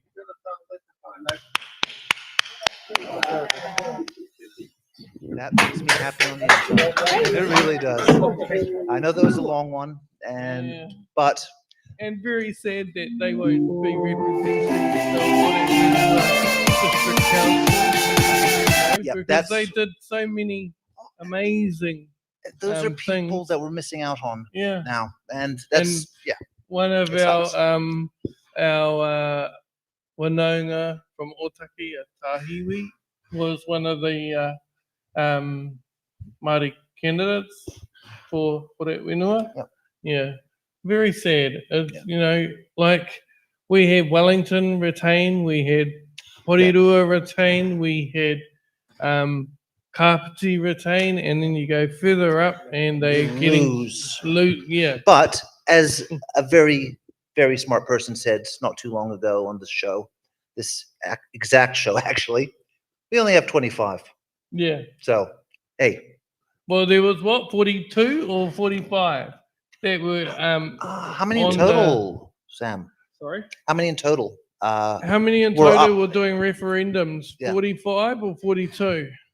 45, I think. Yeah. See, so we lost more than we kept, but we still kept almost 50%. Yeah. You know, and Is it 17 we've kept? Or hold on. Oh, sorry. You want me to do math? Okay. it's been a long time that you've been at school, eh? Oh, yeah, that too. But I also only got 2 hours sleep last night. Gee, where? okay, I did better and I had a paper run to Well, do. I think I'll be Yeah. driving home then, eh? If you've only had 2 hours sleep. You want to? You want to? Well, That's yeah. all right. Only if you want to live. Tipton No. calls it, he has a prindle, which you will know exactly what I mean from the Sweet Life of Second Cody. Oh, okay. Yeah, no, so London called the gear stick Yep. the prindle, Okay. based on Yep. prindle is spelled PRNDL. I get it. Yes. Oh, that's okay.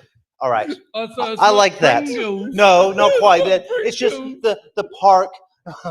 yeah. I get it. I love it. Oh. Yeah, if you ever watched it, it's real funny, like watching like Mr. Mosby going like, "No, London, it sits there and says park reviews, neutral driving low." Yeah. Brindle. See, and I've never seen that, and it put a smile on my face. Yeah, that's what this is all about. Yeah, no, no, it's not. that But was something that that's something that happened on the Sweet Life of Zach and Cody. Yeah. Very nice. Very nice. Now, I do realize we've been focusing a lot on the Maori wards this show, and I've got no issue with that. Neither do I. Yeah. For the ones that went ahead. Huh? Yeah. For the shows that went ahead. Oh yeah. So Yeah. out of this whole time that you've been on the road, how many Māori ward shows did you actually do? And how many did you Successfully? have that didn't Go ahead. go To ahead? Whanganui Tara Māori ward. didn't go ahead Yeah. in Wellington, which really rubbed me Yeah, up the yeah, wrong yeah, way same. because of the referendum. Mhm. And that's something. And the worst part is the bill just still paid. Like the bill hasn't been paid, but that was a free block filming day that particular day. Oh, and, yeah. and it was more of like what rubbed me up the wrong way was the fact that was like getting told that you didn't sit there and give enough notice 2 days When- before the event for something. For what was it? The notice was sent to As the soon candidates as humanly on the possible. 3rd of August. Yeah. The was it popped on the Wellington City Council on the 10th of July. I tried to get up earlier. It was on our website in May. Yeah. It's an Well, you excuse. know- It's an excuse, not a reason. In the ballot show was my very first part of the campaign That's as well, and right. that was in August. That I was going to say I think it was something the very 14th, I think. inappropriate. Right, yeah. And Yeah. I think I got confirmation that you were doing this like 2 or 3 weeks prior. So I was like, oh. You were given a head start because I contact. I could Because we could know tell you. We know you. But the official invite wouldn't have come until like the Wednesday before it happened. Right. Yep, and that was because literally I had to wait till that Wednesday to get the contact details to send it off to KCDC. And that's the thing. If there's a hold up, it's not usually on our end. Yeah. One that did really frustrate me is in Whakatane. Whakatane Rangataiki Māori Ward. The Yep. show did not go ahead, and the candidates couldn't be bothered. One of the two candidates apologised less than 24 hours before the event. The other Still, couldn't be bothered telling us. And the same happened with Te Poi Kui. It's the Māori ward that covers Murupara. Oh, On yeah, the other yeah. hand, And where's Murupara?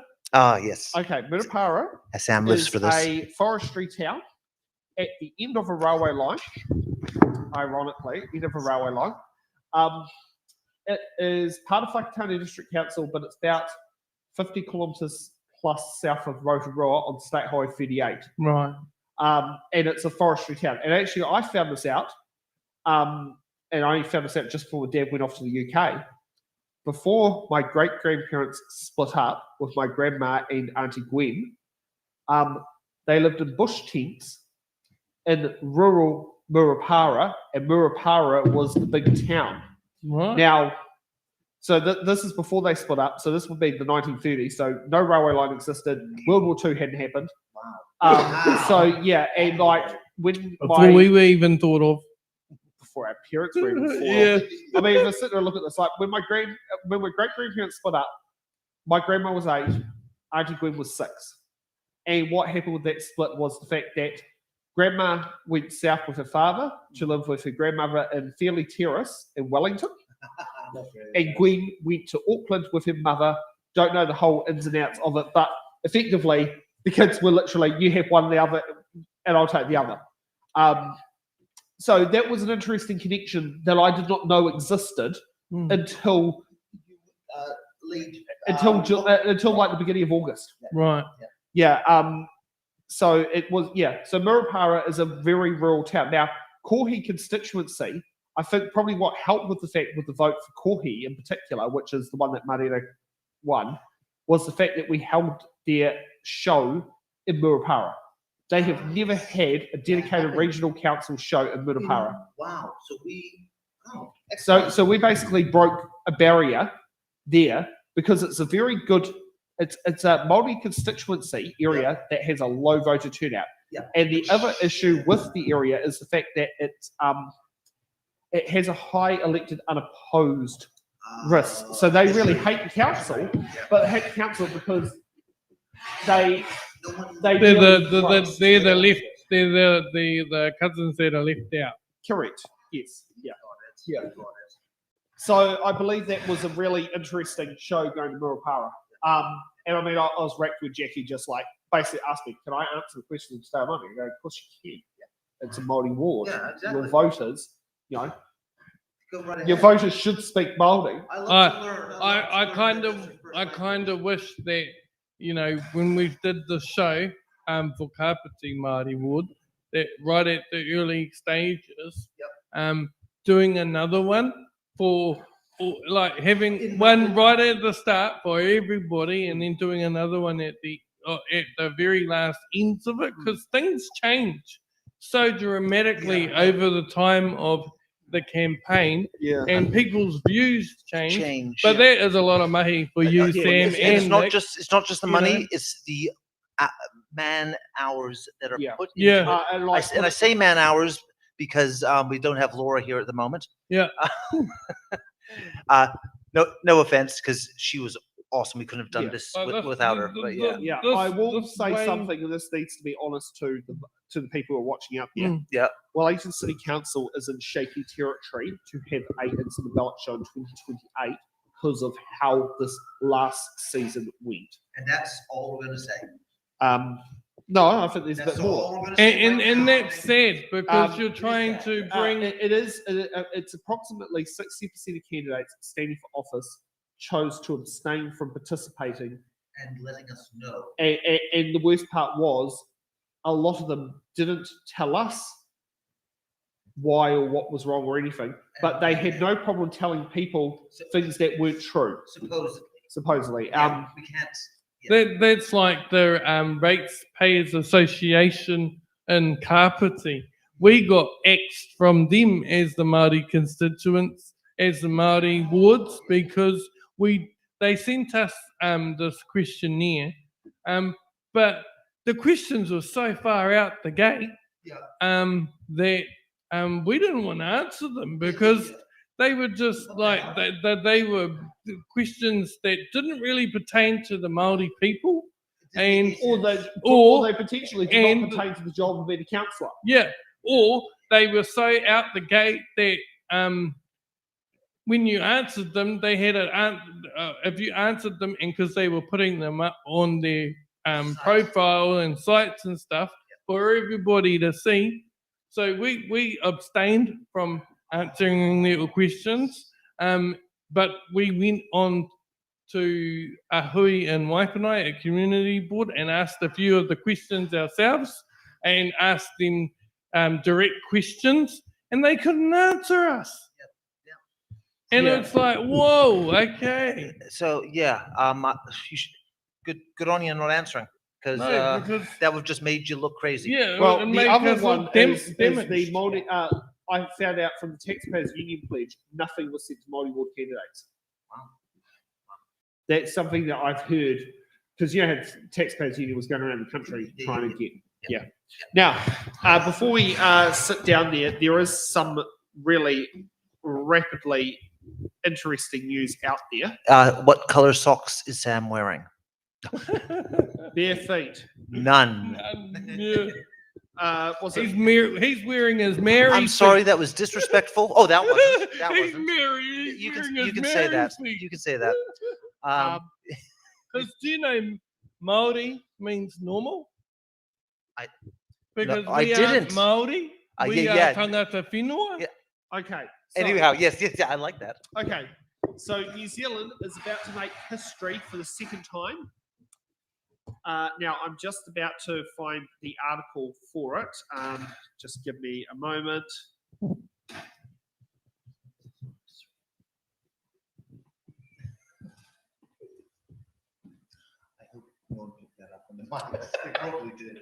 So, New Zealand is about to make history with Jackie Grant becoming New Zealand's second transgender mayor. Wow. And will also be the oldest person elected to mayor at age 82. And I have to be honest, she looks fucking fantastic. She does. She does not look 82 at all. I would have said maybe in her 60s. I would have got probably, yeah. No, oh well. I'm young, so I'm saying she looks like in her early 60s. That's sorry, no disrespect meant, but the older you get, the older you think people look. Yeah. Yes and no. Yeah. But I'm old. You got to remember that. Well, Silver on the back, salt in the pepper. You do know that I thought Tony Boynton was 15 years younger than she was. What? Sorry. So Tony Boynton, the was it a candidate for Whakatane District Council? Yeah. I thought she was my age. Oh, she's got kids that are like near 20. Okay. Yeah. She's probably 5 years older than me. I actually found out it's more like 15. Yeah. Yeah, Hey, it and then I found happens. out from the son. It's like, Well, oh, how yeah, old are she- you, Sam? 34. Oh, you? Oh, I'm so- older than you. Yeah, he's only a couple of years younger than my wife. Oh, wow. Okay. Oh, wow. See, he's told me this a million times, and I forget every time because I don't think about his age. Yeah. You know, it's just he's Sam. So Anyhow, yes. Oh, wow, that is very, very cool. yeah. And trendy. And, Look at it here. Whakatane. Yes, yes. Now here's the results. All right. Money-free party in New Zealand. I'm sorry, where's Westlands? South Island, West Coast. Okay. Yeah. Oh, Hukatika. That's Yeah. why it wasn't on our radar. Yeah. Oh, Hukatika for Award. sure. Yeah. Well, pucky mai. Yeah. Sorry. Wow. So Wow. That's So That that speaks is volumes right there. yeah. So that is something that's out of whack. That's not what the norm. Yeah, not what's the norm, but basically Not par for the course of with the country. no, exactly. But I'm actually like wrapped to see that happen. That Oh you know, yeah. that And we've look at got those our second numbers. Georgina. And look at those numbers. Yeah, That was brilliant. Yeah. Hey, good on you, New Zealand. Another first. yes. Yeah. Yeah. Well, we'll put it this one: Mhm. Georgina's local first, not the national and international first, was Yep. the first Māori mayor of Carterton. Yeah. That was Yes. Georgina's. Yeah, local Georgina first. Bayer. Yeah. Yeah. Yes. Yeah. Yeah. And moi rei koe. Yeah, because literally when she won the election, she was just like, "What the The hell?" hell? Because she was like, "Go like, oh my god, I'm about to become the first Māori mayor of Carterton. Oh my god, I'm It about to suddenly become hit. the first transgender mayor of the world." World. It suddenly hit. It was just like, whoa. Bam. And she's a whanaunga from Waitara, from Taranaki. Nice. Yeah, Love it, yeah. love That it. was the big thing was because the fact she wasn't she didn't belong to the local iwi. Yeah. So she had to go through a ceremony to To- be gifted to the local iwi to represent it or something. It Yep. was a process Yep. which non-Māori just don't Don't even have no consider idea about because it's not part of our culture. It's Yeah. called a tuku. When I say our culture, I mean my original culture. Yeah. It's called a tuku. Yeah, well, I was going to sit there and say, I mean, I do have sixth generation of mine, Yeah, I know. but I would sit there and say I never sat there and actually ever had that looked at the time. No, and I've learned so many neat things this season with this show. Like that, I will not go into them right now. But I do want to ask: are there yeah. any other highlights that we need to put out? Oh, I kind of want to gosh. know a Oh, question yep. whether or not are there other councils in the country that central government is coming in and trying to build on urupa? Oh, probably. I don't know. I think there is. We heard of where was that So one? Kawerau and Whakatane. That's Yeah. Oh, that's one. constant- Yeah, that's what I'm thinking of. Yeah. Sorry. But are there Sorry. others in the That's what I'm trying to country? think because we've done a lot of shows. Laura would be Laura. Oh, would be yeah, going Laura, like, she's our don't authority. want a freaking sewage treatment plant on mine. Yes, yes. Laura's the authority. Yeah. Yeah, we don't have her right now. Yeah, Ah, no, that but- was something that was so useful about Laura Oh, mentioning. Another quick highlight. Upper Hutt. Which race? The first shows that I did there, just how welcome I think we were made to feel. Oh, You know, yeah, remember that's our second shot in Upper Hutt. yes, I know, but hey, I had to say something about it. Yeah. Because above and beyond, and thank you so much. We love you guys for it. You know, you're a place we want to go back to. That's Yeah. how you treat outsiders. Yeah. Good on you. Well, your neighbours, really. Oh, exactly. Yeah. But outsiders Oh, was well, the wrong word. We are over Yeah. the hill. Yeah, your neighbors. Your neighbors. I like We're that. over the I hill, like that. but Sam's the neighbours. Still There's neighbors. I was going to neighbour. say, it's the home of where Stacey and Ray live. Yeah. Oh, true. That's right. Sorry. Yeah, but that's a more recent one of when Stacey and Ray actually moved there. Yeah, I know. Yeah. I remember dropping the boxes off. Yeah. Yeah, oh yes. Yeah. Oh yes. I remember that. It was something. Yeah. So it will be something to line up with a trailer or something. Yeah. at some Yeah. different You got point. it. You got it.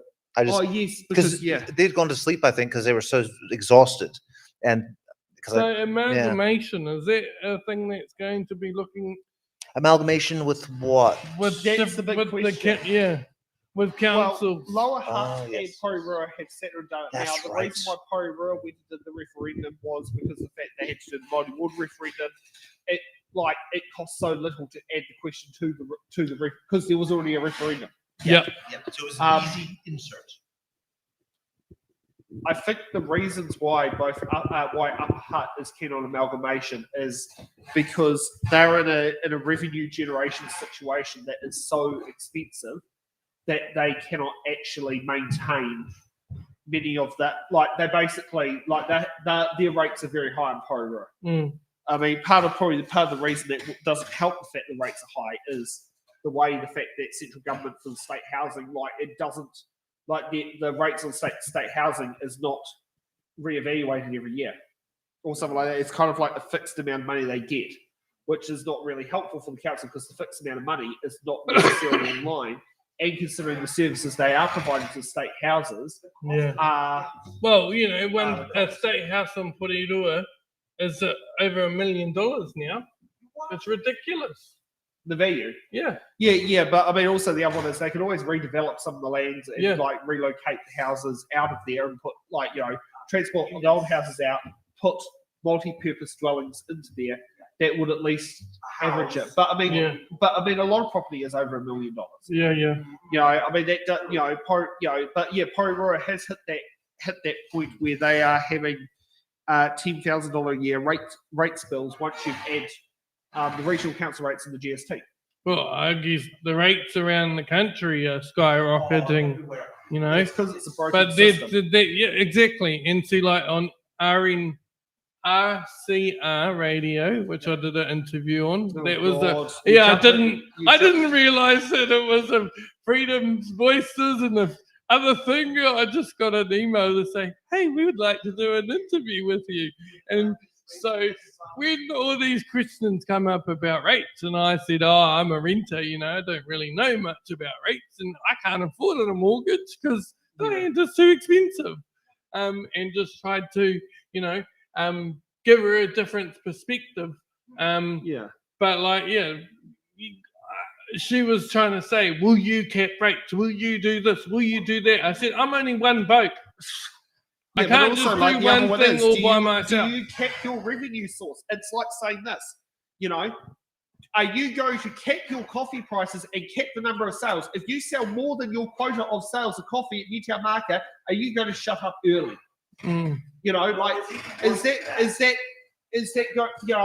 That's what rate caps are. And it depends what the provision of rate caps are meant to be. Are the rate caps meant to be to the rates account, or is it overall revenue? If it's overall revenue, you're screwing over a council completely, because the other way a council can bring in more income is increase the number of dwellings. But if you're saying, if you increase the number of dwellings but you can't up the revenue, that's a broken. That's not exactly right either. And increase the number of dwellings that lift the rates intake, because more people paying in. It's not a bad thing. That's actually a good thing, because that means more people are paying the services across the board, which means you have more money coming in the kitty. Well, we had one of the candidates that was standing for district wide, Grant Ballot. His two massive things were rates and debt. But but neither of them were compatible. You can't. It won't work, because, for Kapiti District Council, we have a debt at the moment. But do we spread that out to great grandchildren's generation, or do we allow ourselves right now and the older generations to? Part of the last LTP. On the Kapiti Coast was to actually pay down that debt. So it contributed more money than what traditionally would have happened, put it to paying down debt to get that. So that at least you've got that headroom for things in the future. And with capping or stopping the risings of rents, would lose a service in the council, like a pool or a skate park or a, because you don't think about those things unless you're trying to join the council. Yeah. I had no idea about what council did until I stood, because they didn't concern me at the time. Yeah. But like what one person considers a nice to have, another person considers essential. Yeah, a must have. So that's the other problem with like rates, like rate caps is like, well, what are you going to actually be considering as essential and nice to have? Because nice to haves. It's a bigger question that we're able to answer. Yeah. But yeah, like rate caps, it's a blunt instrument tool. And like put it this way, in the UK, Birmingham City Council was the first major council in the UK to go what was called bankrupt by rates caps. Yeah, I know. I can't help it. Okay, no, just a minute. Yeah, it is just what it is, and I'm in pain as well because I've been sitting down a lot. So Birmingham City Council went bankrupt. Guess what got removed when the commissioners got put in? The rates cap. Right. So then rates skyrocketed. So what happens in that particular case? Because the Conservative government of the UK didn't bail them out. They just the rates got jacked so up. they to let something them fall. ridiculous. Yeah. So if you sit there and look at that, look at what happened with the rates cap. They didn't get bailed out. The rates skyrocketed through the roof. And like not every situation starts at the same place. That's the other thing with rates caps is like not everyone's starting on exactly the same place when a rates cap is implemented. You could be like Palmerston North. That's sewage treatment plants near the end of its life and needs upgrading. Or you could be like Manawatu District Council that has sorted out its sewage treatment needs. Yep. Now this is what Simon Hughes wasn't. Birmingham had the rubbish truck strike because of the rights cap, but it'll be rates cap. I go possibly. I wouldn't surprise me. Yeah, it wouldn't surprise me on that one. Yeah, like rates caps is like a very. It's a blunt tool. Very good. And like how many of these people say councils should run like a business? Well, guess what? Supporting rates caps is saying council can't run like a business. Yeah, exactly. Yeah. Just now, Yeah. So it is definitely a big, a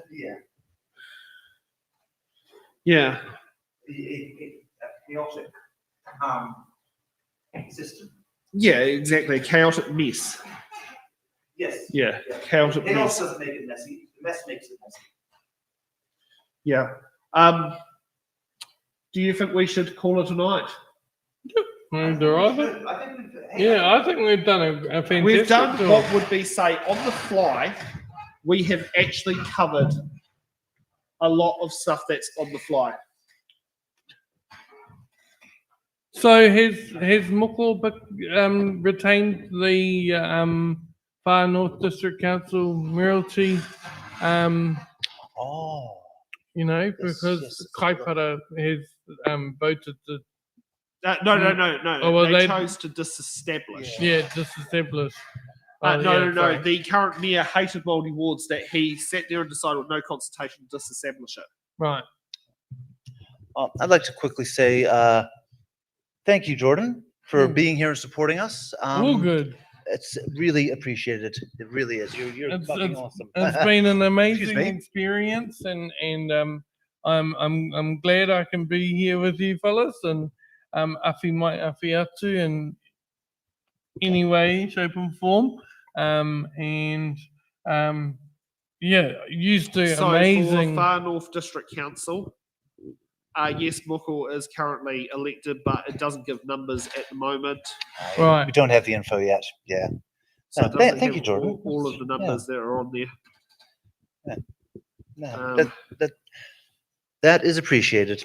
Yeah, it really is. Well, you have done an amazing job, and for the elected councillors around the council table around the country that supported It's in the ballot. It's in the ballot Yeah. and showed up. And we did and have went a lot of good support. to their meetings. Some very and spoke. meaningful, yeah. They've, most of them are all on council now, so that's a big up Yeah. for it's in the ballot. It will show to our general election that it's in the ballot is one of the best shows to have and to take part in, to Thank be you. able to show what each candidate is standing for and what their values are and how they connect to their community wherever they may be in the country. And for future candidates, we are relaxed. We are really good in grassroots. You got it. You got it. We're not too rough as guts. We don't bite unless. Well, no, I'm going to stop there. But yeah, no, we've had a lot of fun. And thank you, Mr. Halliday, for helping in Kapiti. Mr. Halliday. Yeah. He sorted out a problem. He sorted out Oh, wow. Yep. Oh, what was the problem? Venue hire charges. Yep. He got Pardon? them waived. Venue hire charges. Oh, wow. He got them Fantastic. waived. See, Yep. that's what I mean. Yep. And that Martin Halliday has done so much for our community, but not just because he was the Paraparaumu ward councillor, but he doesn't just support the Paraparaumu ward. He supports Kapiti in general, the whole shebang. Yep. Not And just one ward. There were other, councils around the country, the North Island, that did similar things. That's for awesome. us. It is. It Especially really is. when you're trying to give a voice to the people that are standing, but also a way for people that aren't at the meeting to able to be get able there. to listen and hear the concerns and the answers because of all the questions that have been put out on It's in the Ballot. Some of those questions were very, very, very early questions. Informative. They're very as well. informative. Yeah. And some of them are like, I love that question. That question's a little bit. And a lot of hairy. those questions were submitted from the area. That's awesome. Yeah. Yes, it is. Well, Sam, would you like to say good night to our audience? Or do you want me to? No, I can do that. Good man. So thank you for sitting there watching and being part of today's show. We'll be back with the Autopay podcast next Sunday at 8 p.m. Have a good evening. Would you like me to do a cut here?